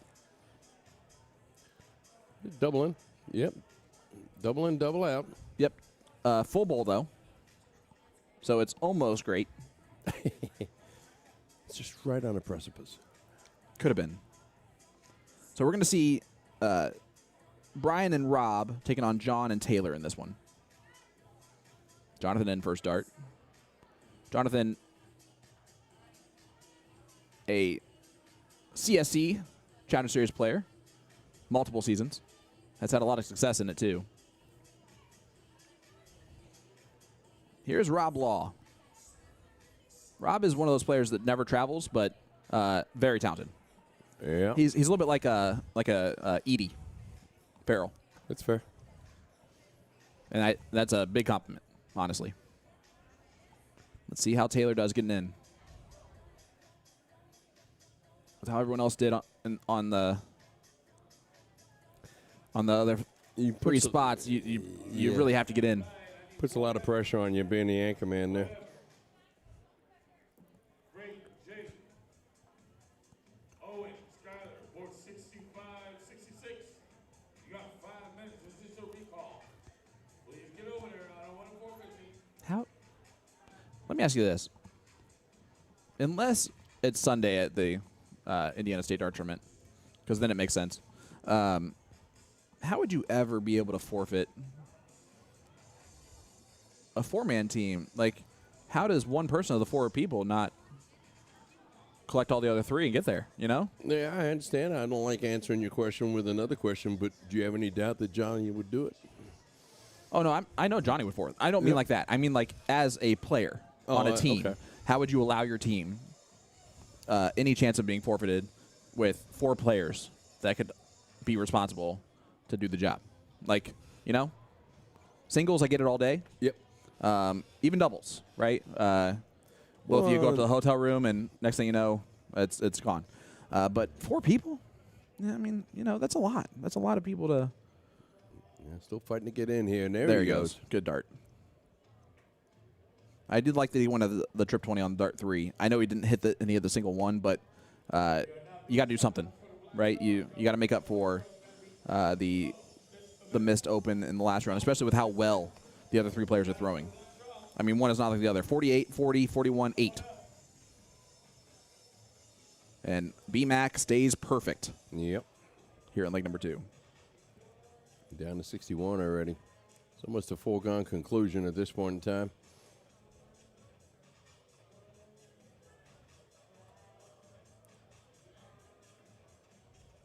Ooh. Very relaxed throw. You're seeing right here. Yeah, he throws it really smooth. Yep. And I feel like that's almost like a natural talent when you look like you're throwing the dart really smooth and it's popping into the dartboard. Mm-hmm. I cannot do that. I have to throw the dart. I have to feel like I throw the dart hard to throw it for it to actually go hard into the dartboard. I caught myself. And Yep. Taylor's just going to have to erase this one from his memory because guess what? He's the 4 player, and the reason why he's the 4 player is because he's the best one at 01. Because he only has to play 01 in this.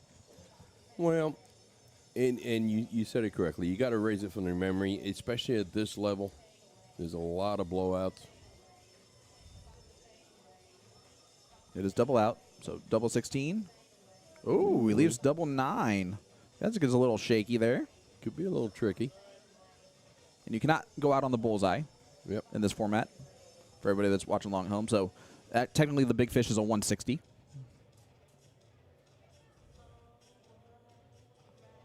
Jonathan's going to leave this handy, isn't he? Yes, He sure is, but I don't know how to. I mean, I don't have to tell him this, but he played a great leg for no reason. Oh, missed the big number, did Rob. So Yeah, I was looking for a 13 there. Kind of floated a little bit, rose up to the 4. you should the last start of the bowl. Yeah, leaves himself the 34. Could be a little tricky. Honestly, if I'm Taylor, I see a little bit of a shot here because they go inside on the first dart, and they're now wasted that round, right? And then they come back to the board, and you still have a chance to kind of with a few misses, and that's possible with 18 and 34. And he tried to go 10 for double 4, and which is smart because nobody misses double 4, but he missed it. And Jonathan has to, due to the freeze part of this, get this down to something handy. So I like double 16 here. Would you agree with that? Yeah, I like a double 16. Leave yourself a 4 for a double 2. Gives you an opportunity to miss. So he goes all the way down to double 1. Yeah. I know why I don't like that. I get it because it's the lowest number that you can leave without hitting it. But there's another one inside. And that can happen. Now he has to go 1, and the 20 and 18 are right there. Ooh, now double 7. That's not easy either. Yep. At least he missed on the outside. Honestly, that's a blessing to miss on the outside. But still a little bit of a That's- trap. this- You leave yourself at 7 if you hit on the inside on that first start. I know I sound like I don't know what I'm talking about a lot of times, but you see one round go past with them both on doubles and not being able to hit them on the finishes because of the type of double it is, or because of the number that it is. And I cannot stress how important that actually is to this game of double out. It really is. And when it makes you question, when he went for the triple 20 in that first round after he got in and hit the 1, after he went for bullseyes there, would things be different? Looking at a 6 double 6. That'll work. Yeah, there's nothing wrong with that. Beautiful, beautiful checkout. I'm still a little bit surprised that I like actually that 10-6 wire is a smart play because it's less dangerous than the double 9. So great win over there. And so we have now played 4 legs, and I believe this is the score line. 2-2. Actually, I don't know what happened on the other board, so I don't know if it's 2-2.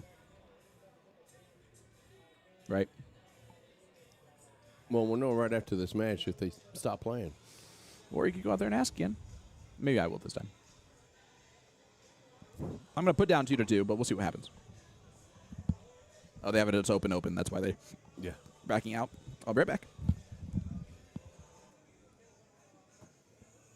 All right, folks, I'm still here with you. Sean's going to check on that score right quick for us. Just confirm it is 2-2. Thanks for joining us. It's a pleasure to have you all along. My name is Jason. We are here live at the Western New York Shootout. So we're looking at a double in the 4-man team. And he is in.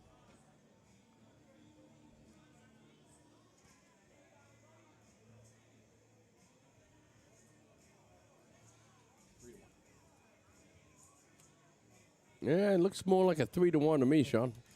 It is a 3-1 lead for Laws Masonry. So, how interesting is that, right? John and Logan steal the first leg against Mike and Brian, which is a huge team and a very tough team. You see Porterfield gets in on double top, but his partner didn't get in at all, and Rob, so an opportunity to get a leg back for Taylor and Logan.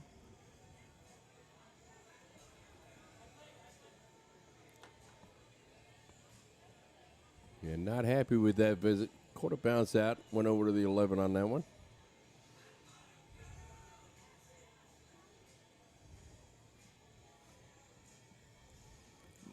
Yeah, it's in on double 7. That's fine. Just don't. Yep. Listen, that's a blessing. You just take that and run, man. You know, either that could have counted as a 0. You know better than that, Rob. Yeah, I'm not sure why he still stayed with the doubles on that third dart there. Could have switched over to the bulls.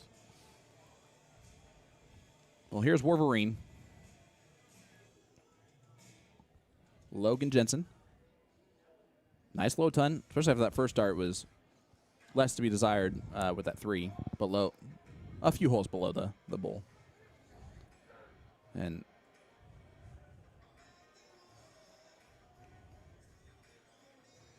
Mike is throwing awful right now as a 25 average, and I mean that. Like, that's... Well, I did. He will tell you that. Yeah, first couple of darts to get in on a double. We'll see where he's at the end of the match here.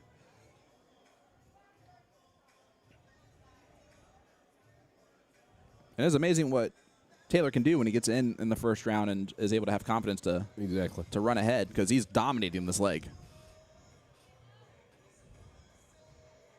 And Rob is wiring everything. Literally all 3. Yep. Can't get closer.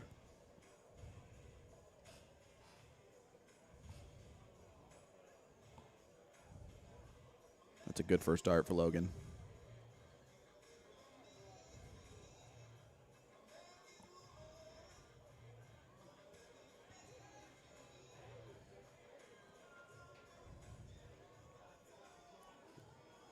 All right. Mike's going to be the player to get back in it here. Yeah, it'll be down to 2-1. Yeah. Hat trick for Mike Porterfield, who will still tell you that he's throwing awful in this leg.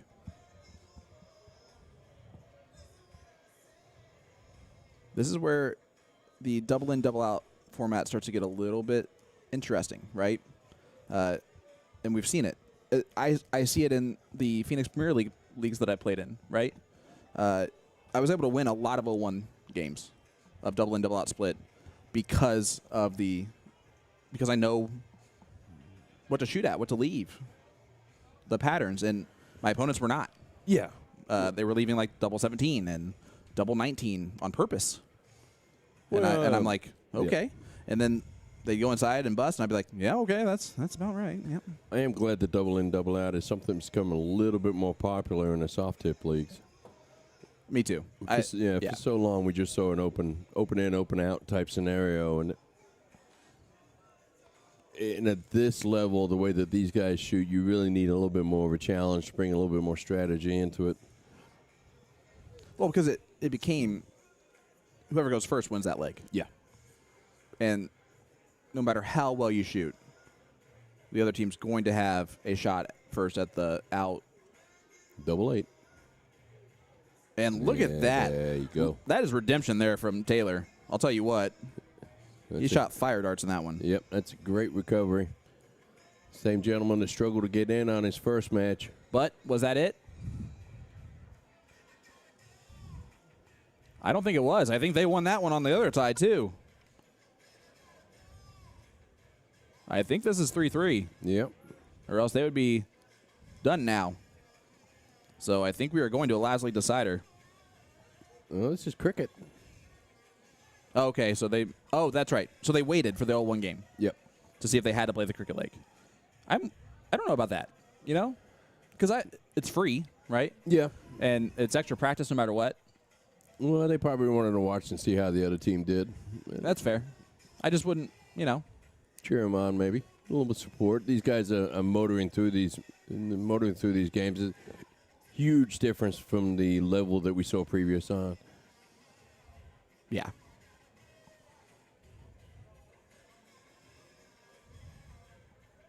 What average wins this leg? Oh, I think a 4-5, 4-5, 4-7, somewhere in that ballpark. I'm going to guess combined score will be somewhere around a 9-5.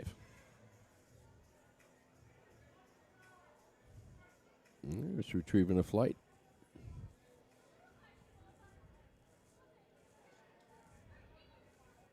I think if you and your partner's combined score is lower than a 9-5, you can believe that you're lost.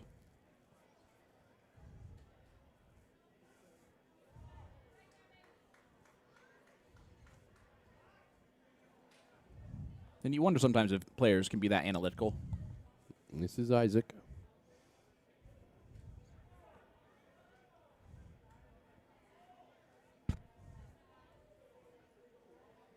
Here is our first look at Matt Klein.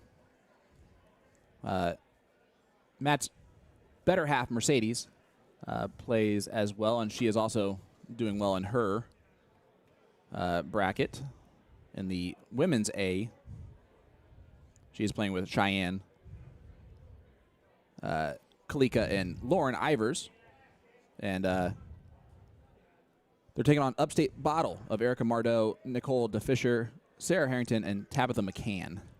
And I just wish that we would have that queen seat match. But that's okay. Beggars can't be choosers. Well, we got a fantastic match as we sit Of right course we now. do. So, But the ladies could have waited for a second. It's not like the other side's even close to catching up, you know? Let's take a little breaky break instead of taking a longer breaky break later, you know?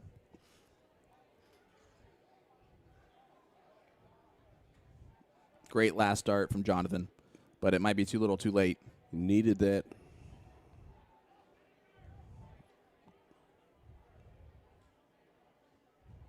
Isaac and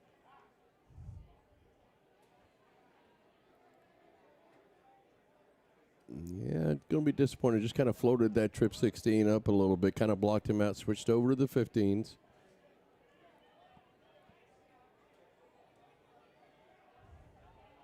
here's Matt. Oh, brutal first two. Yep. The opportunity to get back in it with a good round there. Not going to happen. And I'm telling you what, if you're on Noham's team or Laws Masonry's team,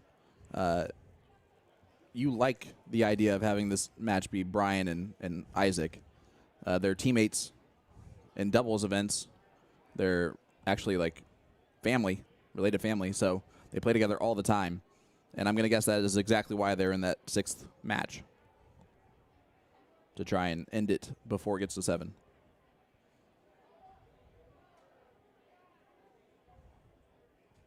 And unfortunately, just nothing happening here for the No-Ham team that's about to be eliminated with a trip 16 or 3 single 16s.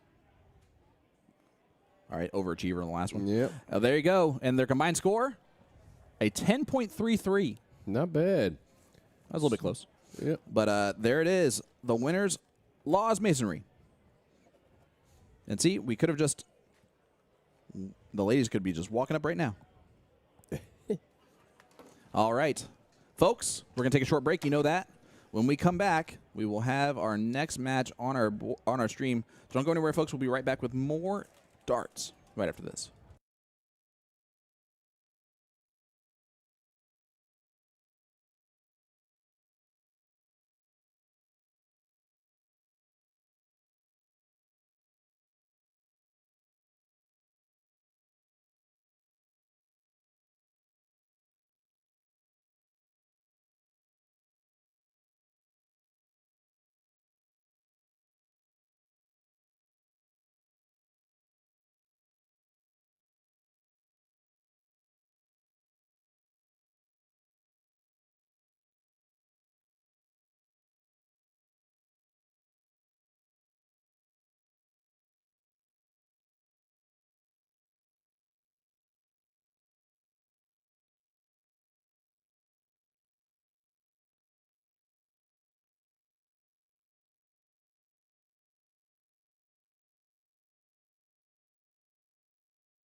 Welcome back, ladies and gentlemen, to Western New York, here for the Western New York Shootout in Batavia, New York, just about 30 minutes outside of Buffalo.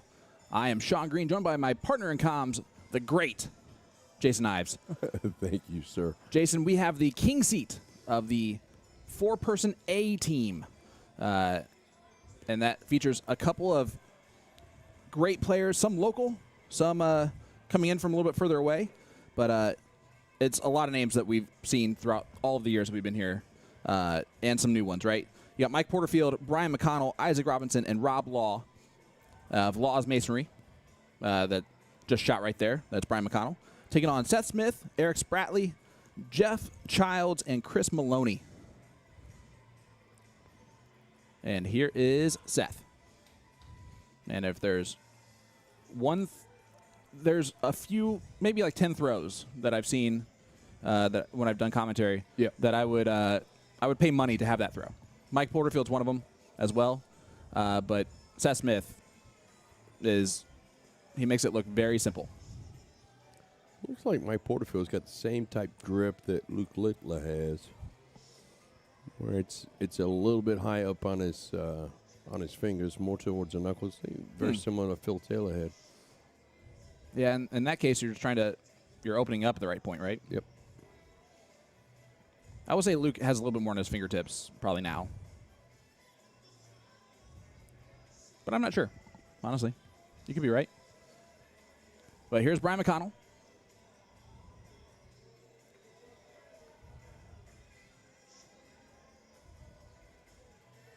What would Brian McConnell do if he was here right now? He'd probably win a match or two. That's what Brian McConnell would do. You think there's a big advantage to be a hometown team? No, not here. I think there's an advantage to have been here many times before. Sure. But I think that just because you know what to expect, but I think this is a good mixture of people that have played here before and people have not. Like Mike Porterfield's first time, right? Now it's Mike Porterfield who can do a 6.67 in any place they plays. Yeah. Sorry, 6.67, but at the same time, you have these local guys that play together all the time, like Seth and Eric, and it's always interesting to see kind of how that plays out. So we just check in over on the second board. For the first time in a long time, Jason.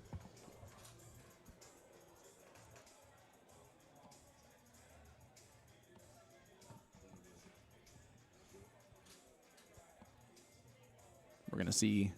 Should be an easy fix. But let's go back over to actually, I'm going to stay here to change it. There we go. So that's where they are. Isaac playing with Rob, and then Jeff playing with Chris. So they're not quite there, but there's the win of that one. My goodness, Well, did they win that quickly. Yeah, that didn't go long at all. Yep, so Mike and Brian whooped them. They're in leg number one. So let's go back over to this one right here. All right.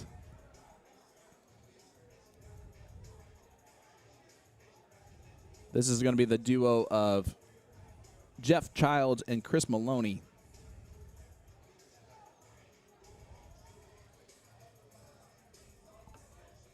I do like the jersey there.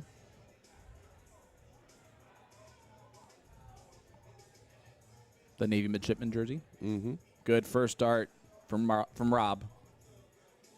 I like the step back, trip 19. That would have worked great if he would have hit the bullseye to leave double four. Because nobody misses. Nobody misses double four.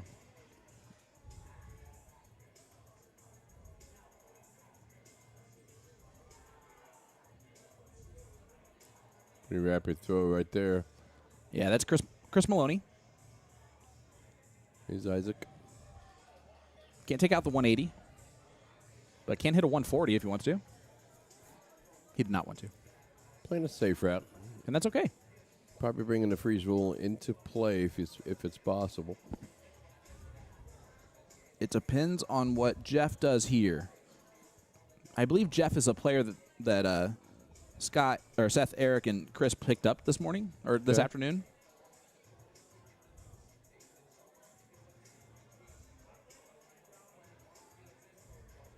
Oh, leaves the 2. That's great. Okay. So now if Chris has a big round, if the 61 doesn't go, but that's a big if, Rob is going to at least get a dart at this most likely. It's 8 of 14. It is double out, just as a quick reminder. Ooh, that was just right on the wire. Yeah, can I use the bull? Yeah, when you'd say that same thing, right? If that dart is barely in the fat part of the number that you're shooting at versus the dead center of it, it makes it much less likely he's going to hit that double Yeah. than if it was right in the center. Chris has got to have big round here. And he tried to go for exactly what you said, to freeze. Yep. But actually, if it would have gone hat trick, he would have frozen. So, should have just gone hat trick. Why you stop on the? Why you start on the 20s? Tops for Isaac. Double 10. Oh, and it does not go. Okay. But unfortunately, Push him off. yep.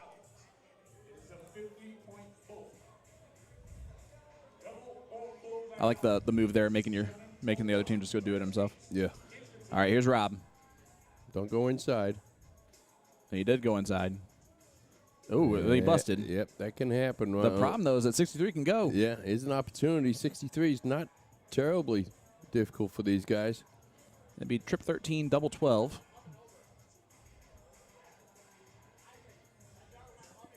Little pause right here, putting a little bit of pressure on that 63.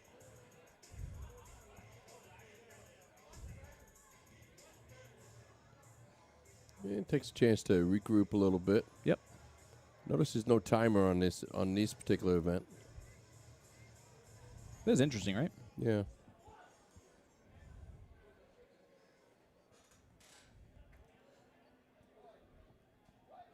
You want to at least get a dart at it, young man, no matter what. Oh, I like the step back. I Yeah. like it a lot, Smart move to reset there. especially if he was not ready with a grip. That's a great step back because that is tough to do. You only have one shot at it. Yeah, that's okay, though. Did get a shot at it and came out of nowhere, really. And now an opportunity to make it 2-0 for Laws Masonry. Again, this is the king seat match of the A division of the 4-person. Well, it's going to be double 4, and he missed the double 4. And the double 2. That can happen. Well, and he still kind of froze. Sorry. Oh, shoot. I thought that was going to hurt our camera. It did not, so that's good. Hey, our camera didn't move at all. That's good. No. Is that surprising to you right now? A little bit. Sorry for using the S word there, my friends. Double 7. And it goes. There you go. Textbook. How do you take out 20? That's exactly how nobody else really does it. The problem, though, for RCE is that they are now down 2-0 after losing that first set. And that was quick, too. Yep. Yeah, you're down 2-0 pretty quick. And since the cricket leg went a lot quicker than the 0-1 leg, we're going to start with the cricket leg again because I feel like that's a situation that might continue.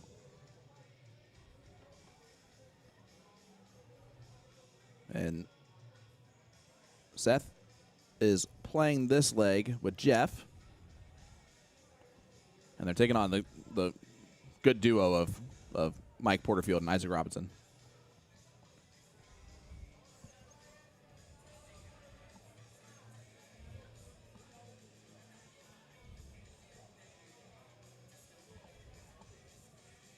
I like that they're playing my favorite song out there right now. It really is my favorite song of all time.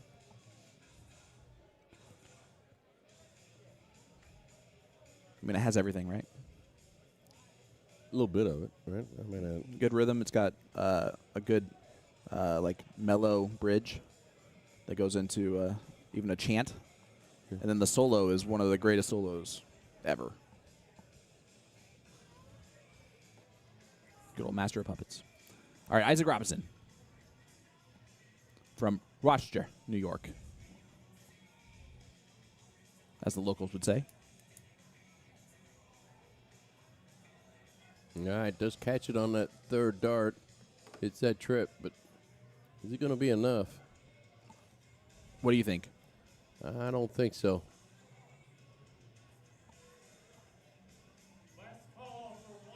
Seth, not a great visit. Just a 2 mark on that one. Mike with the opportunity right here. Take the point lead and close the 20s. He's probably just going to stay on points right here. He does. And a 2 mark from Mike. We talked about it all day long. Your opponent shoots bad. You have a tendency to shoot not so great right behind him. Not capitalizing on that opportunity real well. Well, these guys shooting 19s really like those 7s. This is a big dart here for Jeff. Great dart. Work. See, here's the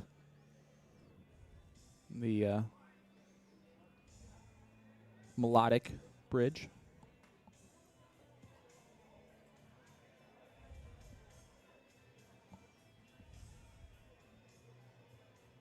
Courtesy of Isaac Robinson. He went up for the hero shot on the trip 20. I don't hate it, and I know that. Is it the right move there all the time? No, but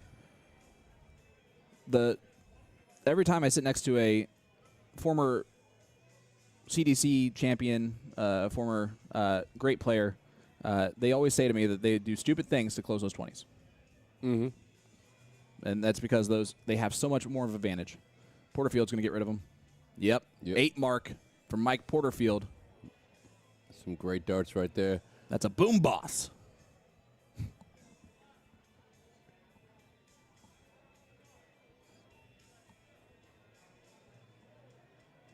Actually, just a snowman. It's an Olaf. A Frosty. And these guys not having terrific luck on the lower side of the board down here. A little bit all over the place.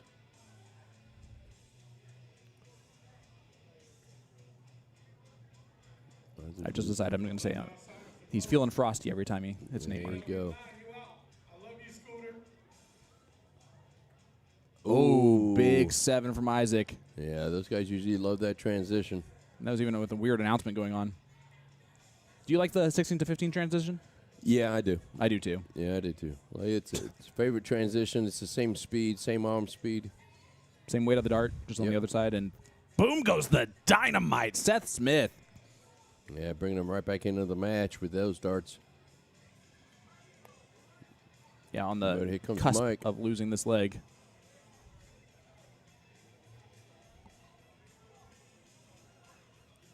Man, this is a battle. Listen to this. Listen to this solo. You tell me it's not one of the great solo time.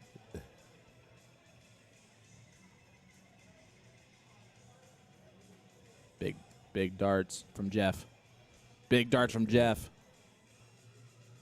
Yeah. Oh, that is a wire width away Yeah. from back-to-back booms.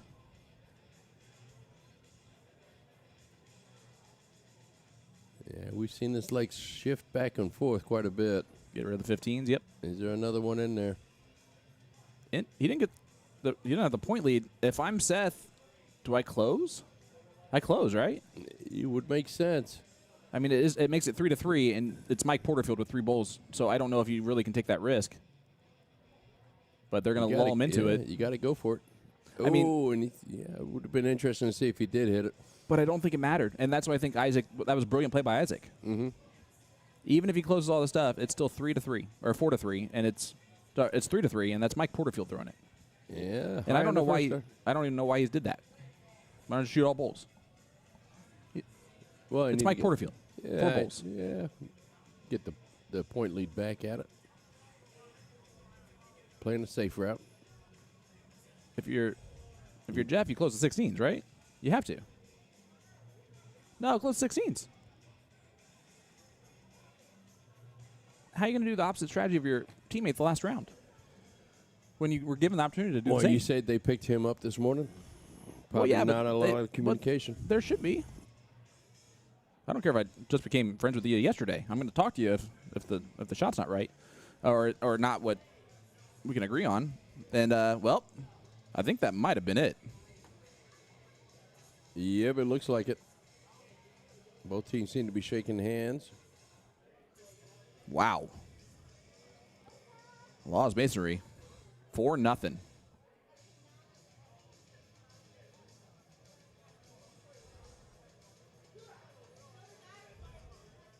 There are really good darts, and then there's those.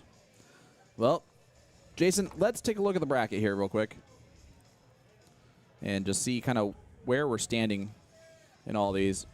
9th through 12th, we're still waiting on the king seat match of that one. Anthony, I'm not going to try. Bill Taylor, Bradley McDonald, and Jason Tellier taking on Ed Smith, Jake Link, Jeremy Link, and Kyle Jenkins. I remember Kyle earlier. They will play, sorry for zooming in on that, whatever, which is Brandon Mono, Jay Wah, Owen Neer, and Skylar Greenfield. It's weird because all four of them sound like really young names. Right? Well, Skylar, Owen, Braden, and then you got Jay, Yeah. which we just know Jay's not young. That young. I don't know. He might be. Owen, maybe not. I think Owen's a It's young been name. around for a while. Yeah. All right. Anyway, Meanwhile, isn't it crazy to see Jay Wah on a B team? I just now noticed that. The ladies, Upstate Bottle is in the queen seat. Erica Mardo, Nicole DeFisher, Sarah Harrington, and Tabitha McCann. And the 4th place match going on right now, Bitches Be Trippin'. Heather, Jillian, Kasha, and Val taking on I Gotta Pee. Amanda, Jesse, Caitlin, and Kelly, which means that, and the winner of that one gets Johnny's Angels, which is Cheyenne, Kalika, Lauren, and Mercedes. So we will see how that one goes. And if we're looking at the B for the ladies, it's not quite as far along. Just Us Girls is playing the queen seat match right now against One Small Victory, which is Amy Toy, Jordan Rowe, Lynette Miscorial, and Shelly Brock. Pretty good for a girl. Alyssa, Helen, Kayla, and Melissa. And then Courtney, Jennifer, Mindy, and Randy are over there waiting for the winners of that one. So a lot of darts still to come your way here on To The Point Streaming at the 10th annual Western New York Shootout. So don't go anywhere, folks. We'll be right back once we have another match coming up. So do not go anywhere, please. We'll be right back.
We are back and in action.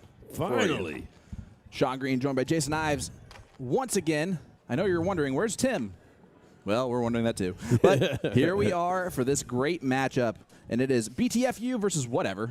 And this is the king seat match of the B men's four-person team.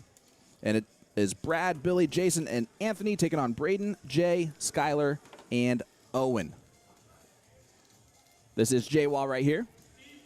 J-Wall, I guess his team ditched him today, and these young whippersnappers picked him up. All right. Well, that's a good pickup for them. Yes, it is. Really.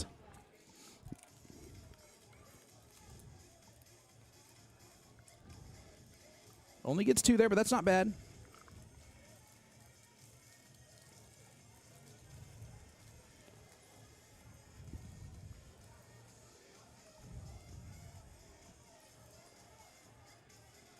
Great darts there. Yeah, that's really nice darts. Billy with a good round.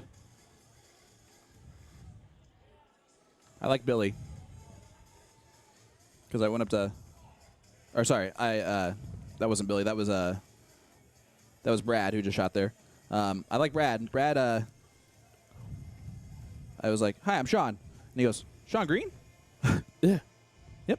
He goes, oh, man, great to meet you. He's the only one who's recognized me. So I like Brad. Well, that's one.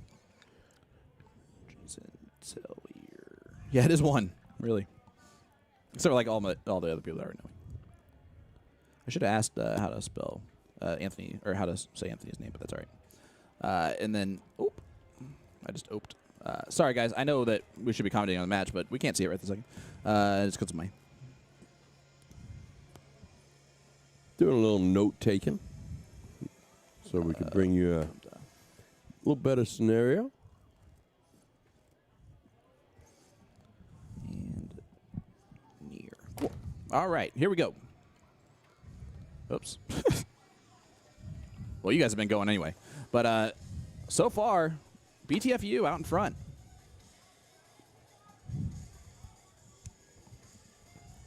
And here is our first look at Braden. Well, not our first look at Braden, but first look we've been over here with him.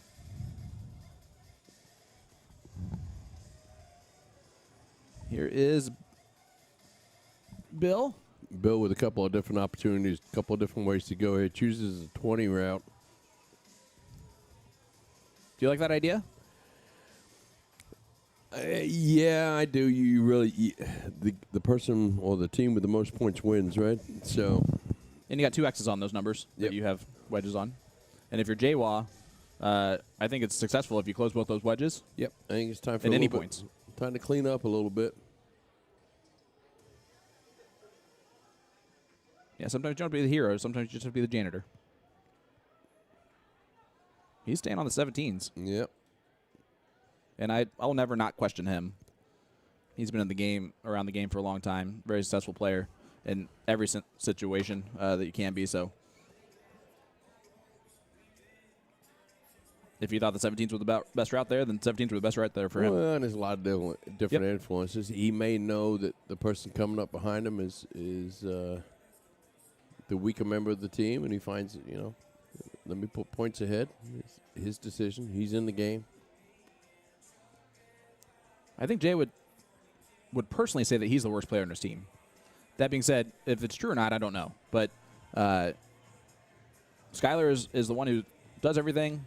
Jay's just kind of staying out of the way. He's like, I'm just the guy who's just going to show up and play. Yep. Right, an open round there. At one point, he did say that he had to have about 12 waters once he realized these kids were pretty good and that they have a shot. He's like, I got to get back in this, man. And that's not going to have anything to do with how he's throwing right this second, but frustration. But it's not harmful frustration because his team's still up. Yep. In this leg. It's always hard to keep that in perspective.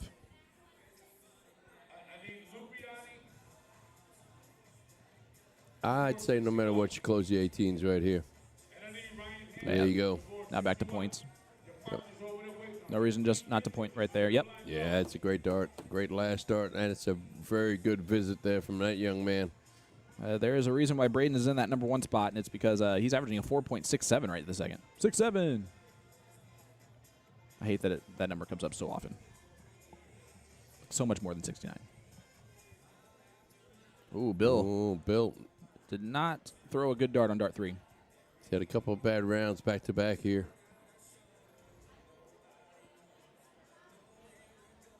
He's getting a pep talk, though. And if it's first time on stream, that's tough. If it's, sometimes, unfortunately, you're the player on the team that's struggling, and your team's still winning for you. And it's always frustrating to then have to highlight the fact that you're the one who's struggling. But I don't think that's actually Bill. I just think they're having a bad leg. You can't be consistently bad in this event, and even with 3 great players, and still move forward sometimes. Well, he's making a change, taking off his sweatshirt there. You see in the background. Might be a little bit too late at this point in time, but let's see what he's got now. He's had 6 bad darts. Let's see if we can change the outcome. Come on, young man. Do it for our age group. Not mine. There you go. I'm rooting for the Young Bucks and J-Watt. I'm in between that age. All right, here's J-Watt. 2 bowls needed to win this leg.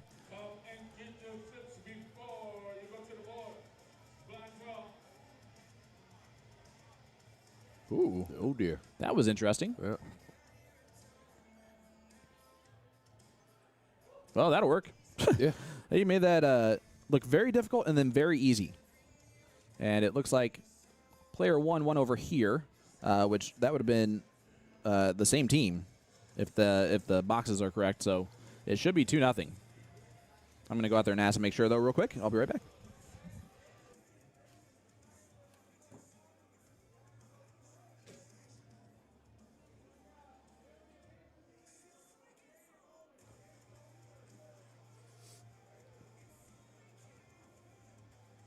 We've seen some big recoveries from these guys, so don't judge them from that first leg. We've seen some big comebacks, and I will remind you, this is a king seat. So anything can happen. You got to be a good player to get this far. Doesn't matter whether on a 4-man team or not, but let's get it kicked off here with cricket. See what we can do with the opening leg. Ooh, just a 1 mark here. Switched away from the 20s, and he snatched those darts out of the board. He's not too happy with that result.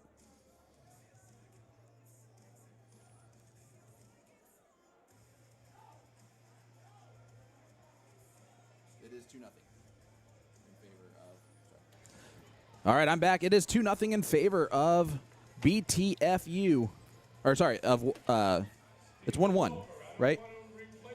No, it's 2-0 in favor of whatever. So I was just wrong on whose team,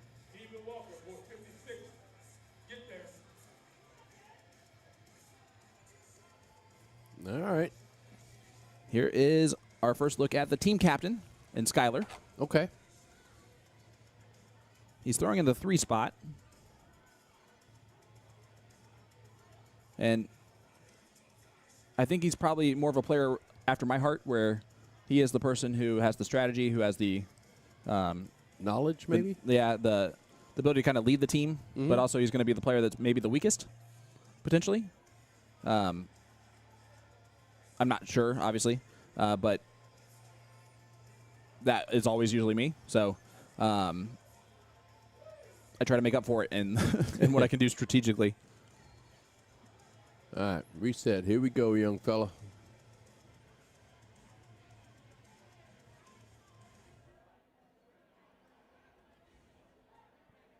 This is going to be our first look at Braden. Or sorry, not Braden. That's Jason. My bad. First look at Jason. You, Jason. But that's a different Jason. There's Skyler again. I mean, he's really not bad. It's a unique delivery. Yeah. But I can tell it's a great shot. And Brad shakes his head, gets the last dart. Good last dart. See a little bit of frustration creeping in on that team, and that becomes contagious. And it makes sense, right? You're down 2-0 in the king seat match. You're wondering where the heck the game is that you've played the entire time. How do we win those first 5 to get to this point? Just And it's the first time they've been on a streaming board, and that may have a little bit of something to do with it. But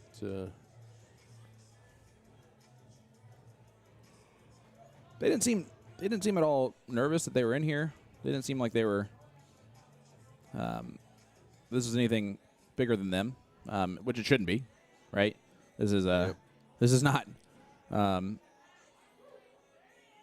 It's a much better first start from. Been great last. Yep. He's pegged that trip 19 a couple of times now.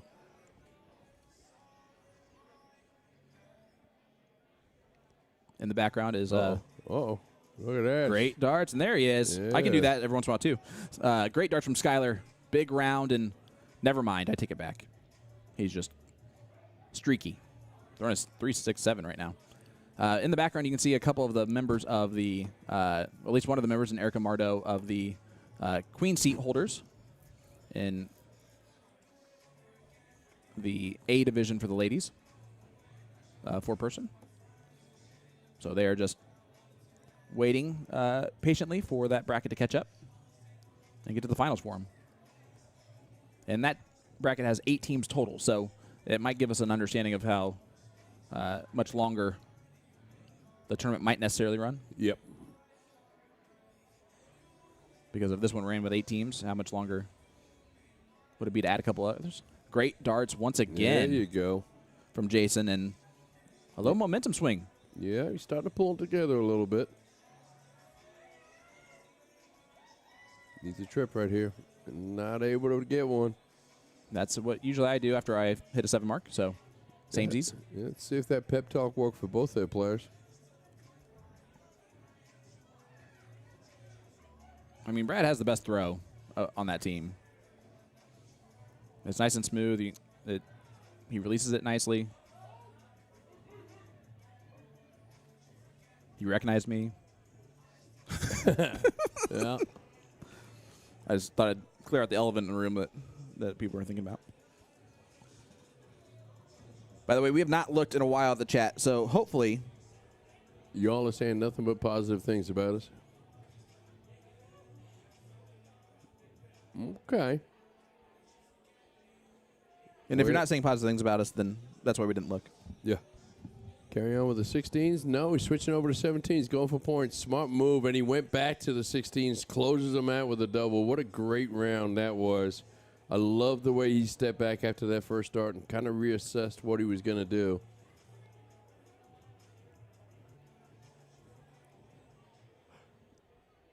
David Gillette says, mess with Logan about his socks.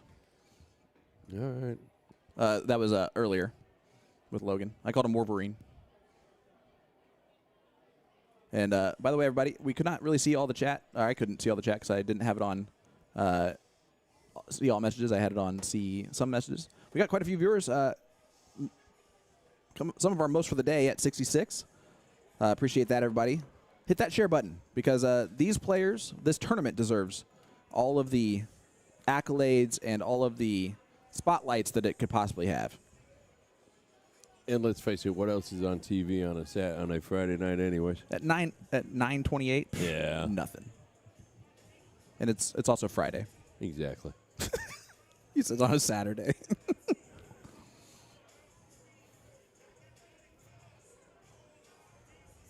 It's always fun to do this tournament when there's a Buffalo Bills game too, playoff game, because they will just turn all the TVs on the Buffalo Bills game while the game's going on and turn on the actual sound of the game.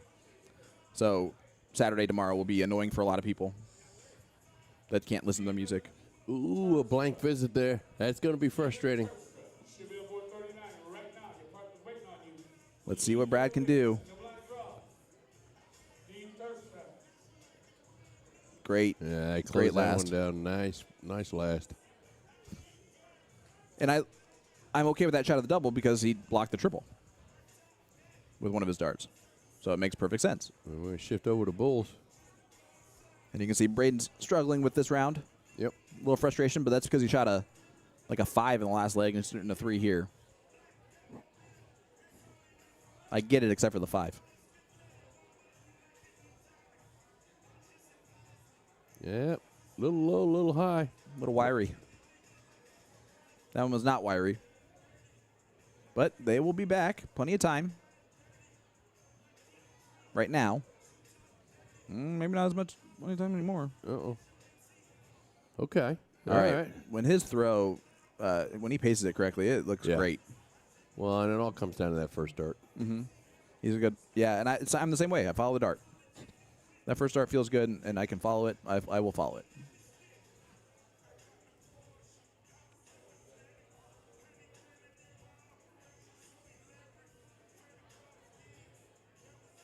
This is on. Yeah.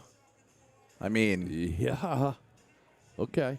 These guys are going crazy on these bowls. 100 last 2 rounds, and maybe time to put a little points on the board here. nah. 2 bowls needed. There it is. There you go. No reason to mess around with that. Can't do the mess around. And that's the first leg on the board for BTFU. And that depends actually on how this one went. It looks like the team that went second won this one, which actually would have been BTFU as well if that was the case. But let me make sure. So I'll be right back. All right, stay right with us, folks, as Sean runs right out there. Sean, the youngest member of our team.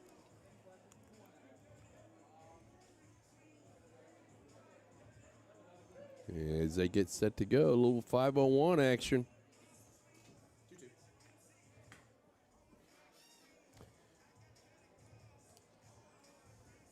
Well, like the wardrobe of a ballerina, it is 2-2.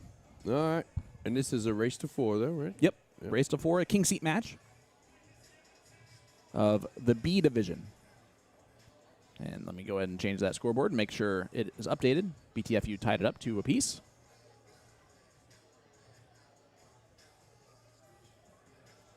This is always interesting here in this third set, so to speak. Legs 5 and 6. Who's that young man? That would be the one that we have not seen yet, and that's Anthony. Okay.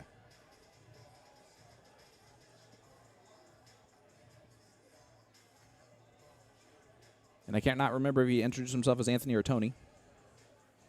So we're going to go with Anthony. In the B division, it isn't obviously an open in, but it is an open out as well. You don't see any master outs in this part of the country. Is that? Yeah, I don't know. You're right. I don't know if it's. I mean, I don't know if you're right. You know. Yeah. In our limited scope of what we've seen, we have not seen very much master out. What about it, chat? Give us the answer to that one. And if you're from this part of the country, do you play a lot of master out? And why not if you don't? It's kind of like training wheels before you get to the double out. It's a little bit of a pressure shot. This team not off to a great start here. I do have an iPhone up here, so. Yeah, it's much better. That's going to bring those averages up quite a bit there. Nice low ton.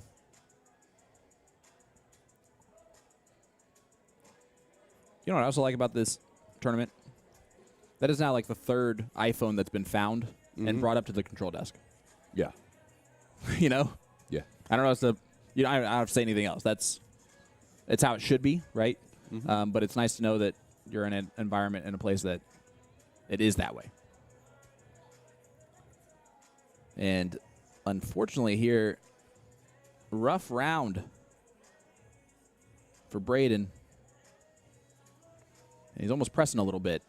And this will be our first look at, of course, Anthony right there, and then Owen coming up now. And his hat. You're going to get a kick out of this. I wrote down just for whatever, like how to tell the differences between the 4 of them. I put for Skylar, big beard, glasses. For Braden, I put smaller beard. For Owen, I put hat. And then for Jay, I put old.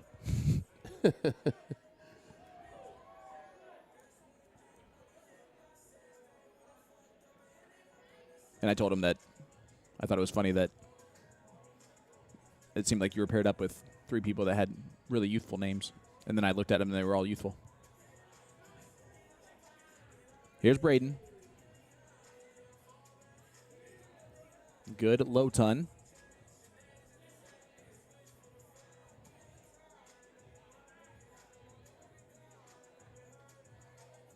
We'll see how Anthony responds.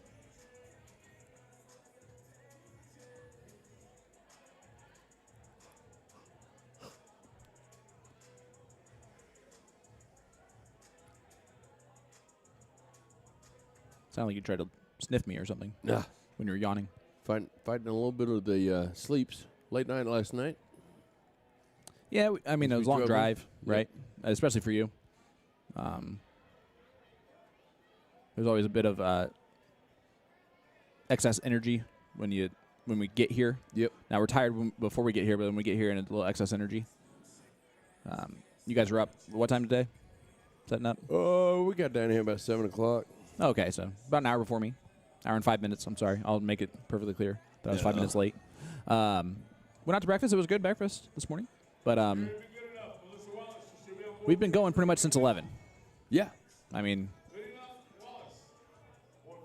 actually, Well, just now looking and thinking about the fact that it's getting on 6 hours and 40 minutes, although I don't think that it kicks off of YouTube, right?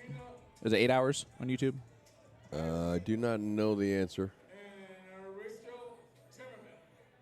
But I thought it was 6 hours, so I think we're in good shape. I know Facebook will kick you off after 6 hours of being live. Yeah.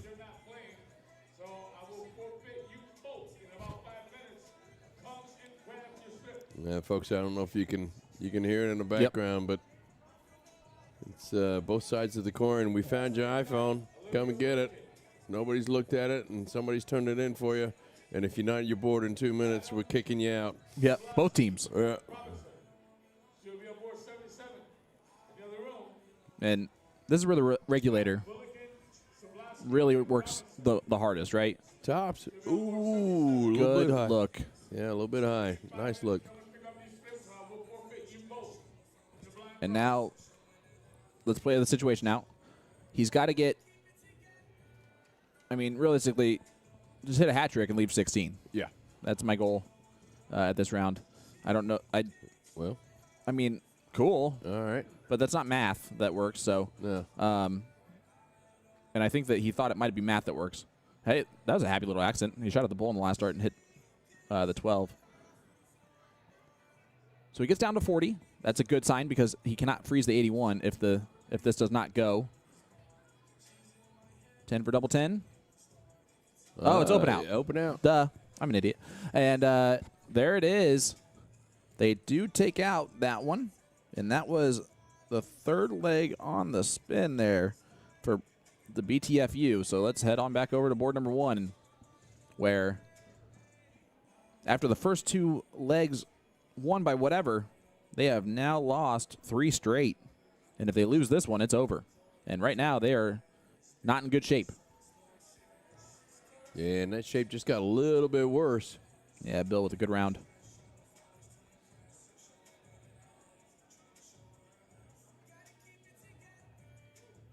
Skyler with a good round there, though. And Jason's been the one that's been throwing lights out, 4.5 in this leg. And he's going to step up right here. Let me ask you that question back from way earlier. The not being able to coach in singles. How do you feel about that? There's a difference between coaching and sharing a correct strategy as to what to shoot to get to an out. And I can understand why the rule is in place, and I can understand why you could argue against it. And I can see both sides of that coin. I think it's very, very tough to enforce. Right. I'll say that about it, right? I can understand why you discourage any coaching going on during the competition, especially when you're not on that team. Let's be clear, it's only for people that are not on that team. And it was primarily in the singles event. It was only singles, yeah. Yeah.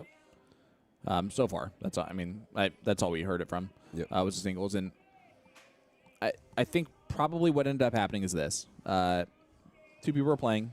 One person had a support system behind them. The other person didn't have anything. They're playing 0-1. The person didn't know they're out and asked the person behind them, like their person that was with them. Yep. The person with them told them. They shot, probably hit it. The other person is like, that's not fair because I don't have anyone behind me that can tell me what the out is. If I would say that that's not really the true Right. definition of coaching. You know, you wouldn't? I don't think so. I think that's more strategic, how to play or what to do in a certain situation. I really see coaching as something that's aimed to improve over a long time. Look at this by Jay.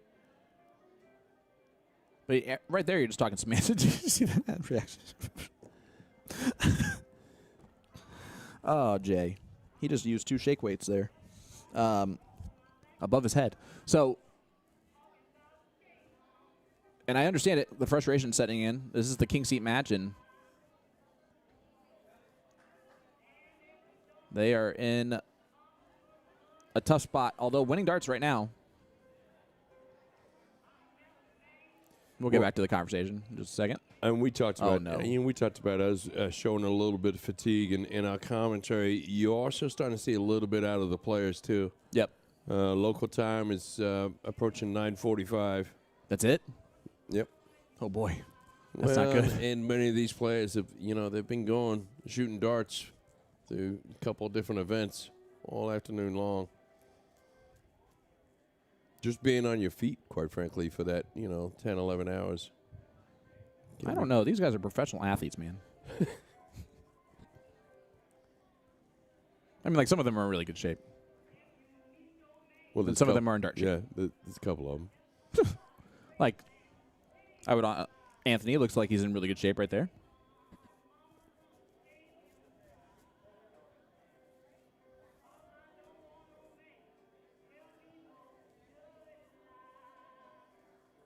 And that's just not going to be enough. And Bill licking his chops to get up there to win this match 4-2. And teach those young whippersnappers a thing or two. Come on, Bill. Do it for our age group. That's a good. Start right there. Now if you don't hit it, you're upset. There it is. Yeah. And, wow. Who would have... That's the first time we've seen that, right? The flip around, a 2-0 start, Yep. lose 4-2. But that's what happened there. BTFU is your king seat holder.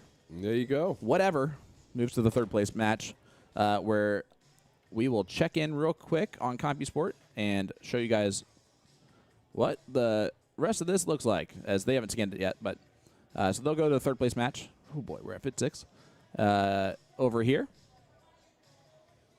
So a couple of things waiting there. But let's look at the A division, 14 teams.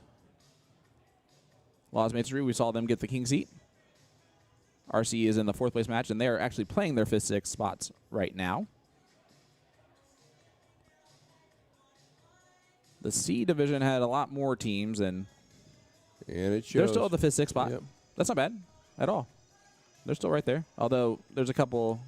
There's one match behind there. And then the women, I saw Upstate Bottle waiting there, and yep. Right now, I Got a P is playing Johnny's Angels on boards 67 or 69 and 70. We're gonna need to get that final. You know, like I feel like that should be the next match that we get. So I think we need to get all the finals, but yeah. Yeah, I mean, I just mean like since that's the one that's coming up next after this battle. So I'll just make sure to go talk to the tournament directors and just have them hold that one for us. We're going to put you on the corral screen for a little bit here until someone comes back up, and stay right with us. I'll be staying right here with you, and Sean's going to run and check and see what matches we got coming up.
All right, ladies and gentlemen, we might have lost some of you, maybe most of you, maybe all of you. But we are finally back for the finals of the Women's A bracket. So I'm going to go ahead and share that out with as many people as I can. Looks like 40 of you are still here, and I appreciate that so much. Sean Green, once again here, USA, to the point streaming, as that's twice now I've done that. Sorry, I'm just used to that. What can I say? But it has been an absolute pleasure to be here with you this evening. I cannot tell you how much we appreciate all of your support. Make sure that you hit that share button. Let everybody know that we are live here. These ladies deserve all of it. They are fantastic dart players, and it's going to be a fantastic battle. Let me reset the scoreboard here. Probably could have done that in the last hour, but that's okay. It is the Up State Bottle versus Johnny's Angels. Those suck-ups. And it is going to be a race to 4 here in the finals. The queen seat holder. Oh boy, why is that? Why is that doubled?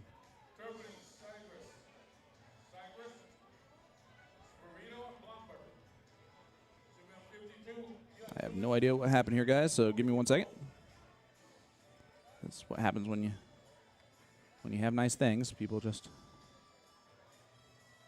want to come in and mess it up. No, I'm just kidding. No one messed it up. I probably messed it up.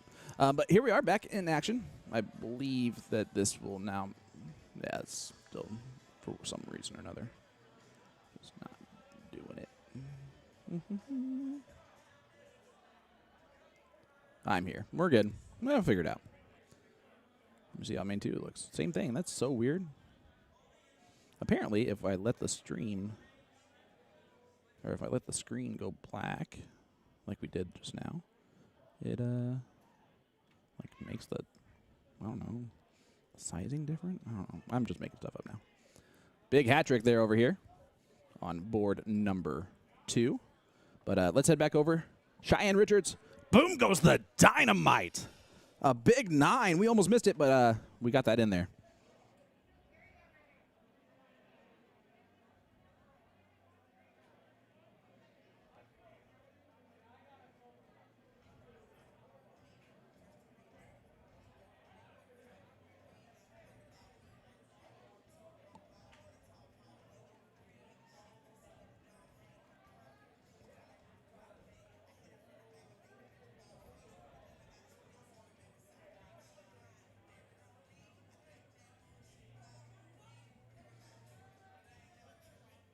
Here is Kalika Christ. Or Kalika Chris, sorry, excuse me. Kalika, very solid dart player from this area, around this area. She's always one of those players that we talk about every year and have talked about every year that we've been here. And that is easily the same that we can say for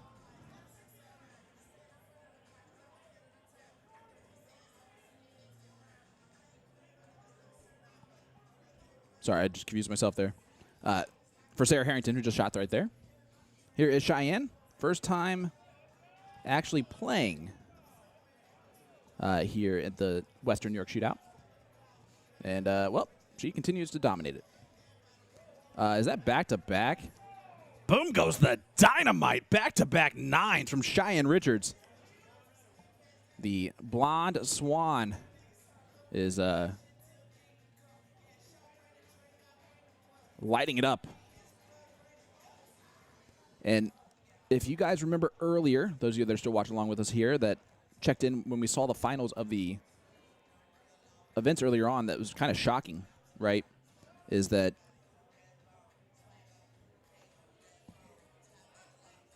every single triples match was double dipped in the final. So the king seat or queen seat holder, all of them lost. 2 of them lost 4-0. 4-0, folks. I don't know what to tell you, but that's crazy. Yeah, crazy. Why is this? Why is it still doing this?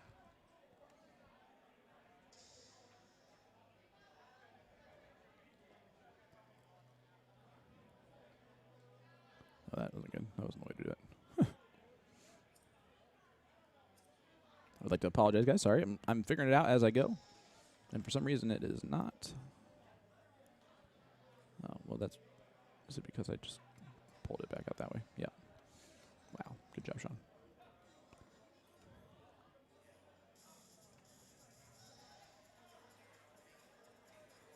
I promise this is about to look pretty decent. There we go.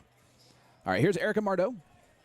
Erica, team captain for the Upstate Bottle. And, I mean, she's throwing a 2.0 right now, and that is way worse than we would expect out of Erica. And, again, what I meant by that when I was talking about the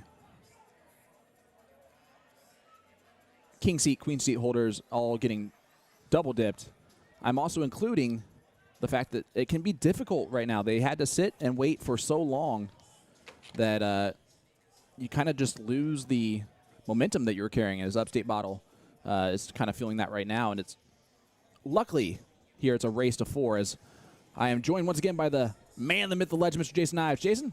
How you doing, brother? I'm sorry I missed the start. Oh, listen, it's all good, buddy. I was not worried whatsoever. I didn't care if you never came back. Not never. I hope you came back eventually. But I meant that in the best way possible, not how it came off. It's nice to be loved. Well, speaking of being loved, Cheyenne Richards went back-to-back 9 marks in this leg. Shooting 4.8. Shooting a 4.8. And single-handedly, really. Well, I mean, to be fair. Maybe it's Kalika me. is really helping, too. But those were wild. She just needs a single 15. Does find the trip instead. That'll work. And I just want to look over at the other board real quick to see where we're at in that one. This is Tabitha. Shooting right there. So it's about equal. You can see Mercedes and Lauren are playing on this board against Nicole and Tabitha, like I just said. So here we are looking. Kalika Chris needs 3 bowls to take out this first match. A double will do.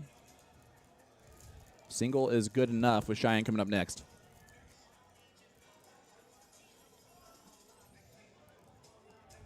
I did go ahead and share this back out one more time since it's been a while since we really had anything going on. If you want to do the same, that might be the smartest way to get people to know that this is the Women's A Finals. Getting down to the finals now. Yeah, and we're going to just carry on finals pretty much, right? Like that's how it's going to shape up here. I love that part. And we might not be able to get all the finals because of that. And I hate to say I love that part too, but part of me loves that part too.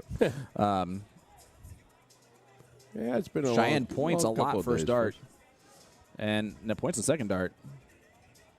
Then hits the double. 4.57 from Cheyenne Richards in the first leg, and wow.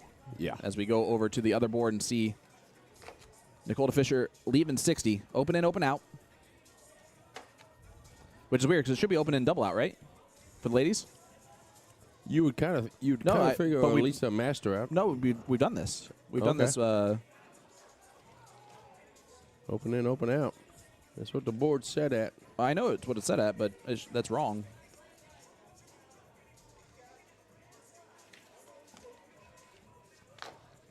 I'm pretty sure I left the sheet out there, though.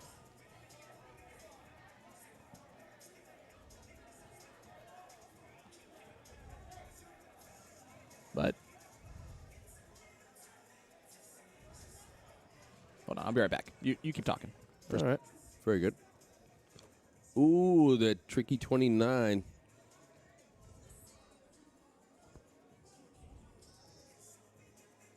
And leaves herself with 11.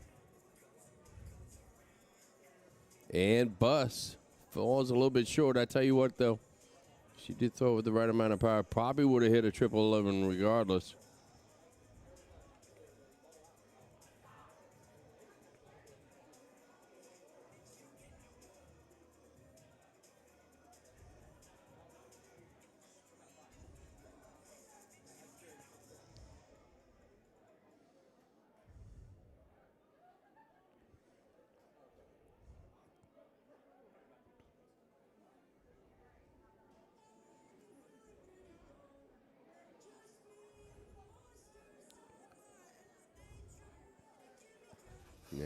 going back to a 122 now. She is going to freeze the other partner. Yep, she does freeze the other team, which is a successful trip in that case. Yeah, so Tabitha, all she can do is get low. Not going to get low enough just in case. Even if Lauren misses this, they will be back. But here's Lauren Ivers.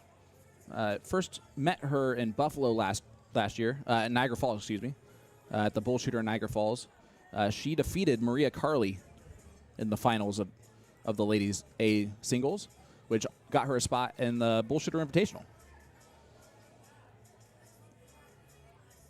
So Lauren, very solid player. 9 left.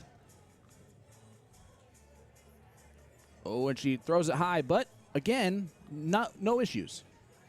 She'll be back again if she needs to be. Just went ahead and busted the 3 there, no big deal. That's really kind of the same thing. It works the same. So Nicole DeFisher is not up yet. Now Nicole DeFisher's up. So I think she's going to try and hit the 2 here to leave 1.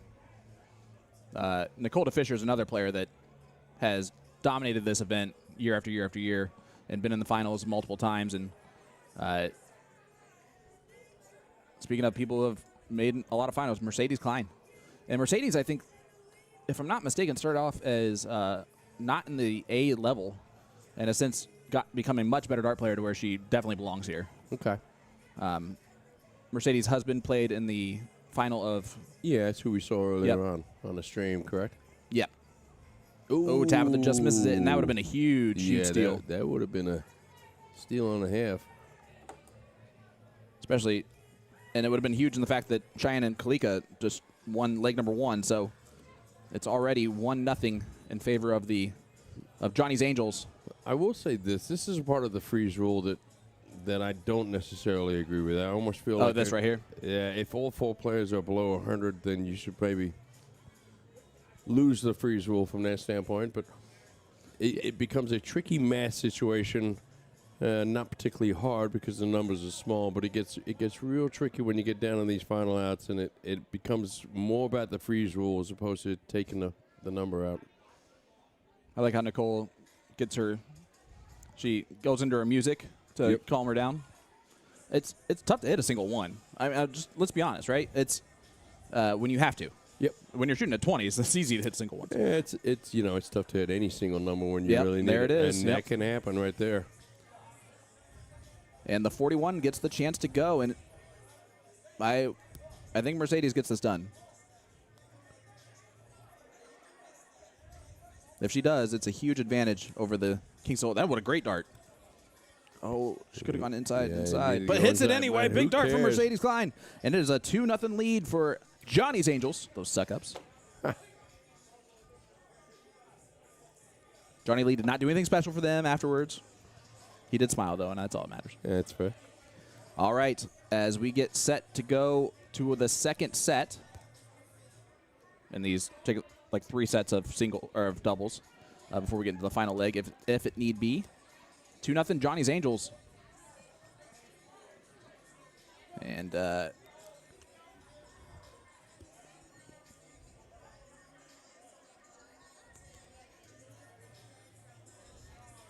believe typically they pick one board as the cricket board, one board as the 1 board. So I'm guessing that is what's happening. So we're going to start with cricket once again, like we did last leg. And doing so will be Cheyenne Richards and Lauren Ivers, who of course we've seen everybody now play, taking on Erica Mardeau and Tabitha McCann.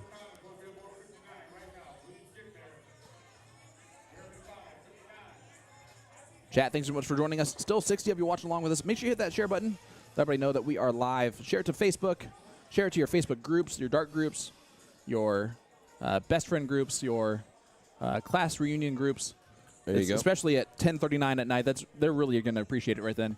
Especially if notifications are. And actually do like the at everyone notification just so it really makes everybody upset.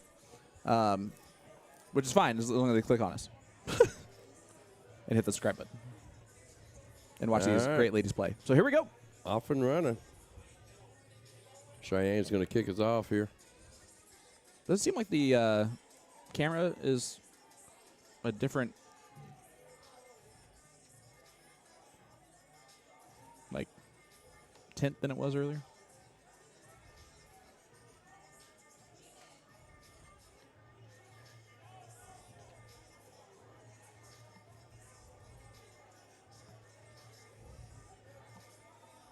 Oh, look at these ladies go right at the mark with an 8 mark here.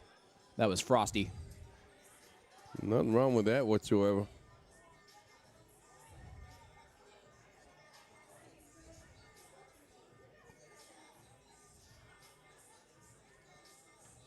It's like not even brightening up at all. That's weird.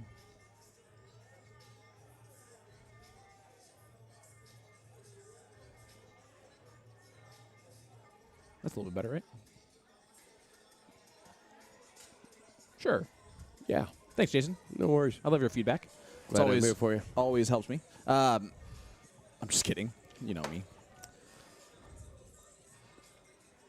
Upstate Bottles, not someone we've seen on a stream before tonight.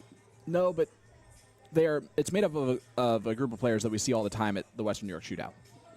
Nicole DeFisher, Erica Mardeau, Sarah Harrington, and Tabitha McCann. All 4 of them from the upstate area, and they it's a talented group led by Erica Mardeau and Nicole DeFisher.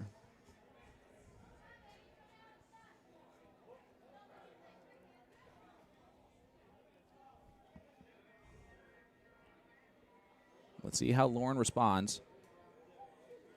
This is a different cricket leg than the first one for these ladies.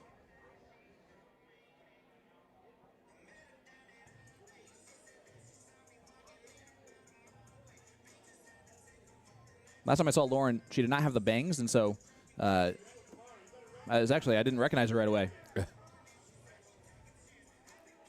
But it's nice to know that she can pull off anything, as can most. Yep. You know. All right, let's see how Tabitha responds. She can just close out the 17th, does exactly that. 3, 3, 5, and then unfortunately Lauren's struggling in this one, but Cheyenne's actually technically struggling with a 3. And you got to put that in perspective sometimes. That Cheyenne's struggle is a 3. Yep. Cheyenne going right back to those 15s. Cheyenne's big struggle is a 2, 3, 3. You see her rolling her eyes at that particular throw. Not real happy with that. And Erica's going to just do the work and hit that trip 15. Doing some cleanup there.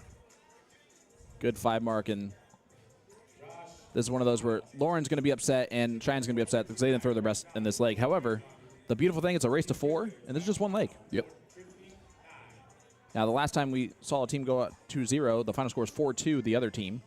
But in the finals, we've seen more double dips than we've seen holds for the wins. And that was early. That trend seems to be changing a smidge here. We'll see what's happening as the these teams seem to be playing a little bit more consistently now. You can see Nicole and Erica in the background there showing off their jerseys. Yeah. Those jerseys are a play on Maria Carley's flight logos. They just Americanized them. Okay. Because Maria Carley was supposed to be here.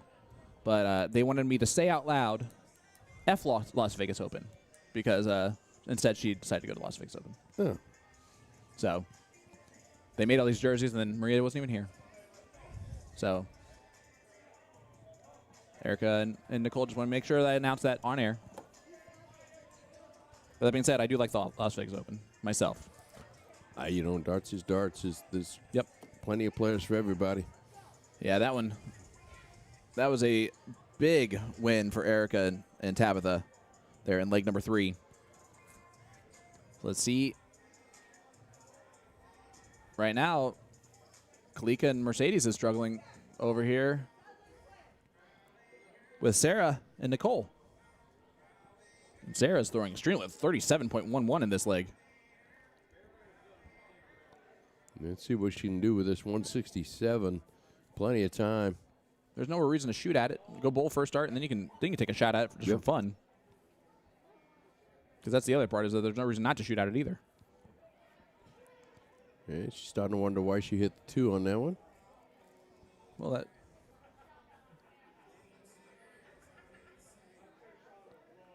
that just has to happen sometimes, you know? It certainly does. She's taken off 10 of the score that she's had. Yeah, much better out. And what probably happened is that she knows that it switched over to this camera, and we're like, wow, she started 37 so far. But a great catch on the last dart. 60 points scored is just fine. 32.83. She's miles ahead, and no problems at all. Just in case you're wondering at home, should you be, players have no idea which board we're actually streaming. They obviously know it's either going to be board 1 or board 2, but there's no lights that come on the cameras. There's no... It doesn't shift to them. Yeah, there's no signal to them. It's, we try to keep it as neutral as we can. And nowadays, especially players of this type quality, they're so used to playing on streaming boards. Probably not going to affect these young ladies very much. And honestly, for live stream companies like us, we take pride in that. Yeah. That there's a lot of players that do not get fazed by being on stream because they've been on streams before and because that's been offered to them. And for a lot of dart players, that's part of the growth of their talent of the sport, is to be able to perform under this type of pressure. And well, that's what our company goal is. It's to promote the sport and publicize the players. And, you know, when we first started doing this, there was one other streaming company out there, Red Eye Rhino. Then there it goes. Great dart right there. Wow. Okay. All right, Sarah, we see you. And Sarah ties it up 2-2. Just like that ballerina's dress. It's a 2-2. And we talked about it earlier on. Is they coming back from nowhere, down zip to 2. They brought it right back to 2-2. And this is also a situation, Jason, where because it's a race to 4, there's a opportunity for the Upstate Bottle to not have a good first couple legs because they've been waiting for forever to play this. What is that? Someone just moved the camera? How? No. Unless they... Oh, it's the thing fell. The corral fell, so we'll be right back. Yeah, it's just the...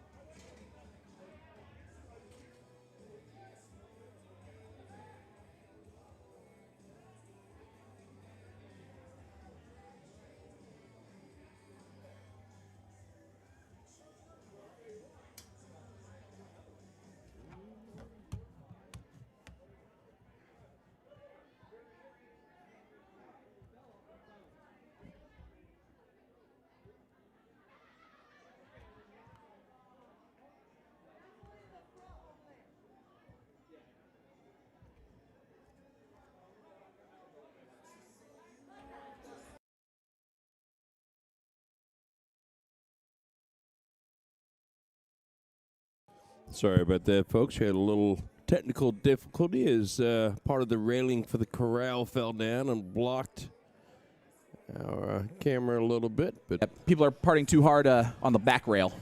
okay, That's probably what's happening there. moving it back and forth a little bit. Yeah, and so it came out of the slot, and then luckily it didn't move the camera at all. It just blocked with the curtain. So it could have been way worse than that.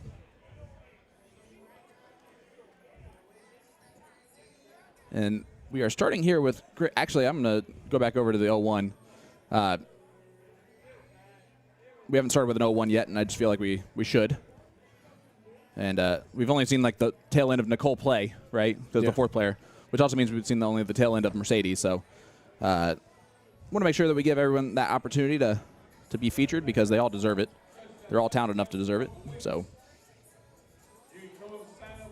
and typically the 0-1 leg – in theory, goes faster than the cricket leg. However, we haven't really seen that here in those first two. Look how good time they're all having back there. No, Sean, I will not dance with you like that. Shut up and dance with me. That was terrible. Sorry, don't listen to that anymore. Yeah.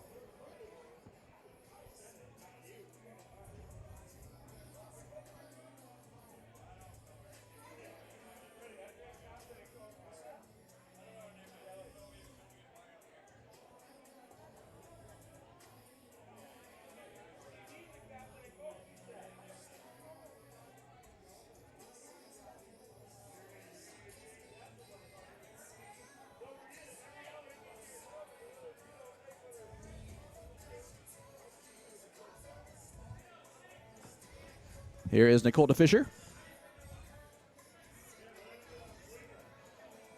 Good last, and she's going to be like, where was that? But she's still averaging a 30 and is still out in front. But she also knows that she has a couple of very talented players playing in this one. And this is what, honestly, this team designed this perfectly. The team of Nicole and Erica, Sarah and Tabitha. And it's because Sarah and Tabitha are partners, typically, and Erica and Nicole are.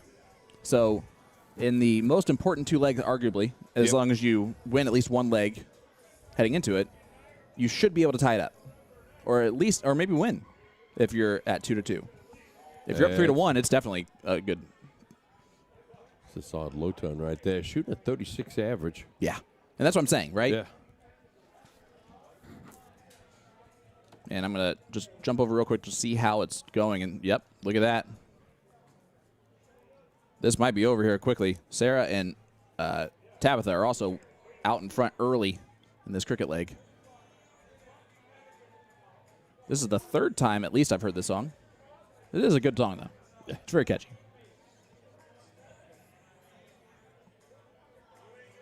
Do you think the PTC would frown upon this being a walk-on song, though? Could. Yeah, they could. Because I feel like it would be a very hype song that people could go with, though.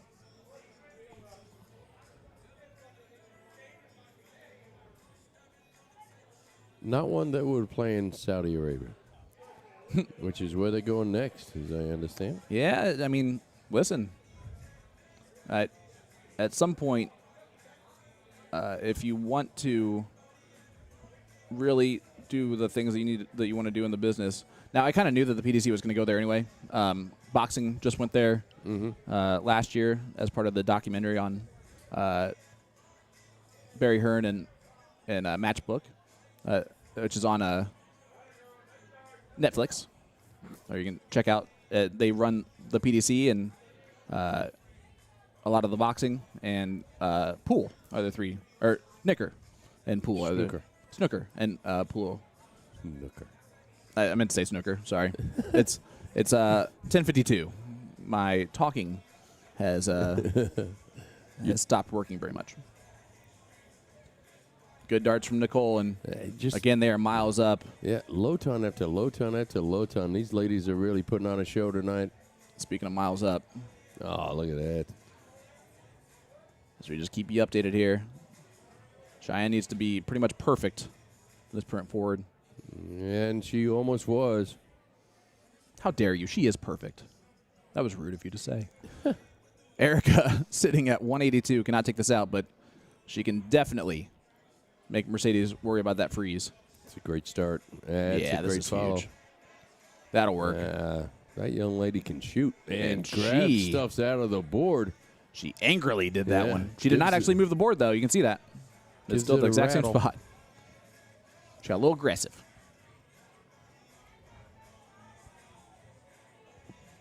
That being said, I've seen Erica interact with people tonight. That does not surprise me in the least. Okay.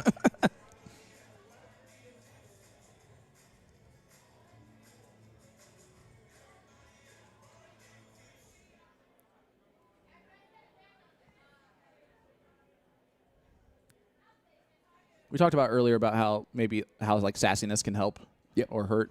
I can tell you that Nicole and Erica both have a little sass to them. Yep. And it's helped.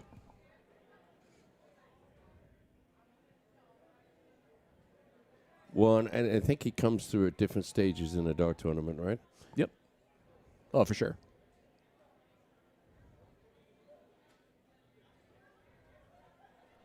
And if I'm Erica, I walk back to the line and go, why'd you even ask if you weren't going to hit it? There's that 29 left. Yeah, Lauren struggled with that in the first 0-1 leg we saw in this final. Cheyenne not going to be able to do much at all, and this one is all but done, at least this game. And there it goes. Erica Mardot wins that one, and we're just going to jump right over to see if Kalika and Lauren can do something here to scrap this one out at the end. Still a long way to go to do that. But a 23-point lead might help. Now a 3-point lead. And really, it's only 4 marks from Lauren needed. Yeah, but unfortunately, No, you go for it. you don't have any choice. But Yeah. This isn't, for someone like Lauren, this isn't a tough shot. If I'm Lauren, I expect to hit this. you start with the easy ones. Yes. Ideally. Yep. Even still closing 2 of them is Yep. not going to hurt anything. And, well, now it's a tough task because Sarah's stepping up, and Sarah's been very good. All right, Sarah going to be looking to put some points on the board here. She's going to be focusing right on those 20s. If I'm Sarah, I don't move at all. Don't even think about it. Yep, just stay right there. You're not going to hit 3 bulls with 1 dart. And there you go. Does stay there the whole time. And Tabitha liked it in the background. We'll see what Kalika can do.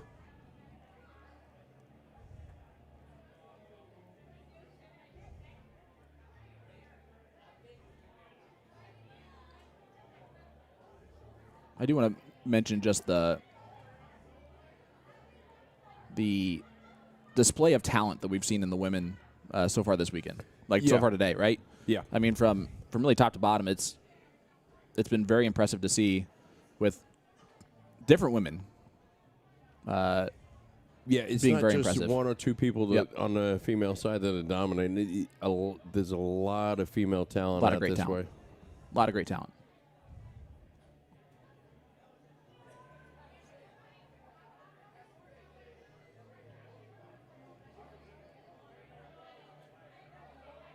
Like, it's almost like if you're playing in a blind draw here, and you get and you actually, if you draw a female player, you're actually kind of excited about that because it's probably a good, probably a pretty talented player.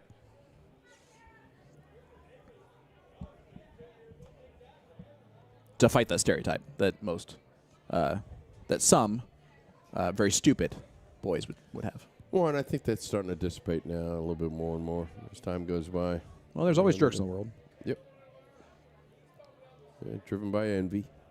And the goal is to kill them all. No, just weed them out a little bit by killing them. There it is. That's a big That card is right there. the final Upstate Bottle are your champions of the A division of the 4-person event. Congratulations to Erica Mardeau, Sarah Harrington, Tabitha McCann, and Nicole DeFisher. Yes, big congratulations, ladies. And a huge shout out. Done. Second place, Cheyenne Richards, Kalika Chris, Lauren Ivers, and Mercedes Klein. 8 Great work. extremely talented ladies put on display there in that final. But they get the job done. And that will that'll end that one. Let's take a look at the bracket real quick, everybody. Again, this is for all of us to look at and see how that's going. As you can see, Upstate Bottle just won the A division. Now, that was the first bracket that's going to finish because there are only 8 teams, right? Right now, Just Us Girls is waiting on the winner of Aqua Girls and the Disappointers. The Disappointers, haha, funny. The A team, as I just figured that out, or the A team, the A division are playing the 3rd place match. The final of that one will be coming up next. So I'm going to guess that's probably the one we're end up getting, depending on where everybody else is at. Yeah, that's not going to be there. And drum roll, please. Although I don't really think we need that. Not going to be there either. Crop Dusters, though, is in 4th place. That's a funny name. That's even better name. They did not like a person named Dext. So I'm going to guess that. Yeah, we're going to get the finals of the men's A division. So let's step aside real quick. I'm going to see where that match is at. Come back and talk to you. That started at 10:35. It's 11 now, so it's been 25 minutes of play. They've probably played at least 2 legs complete. Although, that being said, they could also have not even started, right? Like it's a 4-person team that it takes a while to get going. So let's actually look at the ladies when the ladies B started. Sorry.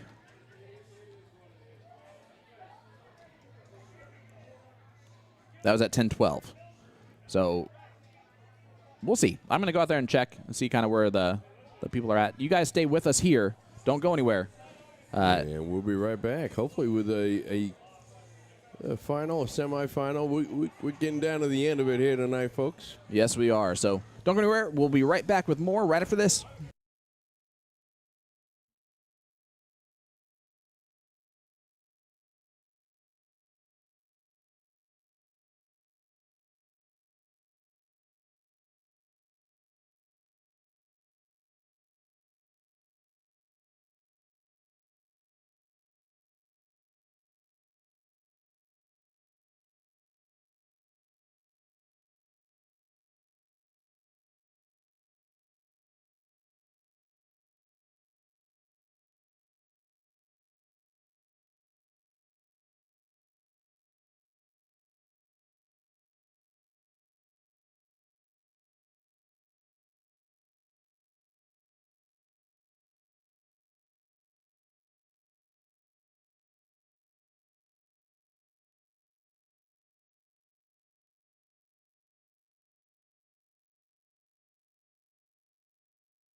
Ladies and gentlemen, boys and girls, we are back and ready to go at the 10th annual Western New York Shootout. This is the final of the A division for the men, and it features a lot of talented players. Listen, some of them don't travel as much as others, but I'm telling you right now, these are names that you should know, and you should know not to be excited to face them in major tournaments. So RCE is the challenger to the king seat here, and that is Seth Shade, Eric Spratley, Jeff Childs, and Chris Maloney. And they, of course, are taking on the king seat holders. Law Masonry, which features Pittsburgh's finest Mike Porterfield, plus some of the Rochester Elite and Brian McConnell and Isaac Robinson and Rob Law. It is going to be a good one. So will it be the locals plus Mike, or will it be the locals? We are going to find out here shortly, folks. Make sure you hit that like button, hit that share button. Let everybody know that we are live for this one. And it is going to be a fantastic matchup for you. It might be one of our last matches of the evening. So we will have to keep you notified of that. Still 43 of you tuning in with us. We can't tell you how much we appreciate that. Seriously. It's been an exciting night for sure. Exciting day for sure. We love it. And we cannot wait to get going. So we are going to head on over here to get things rolling. And let me change the names of the teams and get that other, little stuff taken care of real quick. But I can tell you this, heading into this final, Law and Masonry defeated RCE 4-0 in the king seat match. And they made it look way too easy. And, well, Isaac's been thirsty this evening. And he is fighting a little bit of gravity. However, Isaac does that sometimes and ends up throwing extremely well while having to fight with the gravity there. So I don't put it past him to still have a great match, but this is going to be a tough one. RCE just won 4-0, by the way, against their the third-place team. So made that look easy. But here we go. Leg number one getting started. Seth Smith for RCE, our A singles champion today. I'm Sean Green, joined by the man, the myth, the legend, Mr. Jason Ives. Jason, this is going to be a doozy of a final, my friend. Yes, it is. Looking forward to this one. Been looking forward to this one for the last, probably an hour and a half, 2 hours. You can kind of see how it was going to play out.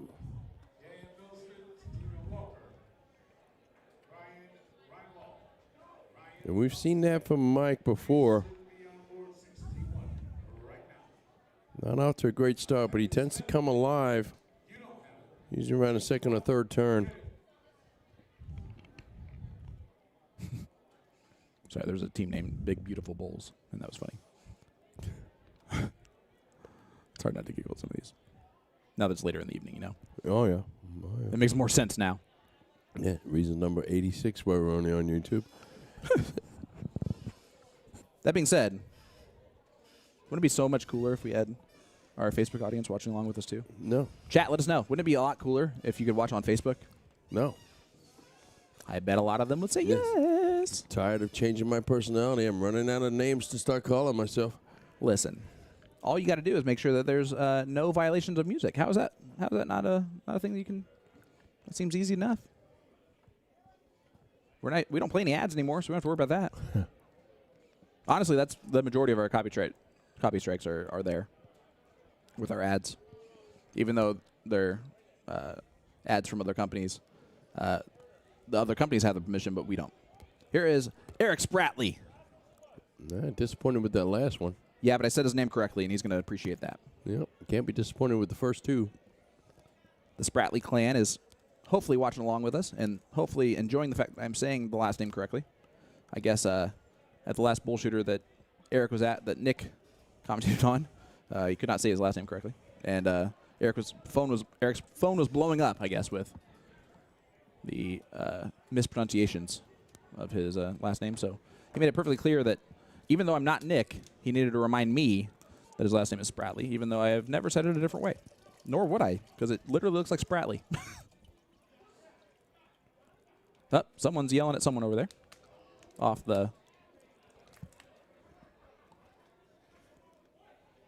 camera.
Sorry about that, folks. We had to check that out. And when we heard that Johnny was involved in it, we love Johnny, so we just make sure that Johnny was good to go, and Johnny handled it himself. I'm not saying that he couldn't have, and it wasn't like there was nothing physical that occurred there. I want to make sure that's clear to everybody, as it kind of sounded like there might have been. But just a little, listen, it gets a little testy. All right, this is definitely the slower of the two, but that first leg was a very good win. Why am I forgetting right this second? For Seth's team. See Mike, the way that Mike just responded there. Listen, it's every time. 57 left here for Jeff. That's our first look at Jeff Childs here in the finals. This is our first look at Rob. But as you can see, Jason Isaac has miles to go before he can sleep. And that means that even though Rob just did that, he has miles to go before he can get out. It is double out in this format. That is the one difference is double in, double out. And here is Chris Maloney. No relation to Mike and Ike. Well, Chris Maloney's kind of giving a little bit of hope to Isaac. No. Why? Well, he's got the higher score. At 171? Isaac's at 339. Well, the higher score on the other team, excuse me. Yeah, it's got so far to go. 57 left. 17 for tops. Nice and simple.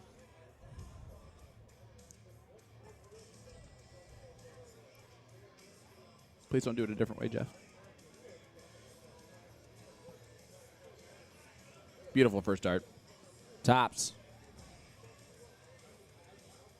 There you go.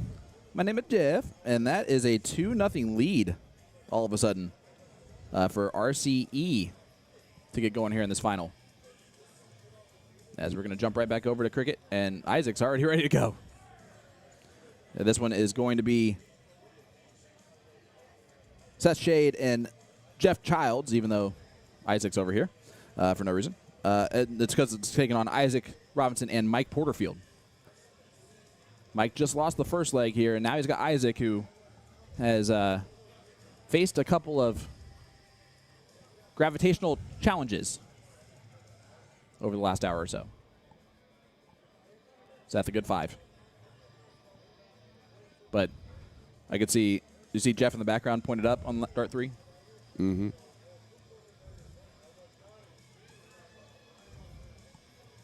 Mike just gave the most yins. Come on. I think I've ever seen.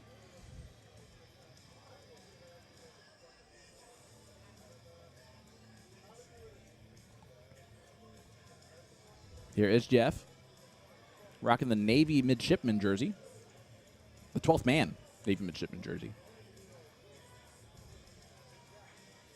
Part of me is just going to make a random assumption that Jeff might live near Annapolis. I think that's an educated guess. For those of you that are unfamiliar, Annapolis is where the Naval Academy is. And this is now where I can't help myself but to stalk Jeff on Facebook and see if I'm right. Lives in Webstertown, New York. Now I have to find out where that is.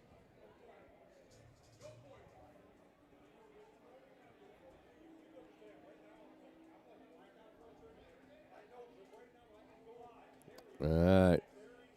Mike steps back up.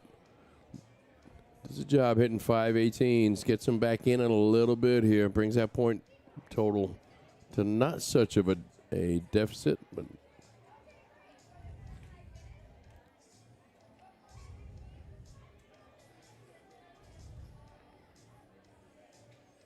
You know what they say about assumptions. He was looking for the 18, man. Let's see if he sticks with the 18 or is he going to go back to the 20s to point. He did stick with the 18s. Only able to hit a single, though. All right. So Isaac looking at the 18s.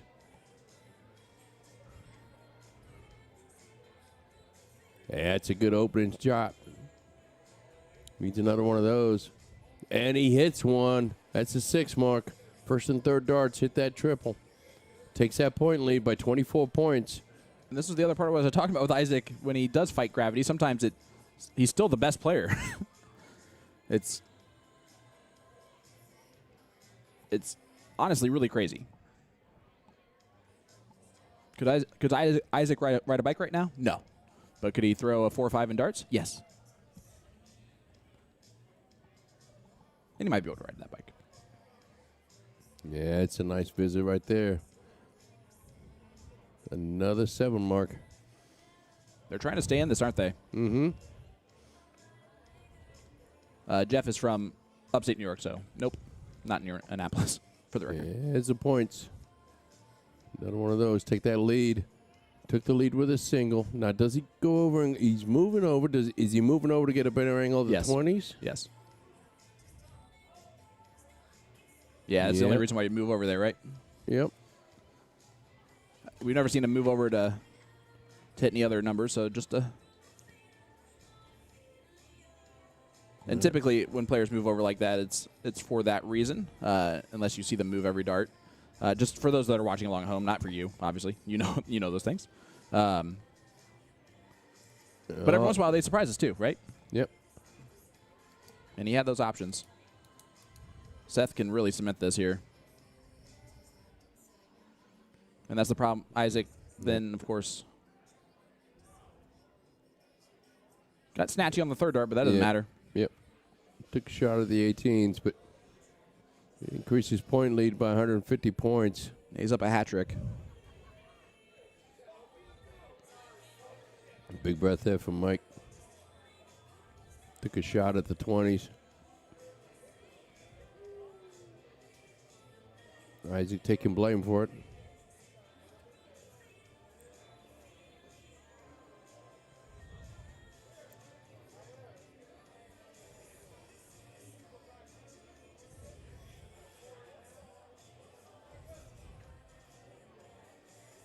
Yeah, playing it safe. Close the doors on the 18s. Went back to 20s. Get just a few extra points. I apologize for not updating the scoreboard, everybody. You know, maybe it is nicer to have everybody just on YouTube. Nobody yells at me on YouTube. If I had been on Facebook, everybody would update it. Update the score 18 times. Sorry, Jason, I keep going off tangent while you're trying not to. Seth, stepping up. Gets rid of the 16s. Trying to say goodbye to the 15s as well. That'll be good enough. Because even a 9 mark from Mike puts him down 30 points.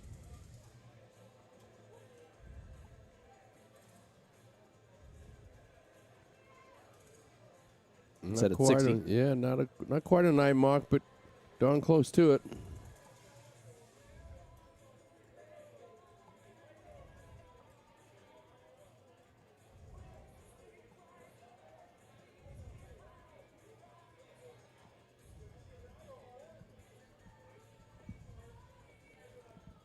I believe Jeff is. Yeah, great darts. He's thrown a lot better than he was earlier. Yeah. And, you know, didn't you tell me earlier on he was a late pickup for that team? I believe that's what they said. Yep. That he was the late pickup. I also believe that not enough people are listening to correct me on it, which I appreciate.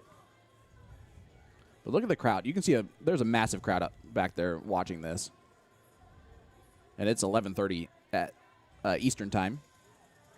That's a huge last dart to hit that 120-point lead. I'm going to step over here and just look at where it is. And player 1 won that, which would have been technically Seth, Eric. But it looks like Eric's practicing like I would practice if I lost a leg, you know?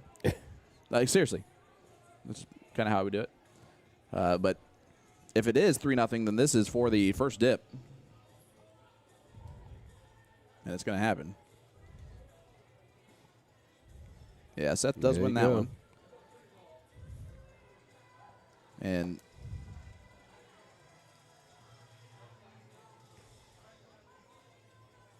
we're going to see what they do here.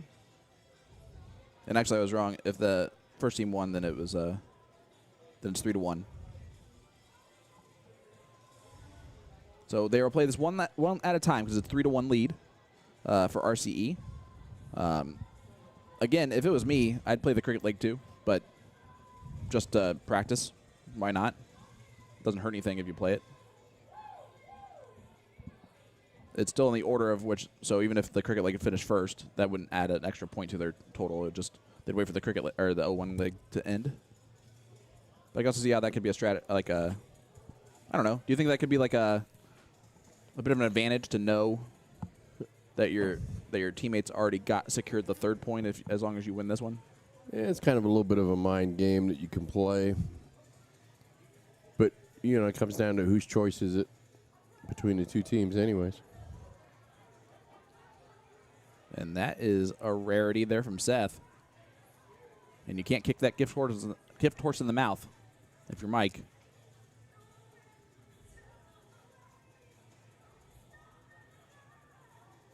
It's funny. I'm doing the same thing you are, I bet, which is you see the double go in, and then you immediately look at a triple right around it. Mm-hmm.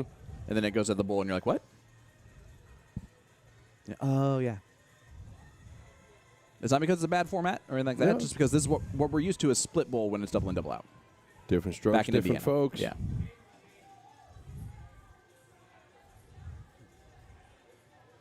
Those are fantastic from Rob.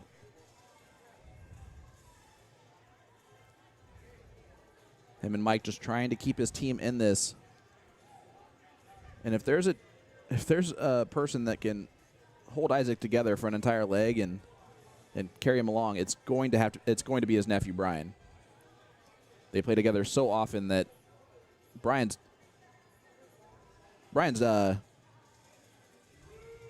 handled this type of Isaac his entire life.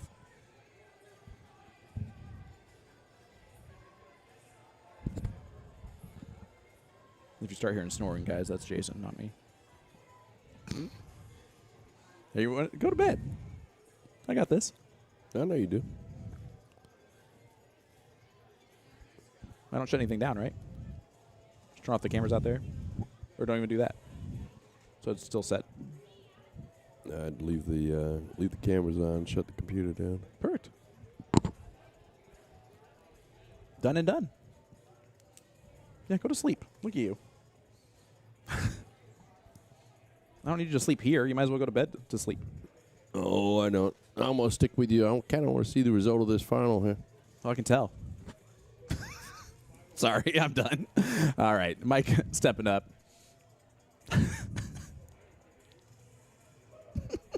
Sorry, I'm going to laugh that for a while.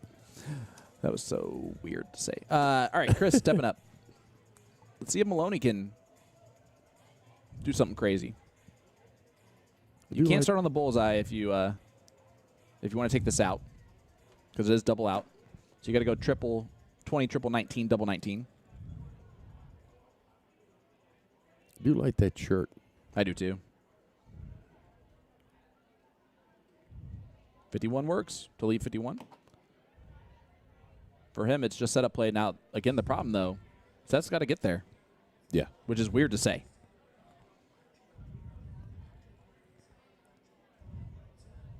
Because if you were a betting man and you said, Chris and Seth are on the same team, which one throws the other? I don't think there's a single person that would say Seth did. I mean, that's not a knock against Chris. It's a... Well, and I just don't think Chris is as well known as Seth is at this point. well, it doesn't have the same accomplishments, right? Yep. But right now, the reality is that it's going to save, most likely save Mike and Law Masonry into playing another leg. I finally got that out. Ugh.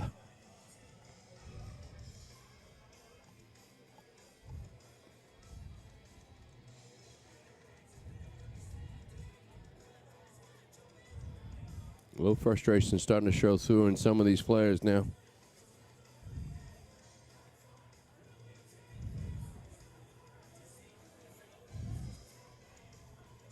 Can't go out on the 50, so double 15. And he There hits you the lip go. lid there. Nice dart. All right, 3-2. Don't call it a comeback, but it's on. And again, if Lawn Masonry does win this match, does win the next two legs, they are the champions. If RCE wins one of the next two, then they will go to the double dip. And we're going to stay. Are we going to go over to the other board for this one? Yep, looks like we are. It is Cricket. Isaac and Brian taking on Jeff and Eric. Here we go. Oh, yeah. You don't want to play four-man cricket. That's going to take a lot longer. Yeah.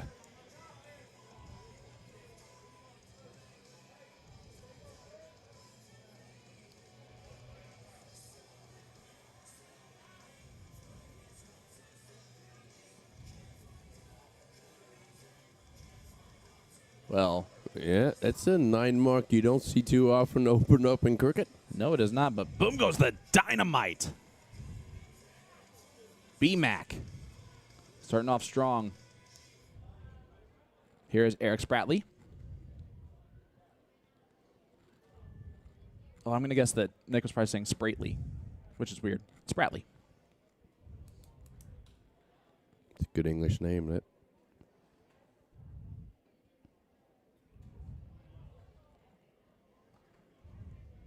And Isaac does his job there.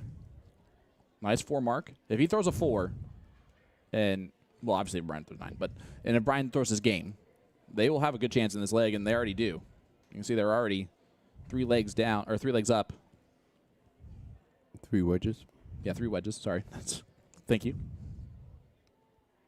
I would have never even known that I said legs instead of wedges until you said that. Yeah, that's why I'm still here. Remember, guys, 11:38. Sean gets stupid. Yeah. Is that AM? I said Leave me alone. 36 points to 38, but they got all the numbers closed besides bowls.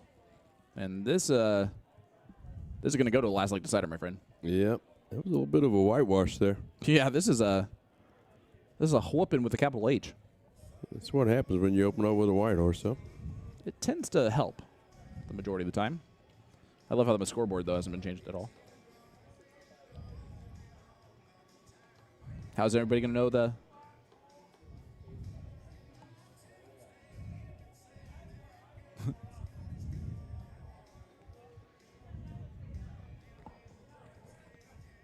Oh, that's a dead center second dart. Isaac's starting to... Honestly, Isaac's starting to look better. And I mean that like more in a less fighting gravity way.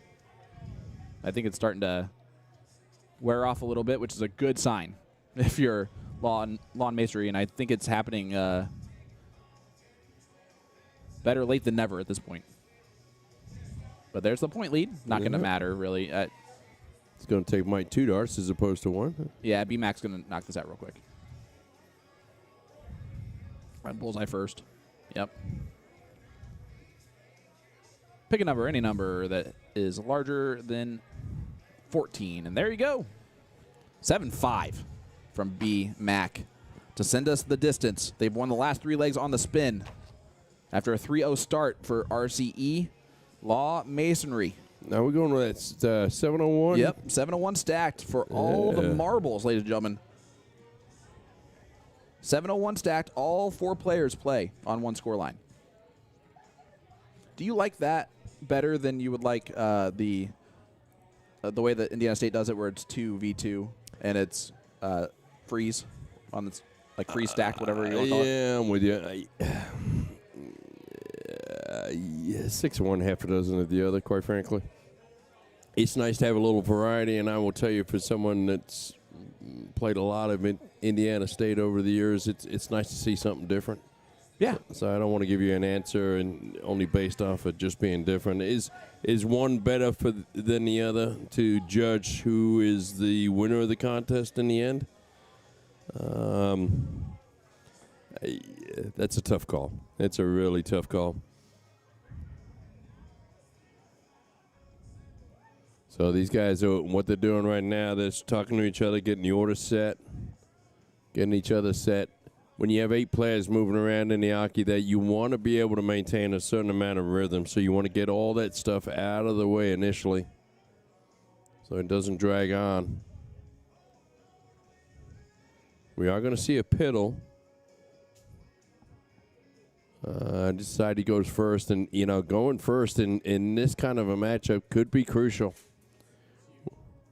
with these kind of quality of players. It could really make a huge difference in it, especially if all 4 of them start hitting.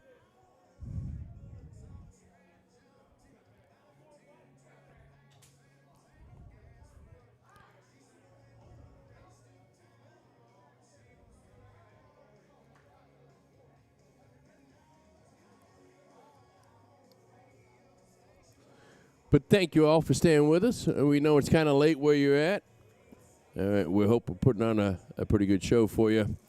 We are To The Point Streaming. My name is Jason Ives. I'm joined by Mr. Sean Green. And it's wonderful to have you along with us. We are very, very grateful. We know if big majority of the country right now, it is cold and snowy outside with a big one of those Arctic vortex heading our way starting next week. So get comfy, sit down, and watch a little few darts with us as we start the process to end the night. And we're off and running. Mr. Porter opened up with a solid hat trick. Now, what's unique about this. It is open in. Oh, but in that case, it is. Well, it is freeze though, so they are playing the separate freeze format. I don't think they should be. Yeah, I think that's what they're talking about, and that sucks because. Well, I mean, you can literally just give hat tricks to start off, right? Yeah. I mean, there's no reason to restart it. It's tied. Please don't restart it. Just kidding. There you go. Just get the hat tricks. If they did it once, they can do it again. Maybe. But see, what if Mike only hit 65 points and then a hat trick still hit by Seth? Then Mike's going to only think about the fact that it was set up wrong and that's why I lost. See, that 17 is going to screw him. Yes, I made him choke from laughing. That's all my goal is. Seth does indeed open up with that hat trick.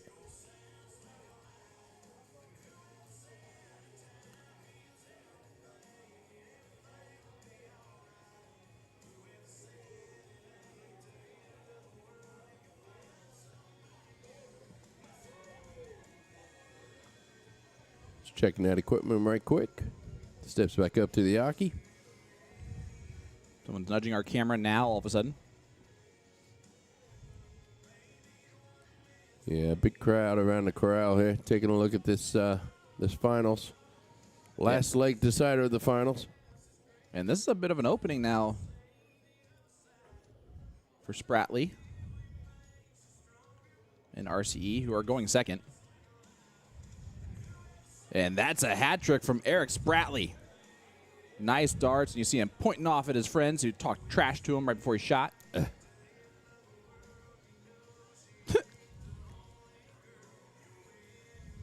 Isaac.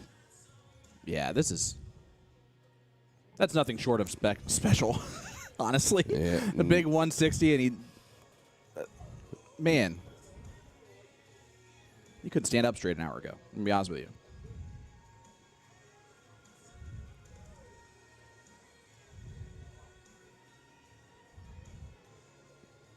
Jeff, this is not a time to have an open visit. That, if Rob puts in a good round here, that might submit it. Opportunity is knocking. Yeah, and Rob takes full advantage of it. Does leave it out.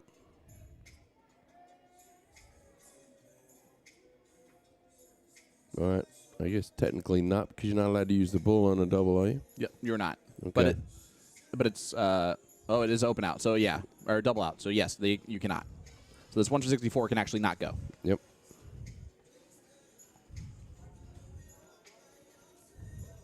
At least I think, as he does set up 50. Now that might be just a setup because that's what he would do with 95 left normally, in soft tip. Yeah. So not in steel tip, right? But in soft tip. Yeah, absolutely. But he did try to shoot the trip 19. Would have been an interesting call if he'd gone down that route. Well, here we go. And I hope somebody's reminded him you cannot do what you want to do with that 50 here. And it's BMAC for the title. 10 tops. Law Masonry. Coming back from a deficit. And there it is. Big victory. Well, I guess you are allowed to win on the bull. Yeah, I guess so. From BMAC and company. What a great final. Congratulations once again. Mike Porterfield, Brian McConnell, Isaac Robinson, and Rob Law. You guys are the champions of the A four-man event. And, of course, Seth Shade, Eric Spratley, Jeff Childs, and Chris Maloney. Hats off to you both. You guys shot fantastic. But here's what we're going to do.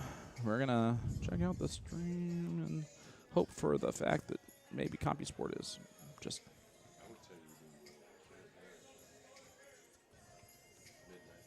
I know. I know you would. All right, let's... Ugh. No.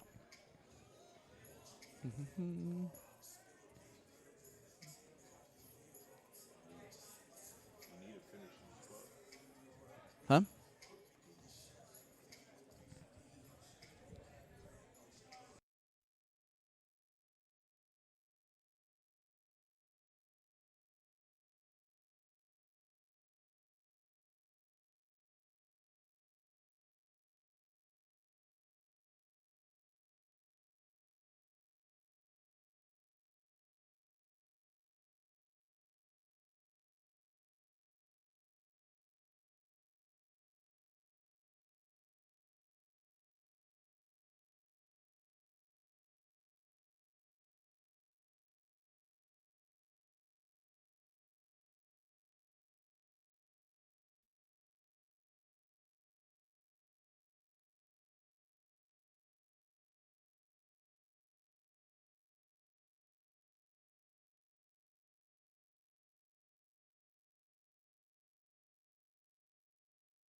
Welcome back, ladies and gentlemen. This is the final match of the evening that we are bringing you here on this beautiful Friday/Saturday morning, live here in Batavia, New York at the 10th Annual Western New York Shootout.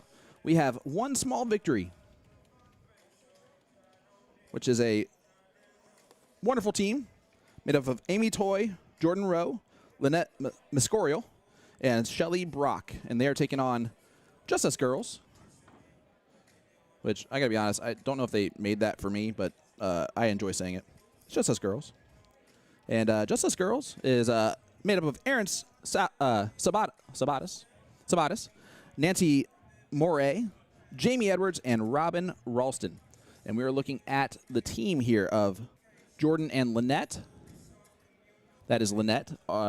Jordan called her the 0-1 specialist, and that's because the fourth player on each side is only playing 0-1 in this. Raced to 4, best of 7.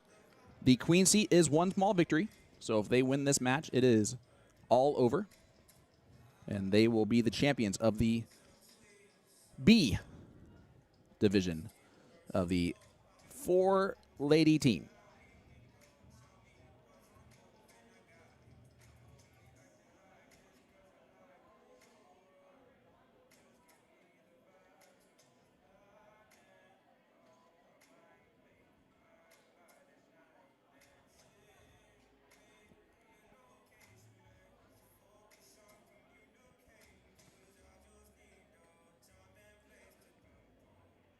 Here's our look at Robin.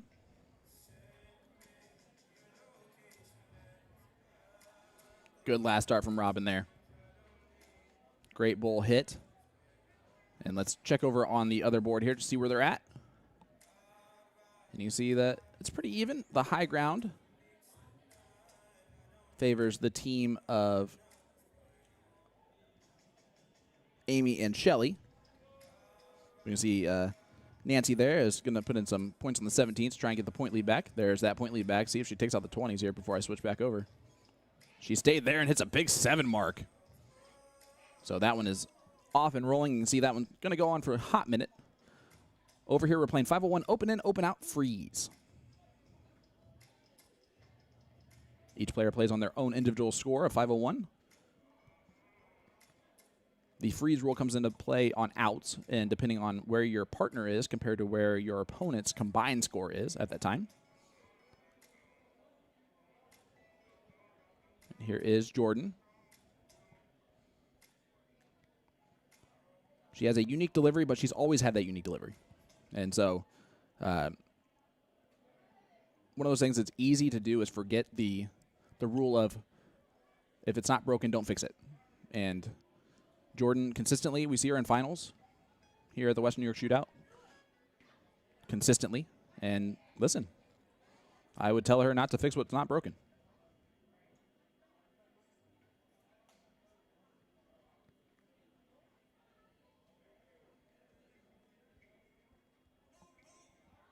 Lynette stepping up.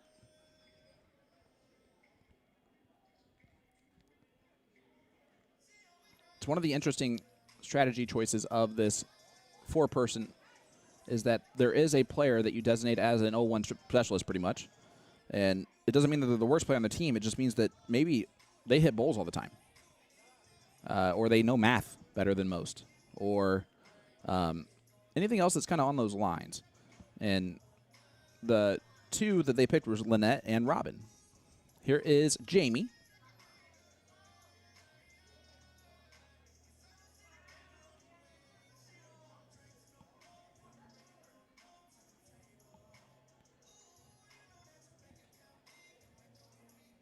And I don't know what they did with the last start there, but that's, oh, because I actually marked it. But here comes Jordan. She is out front at a 27 MPR.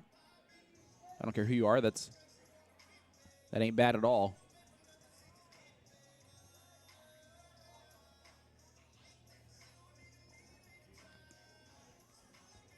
.237.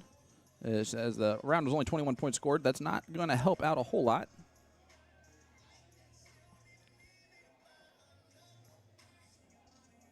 But Robin and Jamie still a little ways back. So, and also you still have Lynette who can just kind of take control of the leg if she wants to, or she has the opportunity to do that. Since the slowdown there from Jordan in that last throw. And again, the good news of that is not your opponent who gets the chance to kind of take control.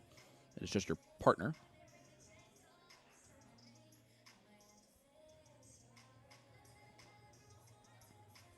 That's great darts. Even the misses into 20 and a 10, 30 points added to that, 50, 80 points scored total. And you can see Lynette is 100 points up on Jamie, who went first. Jamie's not going to make up that deficit here. Let's see if we can check in here on the score. Yeah, you can see they're pointing. And look at those averages. Guys, this is the low level of the ladies. Right? And I need to make that perfectly clear that I'm not saying that because of their averages being bad. A 4, a 3, a 1.5, and a 3 is what you would see in right now if we were showing you the men at times in B and probably the whole way through the C, right? And obviously there's talent here.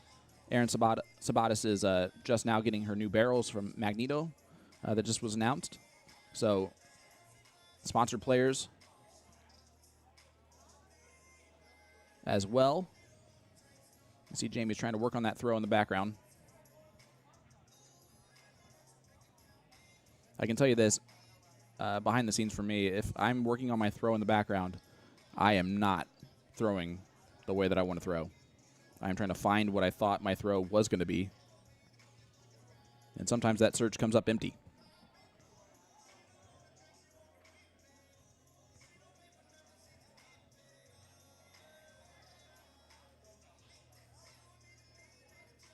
Great dart from Lynette. Ooh. Lynette knew she missed that third dart, and it was only off the wire. So this is a situation where I think Jordan was not really blowing smoke. I think Lynette is the 0-1 specialist. Jordan, though, will get that first look. 119 left. Bullseye, 19 bullseye. If you are just new to darts and you're at home and you're like, why would you switch on the bullseye after you hit the first one? It's because you do not want to go bullseye, bullseye, and then bust on the 19, especially when it's freeze rule. And as soon as I said that, Jordan did the exact shot that I said is not the best way to do it. But I can always understand in freeze wanting to get rid of get it as low as possible. The problem, though, again, is that the only time that you risk busting and going back is if you leave that 19 for the last dart. Like, say you have 69 left, right? You hit the trip 19. Cool. Now you're at 12. If you go bullseye and you leave single 19, you hit the trip 19, up, you bust and go back to 119. And while darts is a game where you need to be confident in what you're going to hit, confident how you're going to play, you also need to understand that you're not going to hit everything, and you gotta have an out. If you're going to miss, you want to miss in a way that you still can save it. And all that aside, does not matter. Jordan leads 44. Lynette's on 72. They are cruising right now in this leg. That should go to one small victory, and they would move only 3 legs away from the title.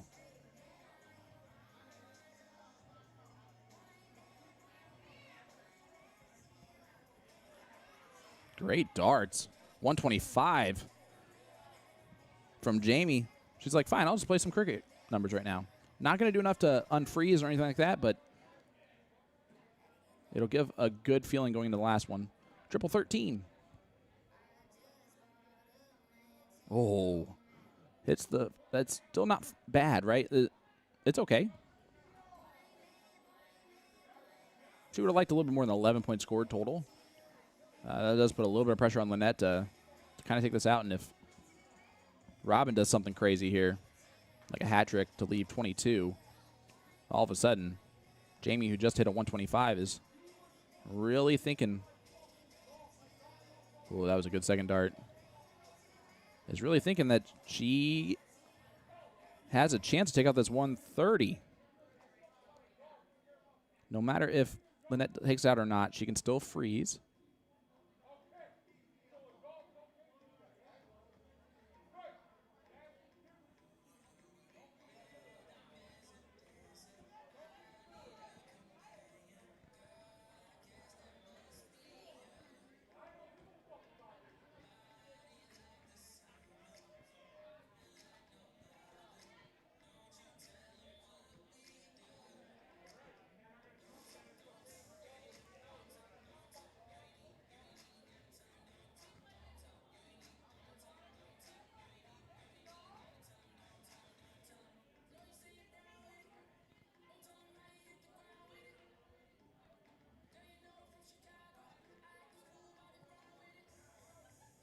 Just seeing where they were there. And you see that one was taken out by Lynette. Took out the 71. Clean and simple. Single 16, trip 15, single 10. Leg number 1 goes to one small victory. And they are one small victory. Now 3 small victories away from the title. And it looks like one small victory.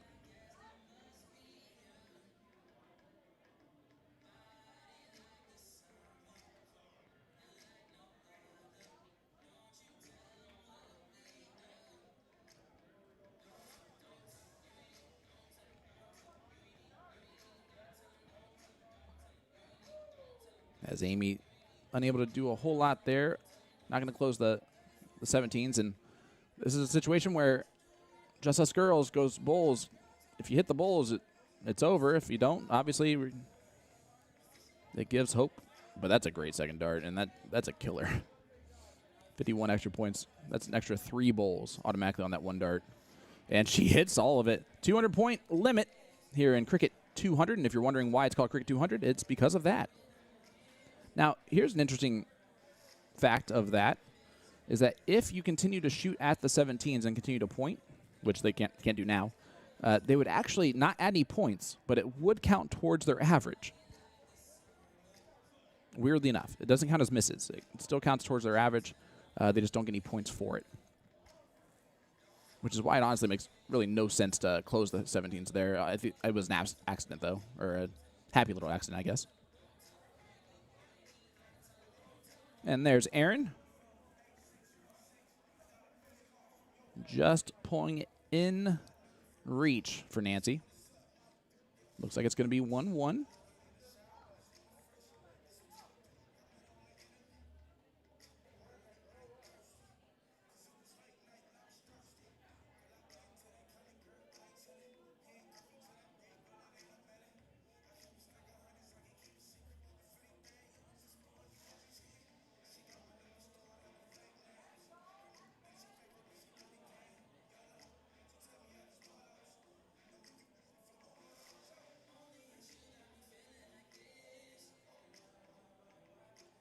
Nancy has one dart left in hand, needs the double.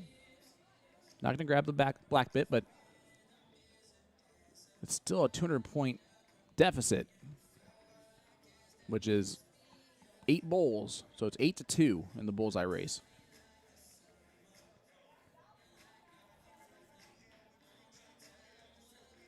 My favorite thing at dart tournaments is when there's songs that are like bleeped out, and then there's so many songs that are just the most horrific cursing whatsoever, and it pays off, or it's not bleeped out at all. There it is. Aaron takes it down with 2 bowls straight. 2.79. How about Nancy throwing a 3.22, and it's a 1-1 scoreline as the first set ends. So now they go back to both 0-1 in cricket again. And for this one, I'm going to see where we're going to start here.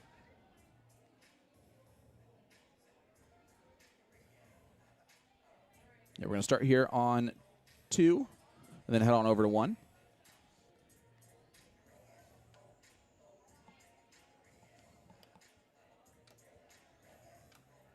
Hopefully we're still alive. Yay. All right. Still 34 of you with me. Hey, listen, can you do me a huge favor, guys, that are still watching along? If you can, and you have the ability to chat, can you guys just talk to me as I'm by myself here? Just let me know where you're tuning in from. Maybe what are you up to at 12:17 Eastern Time to where you're sitting here watching some great darts being thrown by these ladies and listening to this arguably super annoying voice, as that's a great start.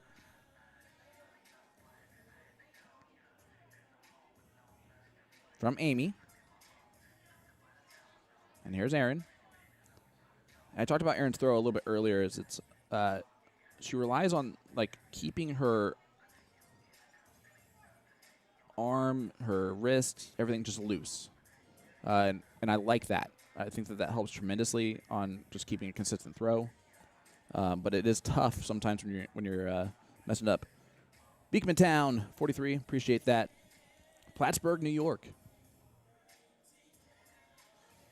Jordan a little snatchy on dart 3, but does get that point lead. 20 points scored. Does enough there. See what Jamie does. And Big Man, do you have a rooting interest in this matchup? Have you ever been to the Western New York Shootout? It is a wonderful tournament here in Batavia, New York. If I had to give ratings, the staff, 10 out of 10. The players, a 10 out of 10. The tournament itself, how it's ran, 10 out of 10. The events and payouts and the cool extra stuff like the type of trophies that you win and all of that, the creativity of this streaming corral, 10. The hotel rooms, if you have the opportunity to stay at a different hotel, I might do that. But I'd give it about a 2 out of 10. So, like, definitely someone's been murdered in my room before. But I'm not sure they didn't clean up everything properly, you know? Win! I didn't know you were watching along. Appreciate you just even putting a laughy face in the chat. Always always exciting. Asking, what do I prefer, Batavia or the New York NYS dart tournament at Waterloo? I've never been to the NYS tournament at Waterloo. So for me, it's Batavia. But if that's a good tournament, let me know, because I might put that on my potential on my schedule for next year, or for this upcoming year. As here is Erin.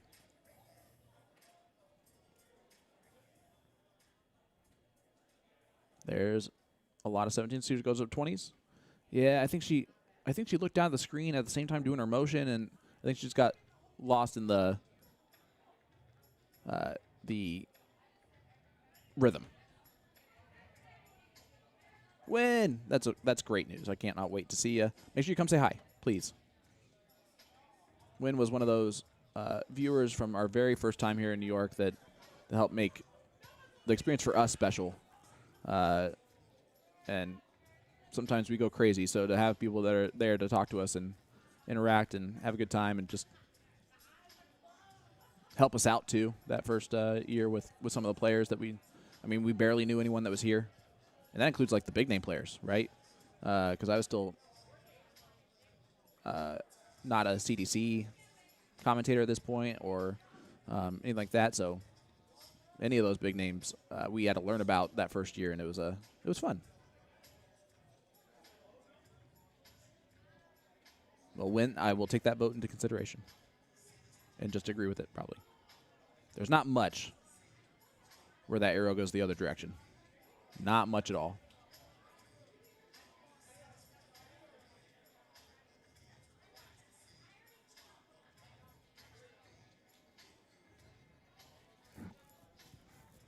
Amy throwing a 2 in this leg. Erin up to a 3-3-3. She is definitely single-handedly the reason why Just Us Girls is hanging into this leg. Let's head over to just see what's going on in the 0-1 leg. And this is going to be Nancy and Robin taking on Shelly and Lynette.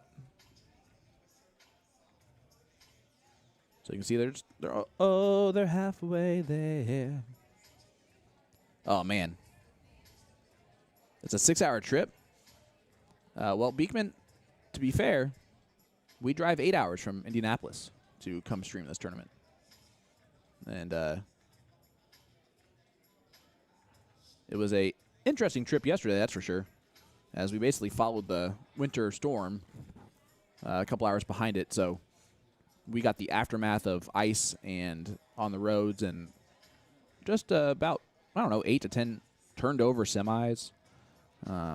Some more accidents that we saw, some more cars off the road. Luckily for us, we were safe and didn't get stopped by any road closures. And by the grace of goodness, we made it in a time that I appreciate. I think it was only about an hour and 15 minutes delayed. And that is also because Jason drives like an old man. Aaron only 1 mark. And again, this is just one of those legs. Anything can go. Same thing was what it was looking like on board number 1. Here is Jordan Rowe. Jordan's been at this tournament, I believe, since the get-go. Absolute sweetheart. She, we don't interact very much, but it's always just very easy to talk to Jordan. She's a very nice person, and I never know if she actually knows who I am when I every time awkwardly be like, "Hey, Jordan, can I ask you questions about your team?" And because I know who she is, but not necessarily her teammates. And so she's really happy to help out when I need it. Same thing with Aaron. And everyone's so nice. Listen, I don't think I've come across too many people that I've been like, what? And definitely not here. There's always a little drama here. Definitely some drama, if you want to know the truth. But it's drama that I just get to watch, and it's never something that I'm a part of. And I will, just like watching Real Housewives, you'll take that all day. If you guys want to hit that share button, just let everybody know that Sean's up here talking nonsense here in the final of the B level for the women's 4-lady event, 4-person event. The Queen seat holders are 1 small victory, trying to win 3 more small victories to win the big victory, which is the title. Nice little spin pirouette from Jordan. Not the best results on the dartboard, though. And the 15s are open for Jamie to destroy if she wants to. She'll take that 3. Good start. I know it's annoying, right? That is one of the most annoying types of situations when it comes to darts. You hit that first dart in the triple, and then you miss the next 2, and you're like, why? Why couldn't I just follow it? I felt it. You know? Yeah, 2 years ago when we were left Batavia on Sunday night, it was the Sunday of the blizzard where they actually had to cancel the Sunday night football game for the Bills and move it back to Monday because of all the snow in Buffalo. Do you know how much snow had to have fallen for them to cancel the Buffalo Bills game because of snow? I have watched the Indianapolis Colts play them in a whiteout before. So when I tell you that when we drove home, it was with no cars on the road but us and the plow trucks. We passed by the stadium, and the entire road was completely empty. Of course, it was closed, and we didn't know that, and we accidentally drove across it. But we didn't get in trouble, so whatever. Jordan trying to get the points here. Needs some 20s. Only going to get some 1s. I don't know if she can hear me or not, but if she can, that's not good. But I don't think that they can. It is interesting that the sound, unless you're like right here, just aiming at my the entryway that I have open to the door, the sound barrier of the music just immediately cuts off all of me going all that out there. So that's all that matters of my voice. Yeah. All right. Amy stepping up. Down 26 points. They're wiring here.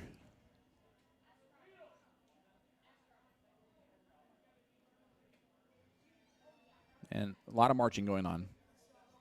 Some left, some left, some left, right, left. And if there's someone that's going to kind of pull it together here and make this leg kind of disappear, it's going to be someone like Aaron.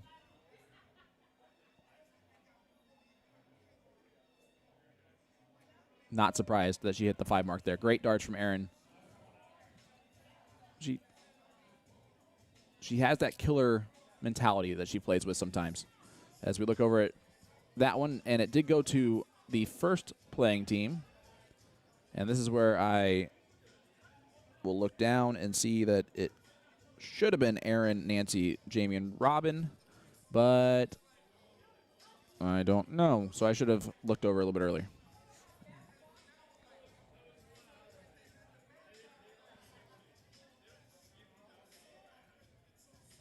Jamie was, I think, seeing, do you want me to point 18s or 15s? Do you want me to go 16s and try to close them? And any answer would have been the right answer.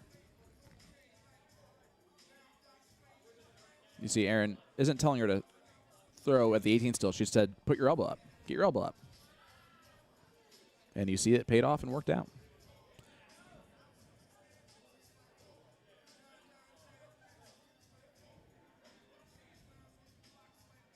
Amy trying to get some points here. Only 2. And yeah, it's always great here for the Bills games. Of course, every year while this tournament goes on, there's a Bills playoff game. And they will turn on they'll put the projectors down in the rooms and put the game in as many places as they can with the sound on. And does it really, really piss off the players that don't care about the game or that want music instead? Sure. Those players can bring headphones next year because we're in Bills country and they're going to play the game. And I can't help but respect it. I love everything about that. But I'm Sean Green from To The Point Streaming. And we are live here in Batavia, New York at the 10th Annual Western New York Shootout. It is a pleasure to be here. The drive from Indianapolis, Indiana, here for our company, me and my 2 partners, Jason and Tim, who are both older and sleeping right now.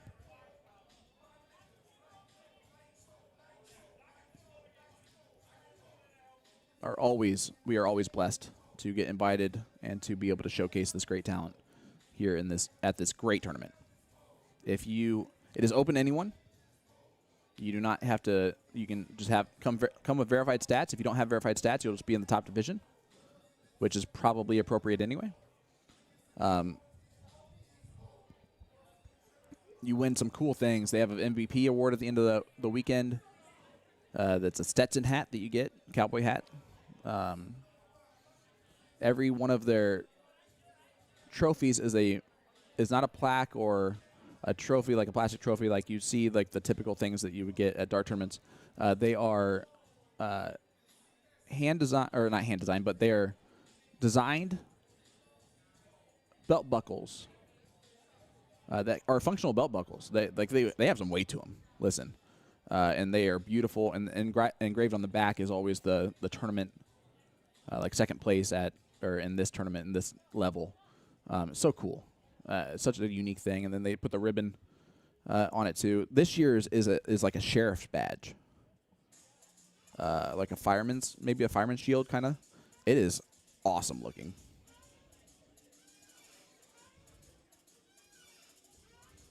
Jordan had some trouble getting that tip out of the board. Hey guys, turn down for what? They are trying to keep the energy up in that room. As a reminder, this is the 4-person that start at 5 p.m. Okay, so it's gone 7.5 hours. Listen, 7.5 hours, but I will never put that on the tournament directors or on the tournament staff because they run this so efficiently that it definitely is the fastest that this event would go, right? So keep that in mind first. But then second of all, so there's a lot of tired souls out there, but then there's also the 9 o'clock blind draw that is still going on. Aaron for the win. And what a hat trick to take out that one. I told you, Aaron, if there's going to be a person that did that, it's going to be Aaron. And I have to go out there real quick and ask who won that other leg. Although, no, I don't. That's easy. If they only play one, then that one was won by Justice Girls. If they play both side by side, then it should be tied. But I do want to go out there and ask. So I'll be right back.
All right, all right, all right.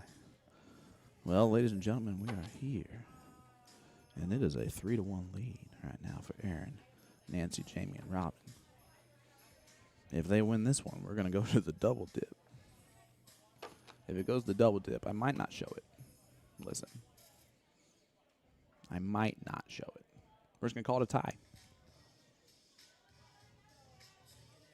Call it a tie, and I'm just going to go hang out.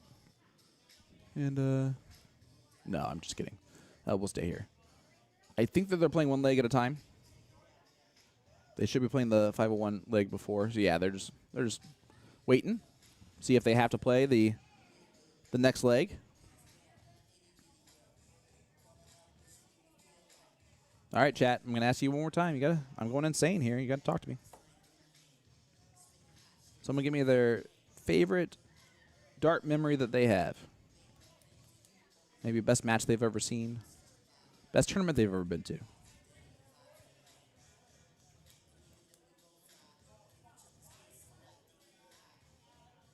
Tell me why I'm your favorite commentator. But don't do that. Tell me why I'm not your favorite commentator. That's probably easier. I'm going to guess the professionalism is probably up there.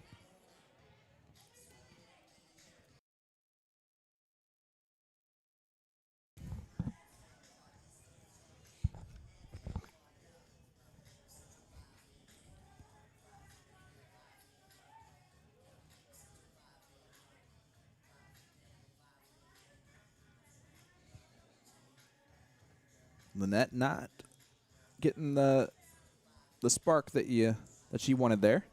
So now it is on to Nancy. Not Nancy, this is Robin. Rockin' Robin. Robin and Aaron are playing this leg. There's Robin. And a reminder, if you're wondering why certain people are going first, why certain teams are going first, that is all marked on this sheet. So that is how that's done. it's already predetermined. But you get to set up your lineup so you know exactly who's playing in what spot. The fourth player on your team, for instance, does not play anything but 0-1. Even though there's 3 cricket legs that are played, they avoid all 3 of those. So you want to put the person that's maybe best at 0-1 or the worst at cricket in that spot.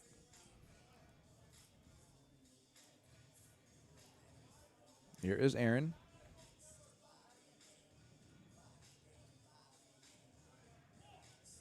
Magneto sponsored player. And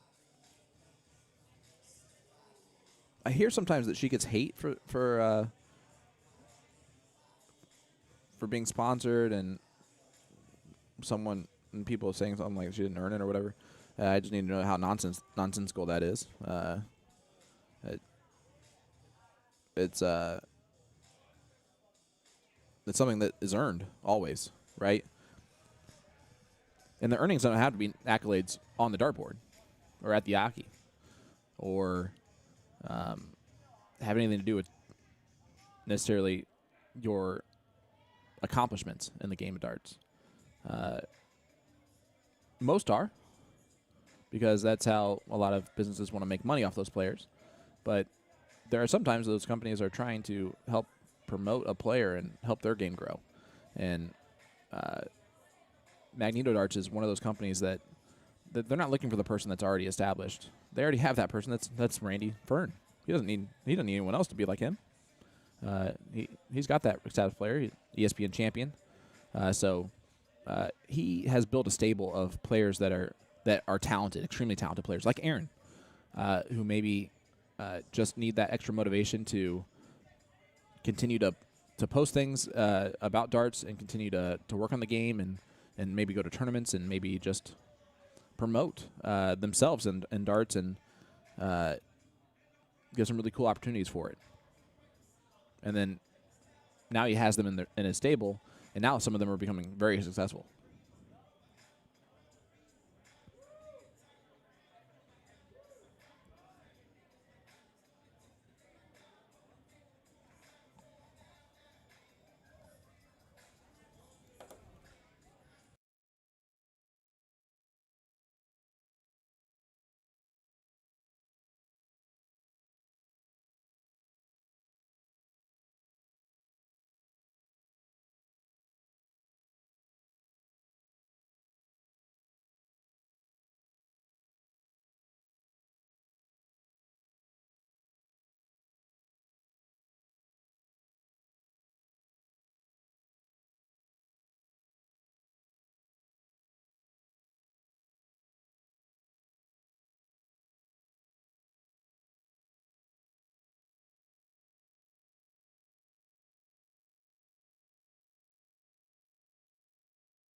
Why do people got to get loud out in front of the streaming corral? That's not where to get loud. Get loud.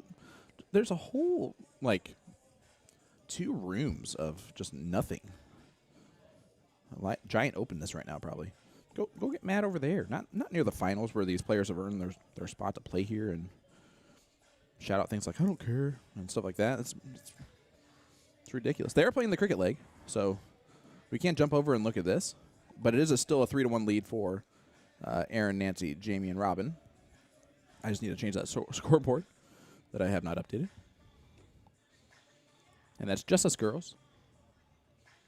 Just Us Girls trying to get to the double dip and keep Sean awake for another hour.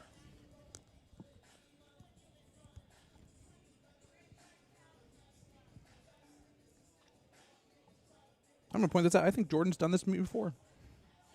I think Jordan's gone for the double dip and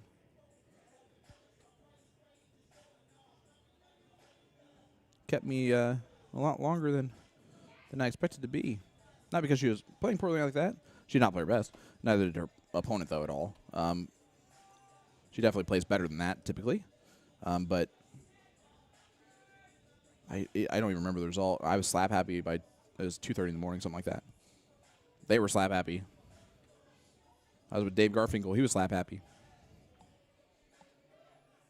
Oh, an O mark, 0, a bagel, a donut,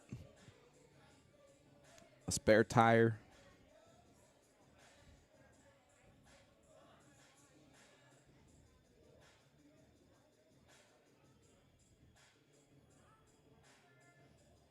And Nancy a chance to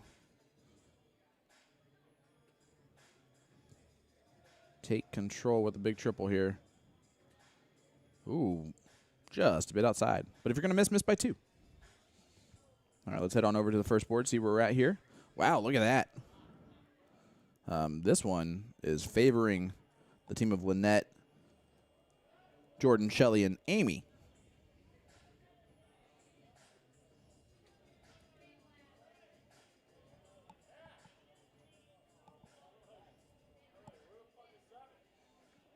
Shelley is all the way down at 41 after 5 rounds. She's on 41 after 15 darts. Okay. I see you, Shelley.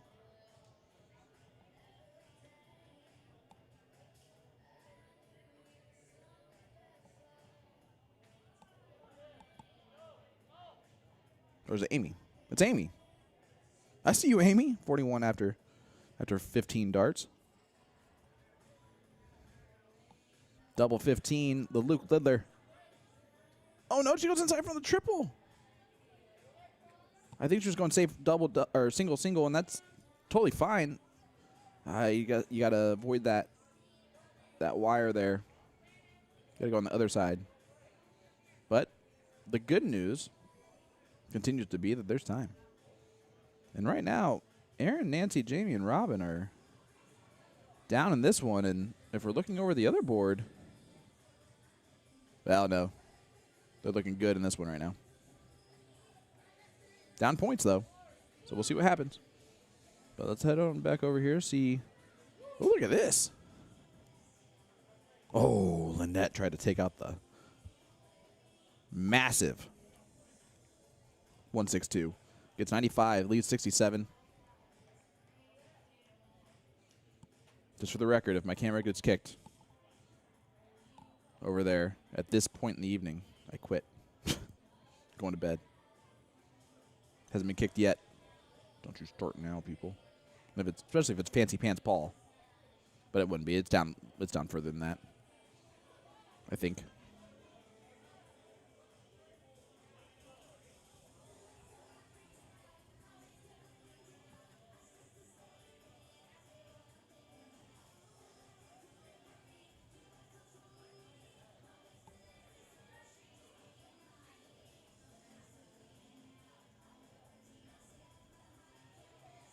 All right, well, that saves it right now.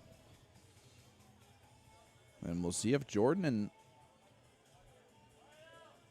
Shelley can take this to a last leg decider. Jamie and Nancy trying to get the dip accomplished. Here's Nancy. Nancy is a very impressive player. She's been very impressive all weekend long. Like, sneaky good. Like, quietly good. Like, quietly right now a 2.83, while the next closest to her is a 2.33. You know? She's just quietly outperforming. Like that. Big last.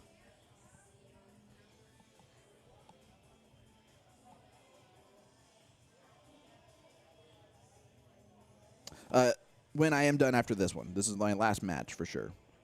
Sorry, I just saw your comment. I apologize. I thought you guys stopped listening to me. I have stopped listening to me. So, yes, Wynn says, I always thought spots were more about marketing than it was about. Yeah, absolutely. Listen, Luke Lidler, right? Accomplishments for sure. But if it was the accomplishments and he had the appearance of, I don't know, listen, I'm not going to call it anyone, but like, I don't know, like a hideous person of some kind, or like, was just a horrible human being, right? He's still not going to get the same lucrative sponsorships that he's getting. It just wouldn't be worth it. It's got to be part. That's got to be part of it for sure every time. So Luke Leather gets it because he's popular because he's a public figure. He's not just a dart player. It transcends.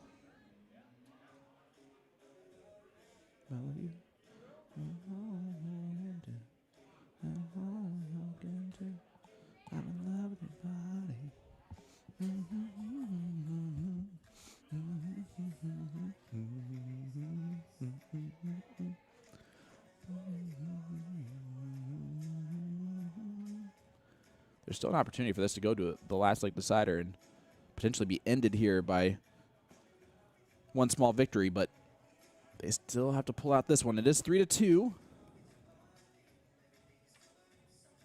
And I can't tell you how much I appreciate the fact that they did start playing this cricket leg without knowing that it was going to be necessary. And that's some great darts from Jamie, and that might be something that kind of slams the door a little bit. The only... if Jordan closes both the 20s and 15s, I think that there's still a chance. Because it's 5-3 at that point, and these ladies are talented. They're not girls. These ladies are talented, but at the same time, they can miss some bowls. I'm gonna say it. When Alien, yeah, it's first of all, he's 18 years old. It's amazing how in a year and a half everyone's forgotten that because of how good he is. He's 18 years old. Like, that's unheard. Tiger Woods was not that good at 18. He was not Tiger Woods until 21. Name anyone who was... No, he's going to be the greatest of all time. That is not an exaggeration. If he continues on this path, he'll be the greatest of all time. And that's just if he decides to try in certain things. You know, there's a reason why he wins majors and gets taken out in World Series events after the first round. But that will do the first dip. Great job from Jamie and Nancy to slam the door shut on a potential comeback. 4-2. So when we go to the double dip, I believe the format stays the same, even though it technically should be the race to 3 format. And it's not like I'm going to try and go out there and argue it because it's, 12:50 at night, and maybe they just split it, But whatever. No, I'm just kidding. They're not going to do anything like that. I'm here for the get-go, though. I'm here. So don't go anywhere, folks. I will be right back once I get this information, make sure it's race to 4 and same order and all that good stuff. So let me get that information for you. Don't go anywhere. Please. Please don't. Please don't. Yeah, and Beekman, he's never not made a final in the World Championship in the 3 years he's played. It's insane. All right, I'll be right back.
All right, ladies and gentlemen, as promised, we are back.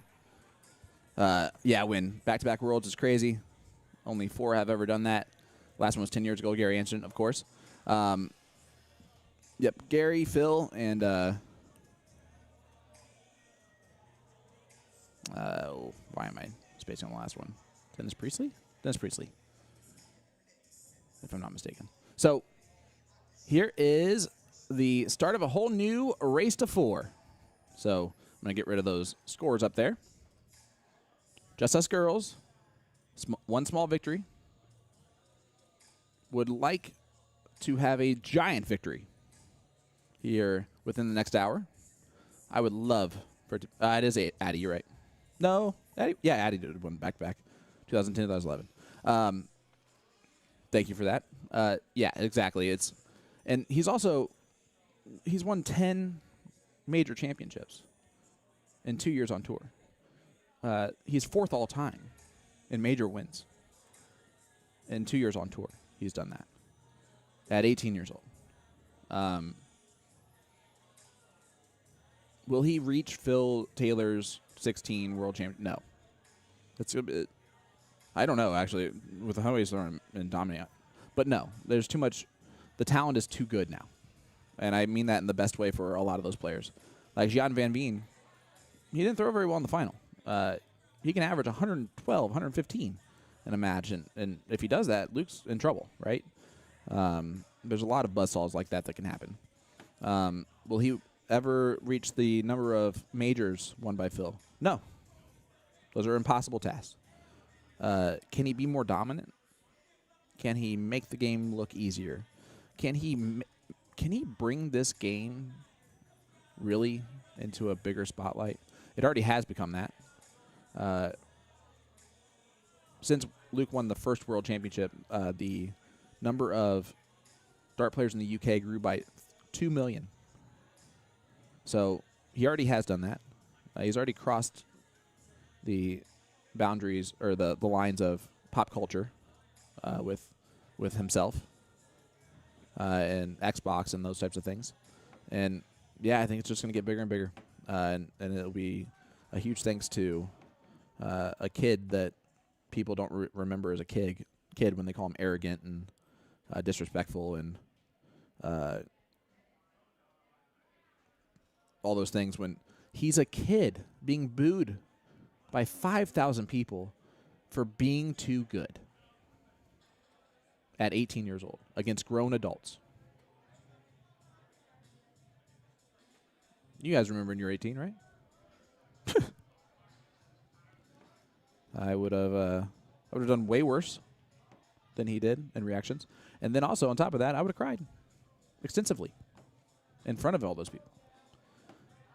But I'm going to digress here and stop this diatribe, as that is not what we're here for, as a podcast about me talking about Luke Leather. We are here for the final of the women's 4-person B division. And Amy Toy, Shelly Brock, Jordan Rowe, and Lynette Muscoriel. Sorry, I apologize, Lynette. I'm just going to stop now when I'm ahead. Of one small victory. Were the queen seat holders. It is now equal as the double dip is on. And they're taking on Just Us Girls, which we saw streamed very early on in the evening. And that's Erin Sabatis, Nancy Morey, Jamie Edwards, and Robin Ralston. So all evened up. Double dip scenario. This is leg 1 and 2. Leg 1's going on board number 2. The other leg's going on this board, number 1.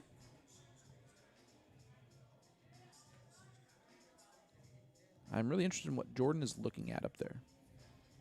Was it anything? Or the screen? Is that where the screen is? That's probably where the screen is. That shows that off. So she can just see that in real time there. Doesn't have to look at the board. You can see they're still in the 300s and the 200s.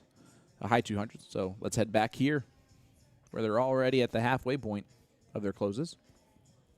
And it's a close battle. Last match, they split the first 2 legs. Amy and Shelly defeated Aaron and Nancy in the first leg. But Jamie and Robin defeated Jordan and Lynette on the other board. So we'll see how the history, if it repeats itself, if it's new. That is always going to be interesting to see how the turnaround maybe happens early and see if there's an advantage one way or another.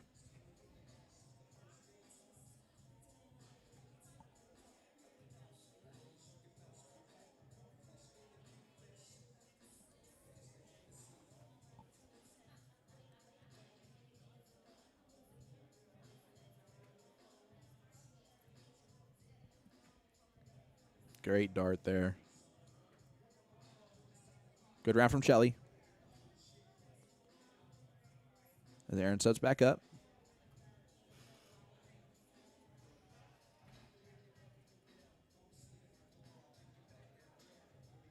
Aaron has come here the last couple years.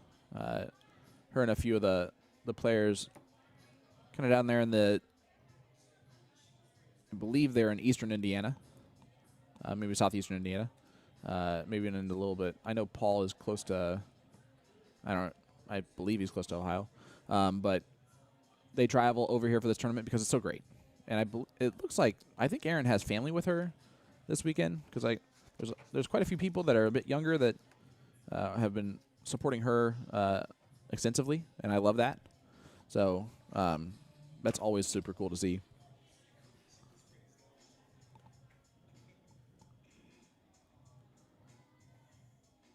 And I said earlier about all these ladies being absolutely wonderful. Well, when I walked out and asked about the 3 or 4, they didn't know either. And they made some assumptions. And I was like, I'm just going to go ask them. I was like, make the ruling. Is it still race to 4? He goes, yep. All right, cool. And I went back and just told him. And then started talking to Amy and Lynette and Shelly and just introduced myself. And, of course, it's always interesting when I say, I'm Sean. And they go, wait, what's your last name? Because I know it's coming. I always have to apologize to people that they know who I am, including you guys that are in the chat still watching with me. At 1:03 a.m., also known as 10:03 p.m. Vegas time. So I'm sure the Las Vegas Open coverage is going on currently on USA Darts and partners or USA Darts Productions. Good friends of To The Point Streaming. Of course, my good friends Nick and Will are up there doing that. And I'm sure destroying it in the best way possible.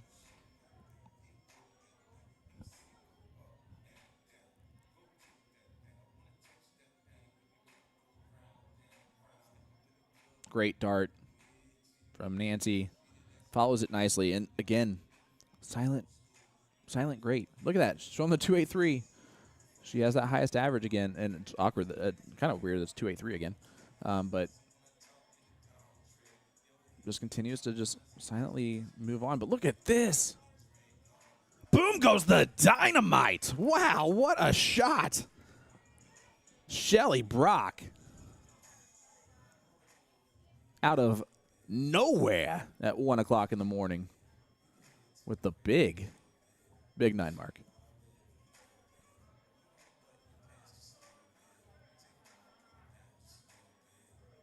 You got to love things like that. It wakes you up. You can see the energy right now, and Amy has definitely increased. Oh, went for the double. Hit the burnt. And frustration there. As I'm going to jump over and just make sure I remember which team is going second. And that's a Hattie that I came over to see from Big Robin. So Robin and those are the Justice girls are going second, and that was a huge hat trick. But Jordan Rowe on 56. I'm going to stay right here to see if Jordan takes us out. 6 for bowl.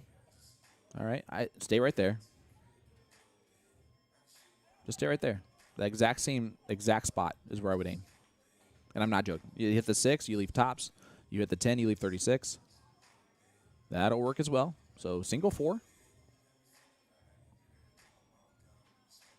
Goes outside. Honestly, not the worst thing that can happen there. That's for sure.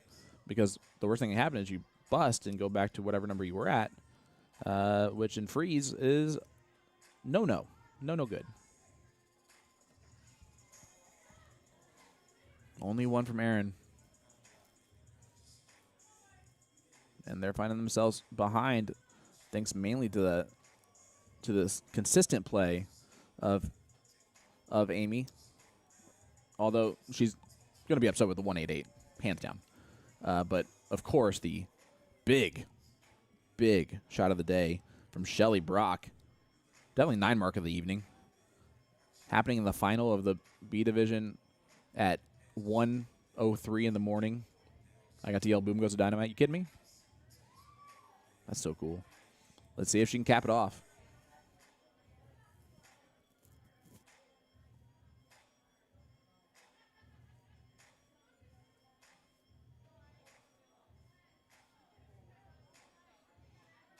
She's wearing a country singer's shirt. George Strait, I think, maybe.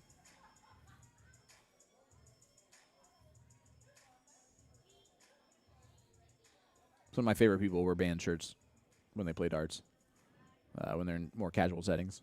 Mark Mackey, shout out to you, bud. All of his KISS shirts. It's always weird to see him at CDC events where he has to wear a polo. Aaron adds a 20, but this one's definitely, I'd say, over. And this is frozen. Frozen for Jamie. She cannot take that out. And look at Robin. She is going. I think she likes Taylor Swift. And at 1 o'clock in the morning, you do have to shake it off. Ooh. Ooh, ooh. What's up, Caleb? Good to see my friend, Sean Green from To The Point Streaming, joining you live here for the conclusion of this one. And the 95 is not frozen. Bullseye trip 15 for the net. As we just look over here to see if this one is going to get wrapped up or not. They're both happening at the same time, folks.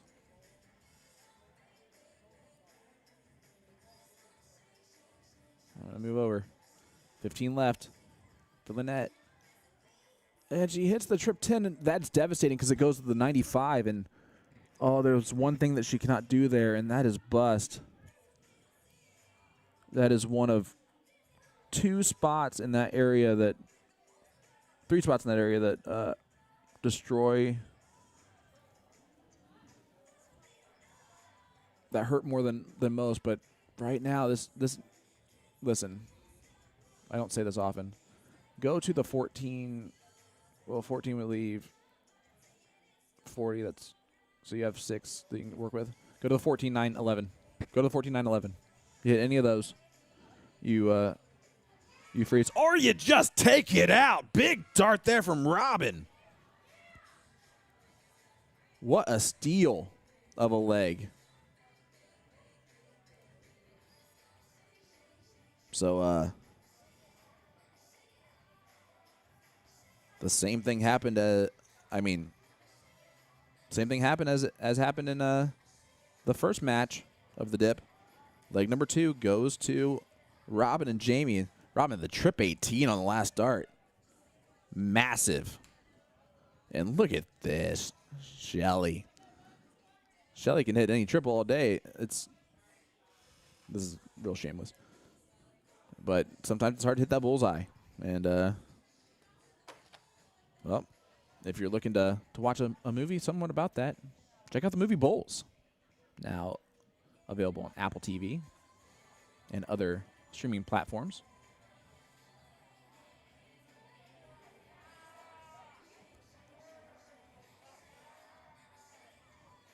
I know if you love darts and you want it to be don't go into it expecting it to be a 100% authentic representation of darts in that way. This is a comedy. But that one goes to Amy. So, again, same thing. 1-1 after the first 2 legs. But I'm going to be honest with you. Just Us Girls, they stole one of those two. Stole it. So let's head to legs 3 and 4. The war of attrition is upon us.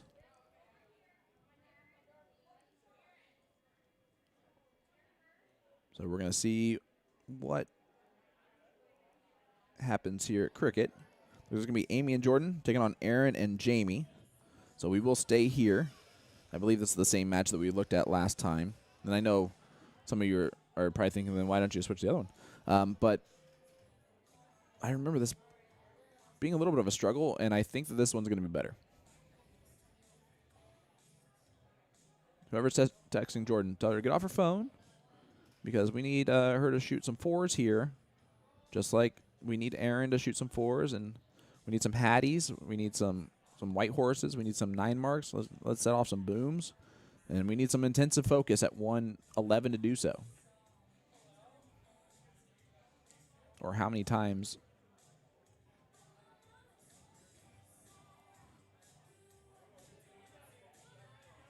I have heard some great songs this evening and this afternoon. All right, here's Jamie.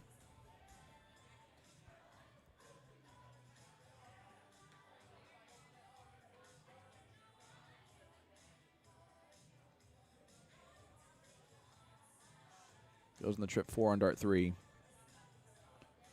Try to go with the 18s. I'm okay with that bailout plan. I know a lot of people that transition's much easier, and it really is for a lot of people. But Jordan, a chance to run a little bit, and I still am waiting to see her play one of her best games. That's not bad. She'll take those in the corner, and hopefully she takes solace in the fact that those other two were real right there. And we also need to see Aaron's best stuff. Still have yet to see that. We've seen close to it, but I don't think we've seen the actual best stuff yet. And a wire width away from a pretty good round. As you can see, they are stretching out back there and making sure they stay as loose as possible. It is much harder for them than it is for me. I can be honest with you. I'm sitting down in a chair. It's kind of comfy. It does squeak when I go back and forth in it, so that's kind of annoying.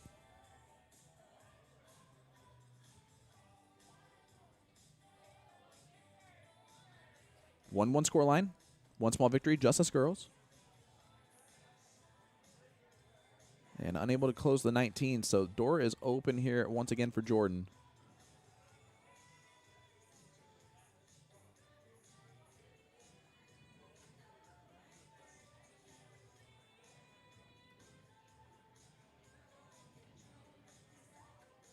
Does close the 19. Shakes her head at it, and I agree with it. Listen, I agree with that. But you at least did the bare minimum of your job. Aaron, though, is going to tell you that the bare minimum is not going to be good enough. Oh, big 7 mark from Aaron Sabatis. Takes the 8-point lead. And Amy. Oh, man. Someone should tell Aaron that pole has fallen down at least 3 different times. And that is not the right railing to rest your life on. But at the same time, it could be a good viral moment if it happens, and the fact that I just called it out possibly happening might make it funnier. By the way, I want to tell you before it actually happens that I don't think it's going to happen. Okay, thank you. Now we can move on. Jordan, just again, the 167 is just not her. That's not her. That is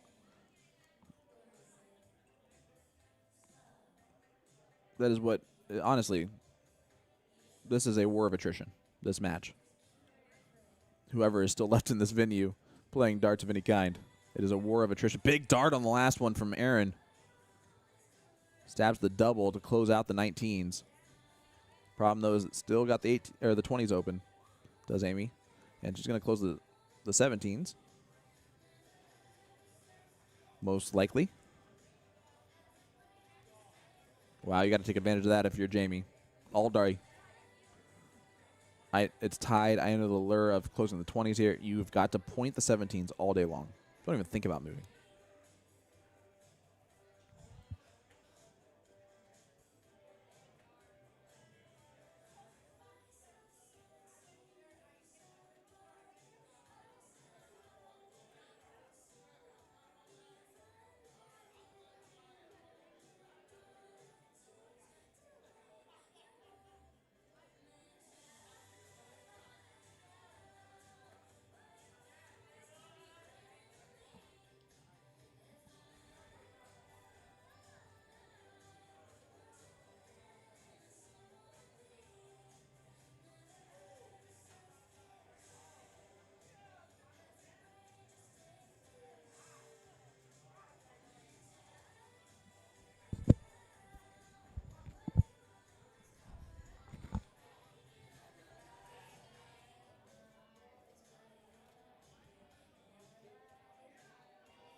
Good darts there from Amy. Adds 20 points to it and a mark on the 18s. Jamie's got options. Does close the 20s first, and I like that option. Now, see if she can attack those 18s. Triple will go a long way. Not quite. And Jordan, again, can we see her throw darts that I know that she can throw? I like the speed in which her darts go on the board. Her action's unique, but it's repetitive.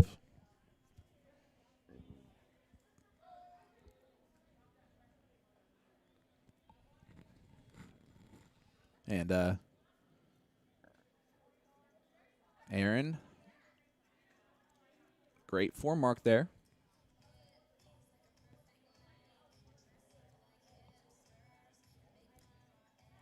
Here is Amy stepping up. See what she can do. Trying to close those 16s.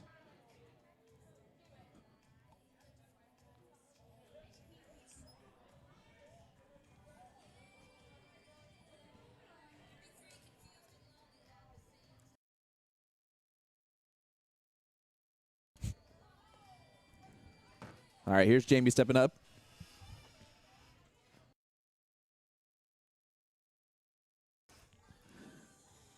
Let's see what she can do. Trying to point on the 16s and outside on dart 3 is not going to help. Jordan, again, another opportunity here to just kind of take control of this leg. As the ladies here on board number 1, as we check that out. In the low 200s, so still miles to go before we're going to sleep. As Jordan able to close the 16s nicely. Adds an extra 15 to the list, and we'll have to see what Aaron decides to do. She has to go 15s. That's a great first dart. See if you can follow that one. No, she's going to have to stay, too. Can't move up to the 18s with that. And there's nothing worse than hitting your first dart in the triple and then just getting further away with the second and third dart. You're wondering if you're going insane, if you even have skills on the dartboard anymore. And why are you even playing this game? And Aaron's contemplating all of that back there while realizing that that's not that deep. So, Jamie steps up. 3 bowls and a couple of 18s. Well, needs more than 3 bowls. Needs 5 bowls and a couple 18s.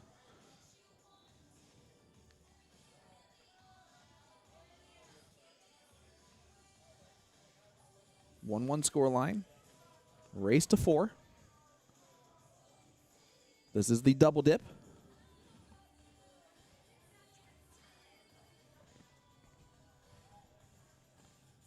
And Jordan 3 bowls away. That's a good dart. I mean, and that's where she's lived all day long, has been on the wires. But not there. Great darts from Jordan Rowe. That's more like it. Aaron cannot win here in this throw, so just trying to put some sort of damage on the board. Not gonna accomplish that. I think the last dart she karate chopped it towards the board to see if it could flip in there, and it did not. Don't try that at home. Amy trying to take control of this leg, and there it is. And it's another leg for one small victory, as we're going to head on over to board number 1 to see where these ladies are at in this 501 freeze game.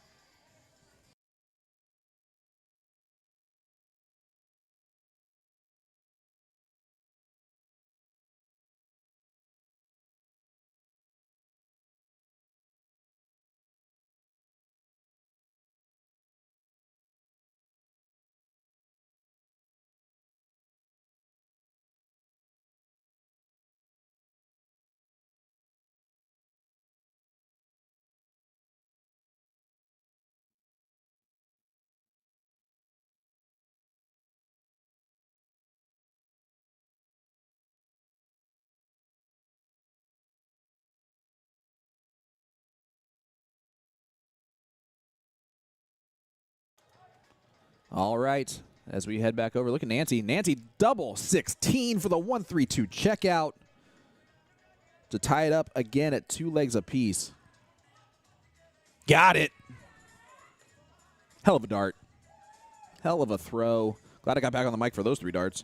And it is 2-2. Just like that ballerina dress.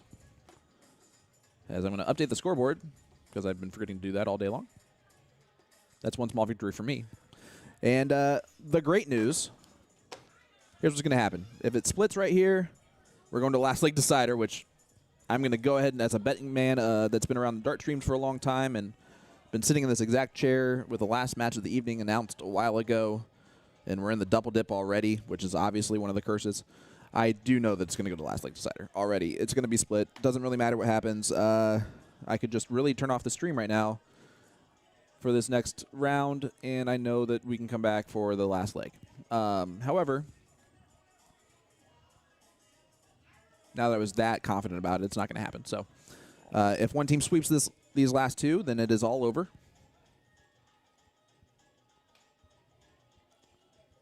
Is it going to be just us girls, or is it going to be one small victory?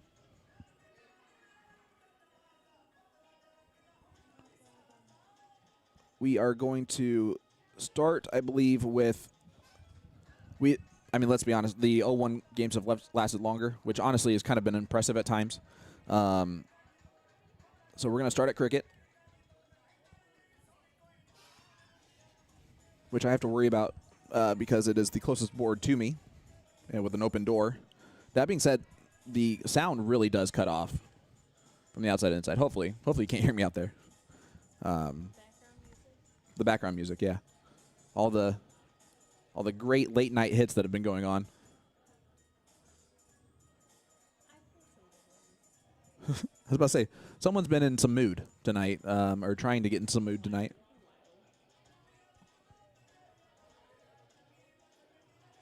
There's music that is trying to energize. And look at this from Jordan. Great first dart. Killer instinct there on dart 2. I don't hate any of those. I don't hate the extra points. Not at all. It's within 57 points, so Jamie, 1 trip 19, will give her a look at the 20s, and if I'm Jordan, I was trying to protect those 20s all day. Having that high ground is very valuable.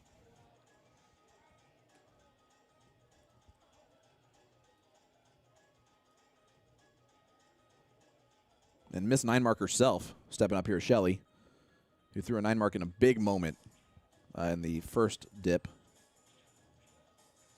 Just to kind of keep her team in this. Can she do something like that again in this round? They did win this exact leg, and if I'm not mistaken, I don't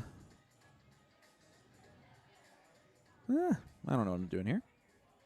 Oh, yeah, it's 2-2, so it had to be different in the result in that 0-1 game. Am I even being understood by anyone? I don't even know if I understand myself right now. Is anyone listening anymore? Is the stream still on? Huh? Where's Nick when we need him? Ridiculous. He'd be asleep too. Actually, right now they're probably live in Vegas.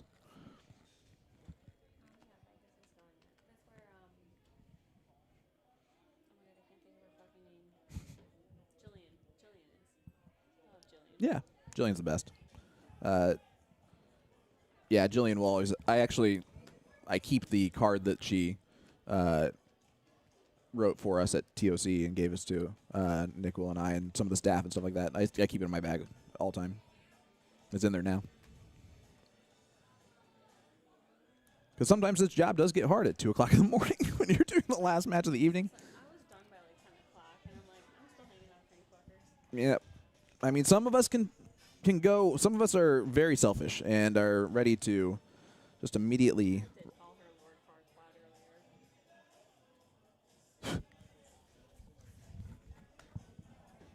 This is why I can't have a headset on.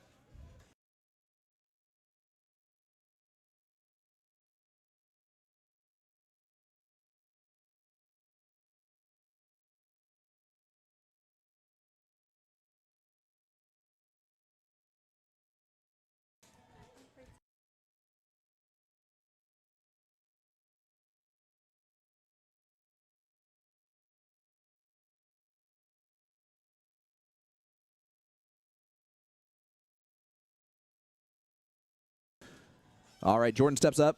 Sorry about that. Having some technical difficulties.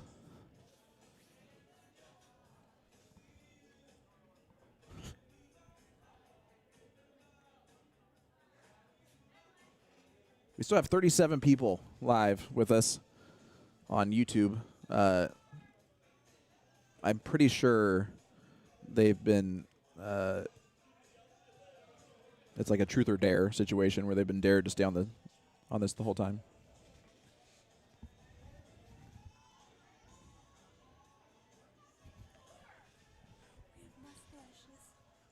I look good in a mustache. What can I say?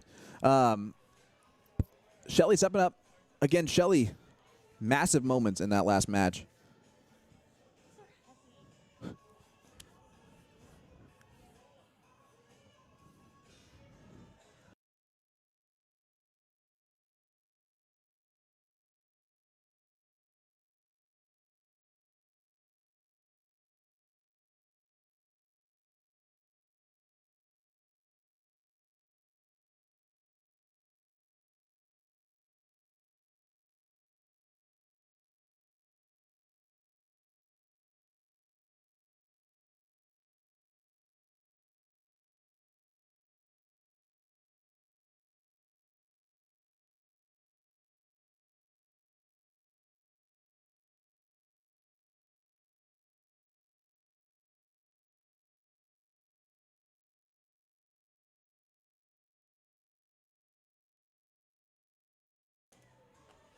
All right, Jordan gets 40 points scored there.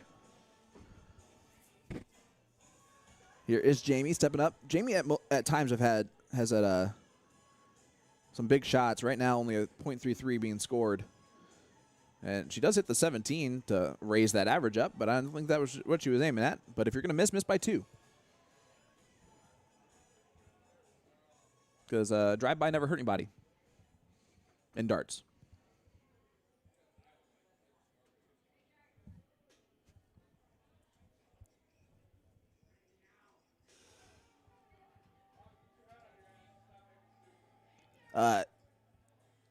Town, there's no way that we are streaming the blind draw.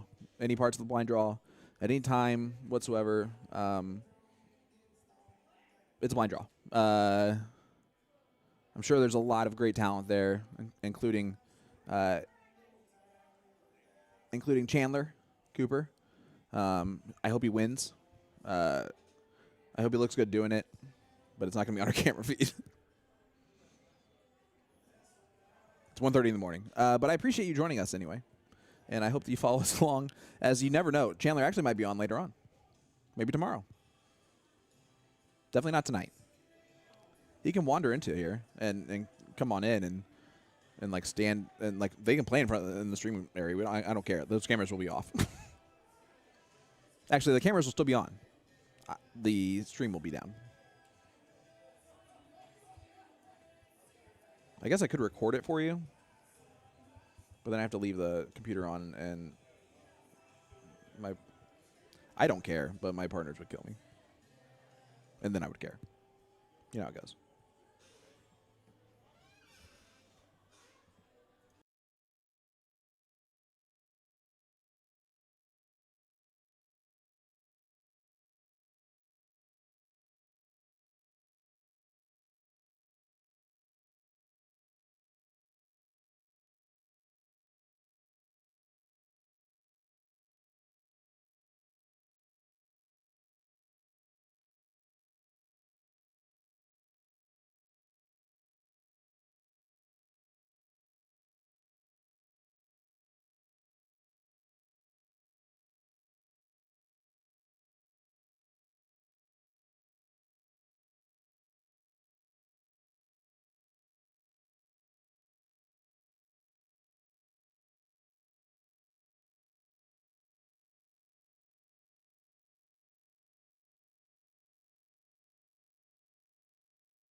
That's a huge round from Rob. No, sorry, from Nancy. Nancy, a big round there. And I've been saying this whole time, right? And now it's not quiet anymore, but Nancy has been quietly having a brilliant day, averaging around a 3, averaging around a 2.8 when it just seemed sneaky in that regard. Now a 4.43, just to let everybody know what business she stands on.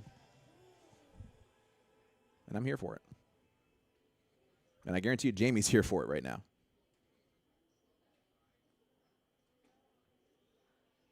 Because right now, Jamie is feeling pressure that her partner is shooting her best game. And trust me, I've been here, Jamie. Been here, done that. And you are just, not only are you missing, but you're now depressed in between throws because your partner's throwing so well. And there's no reason why you should ever lose this leg with your partner shooting this well. And you are the reason why they're losing. And I've been there. Been there all times. That's why I talk now about darts. Also, I hope that you just don't care that much and that it's not that big of a deal. Because you are feisty, and I love everything about the fact that you're going to keep scratching and clawing your way. You're going to end up with a... You guys might end up winning just because you guys never give up. Look at this.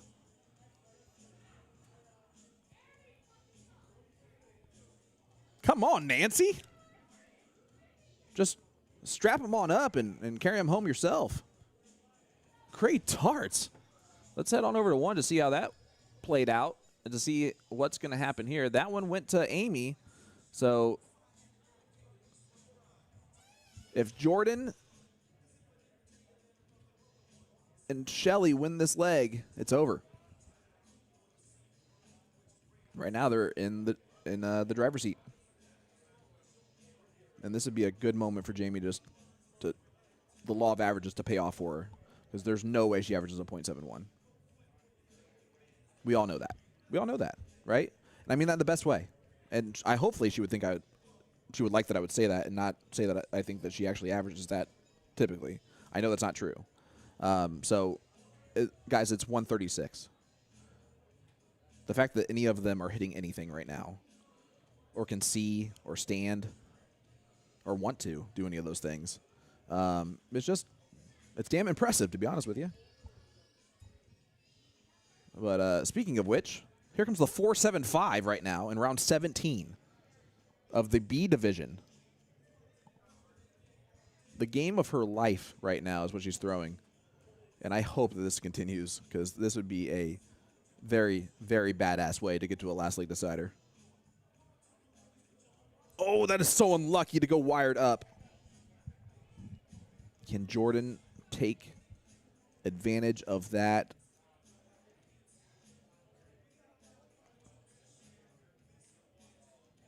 Incredible.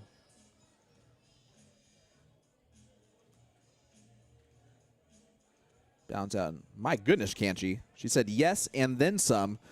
They are 2 bowls away from this match being over. And it's not actually going to a last league decider.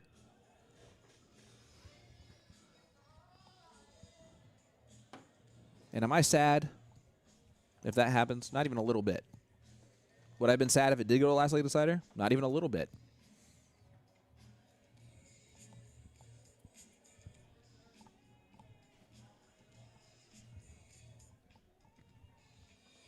Here's Shelly in her George Strait shirt, just living life to the fullest. 1 bowl away from the title.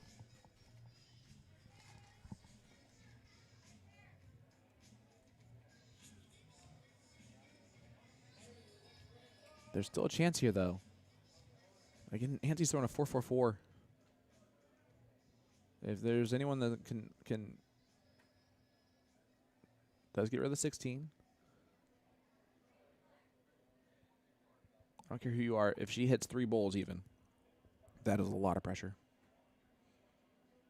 If a double bowl here, huge. Oh, could have put pressure on. Did not do so. 5-1. And it's Jordan Rowe. JR Jr.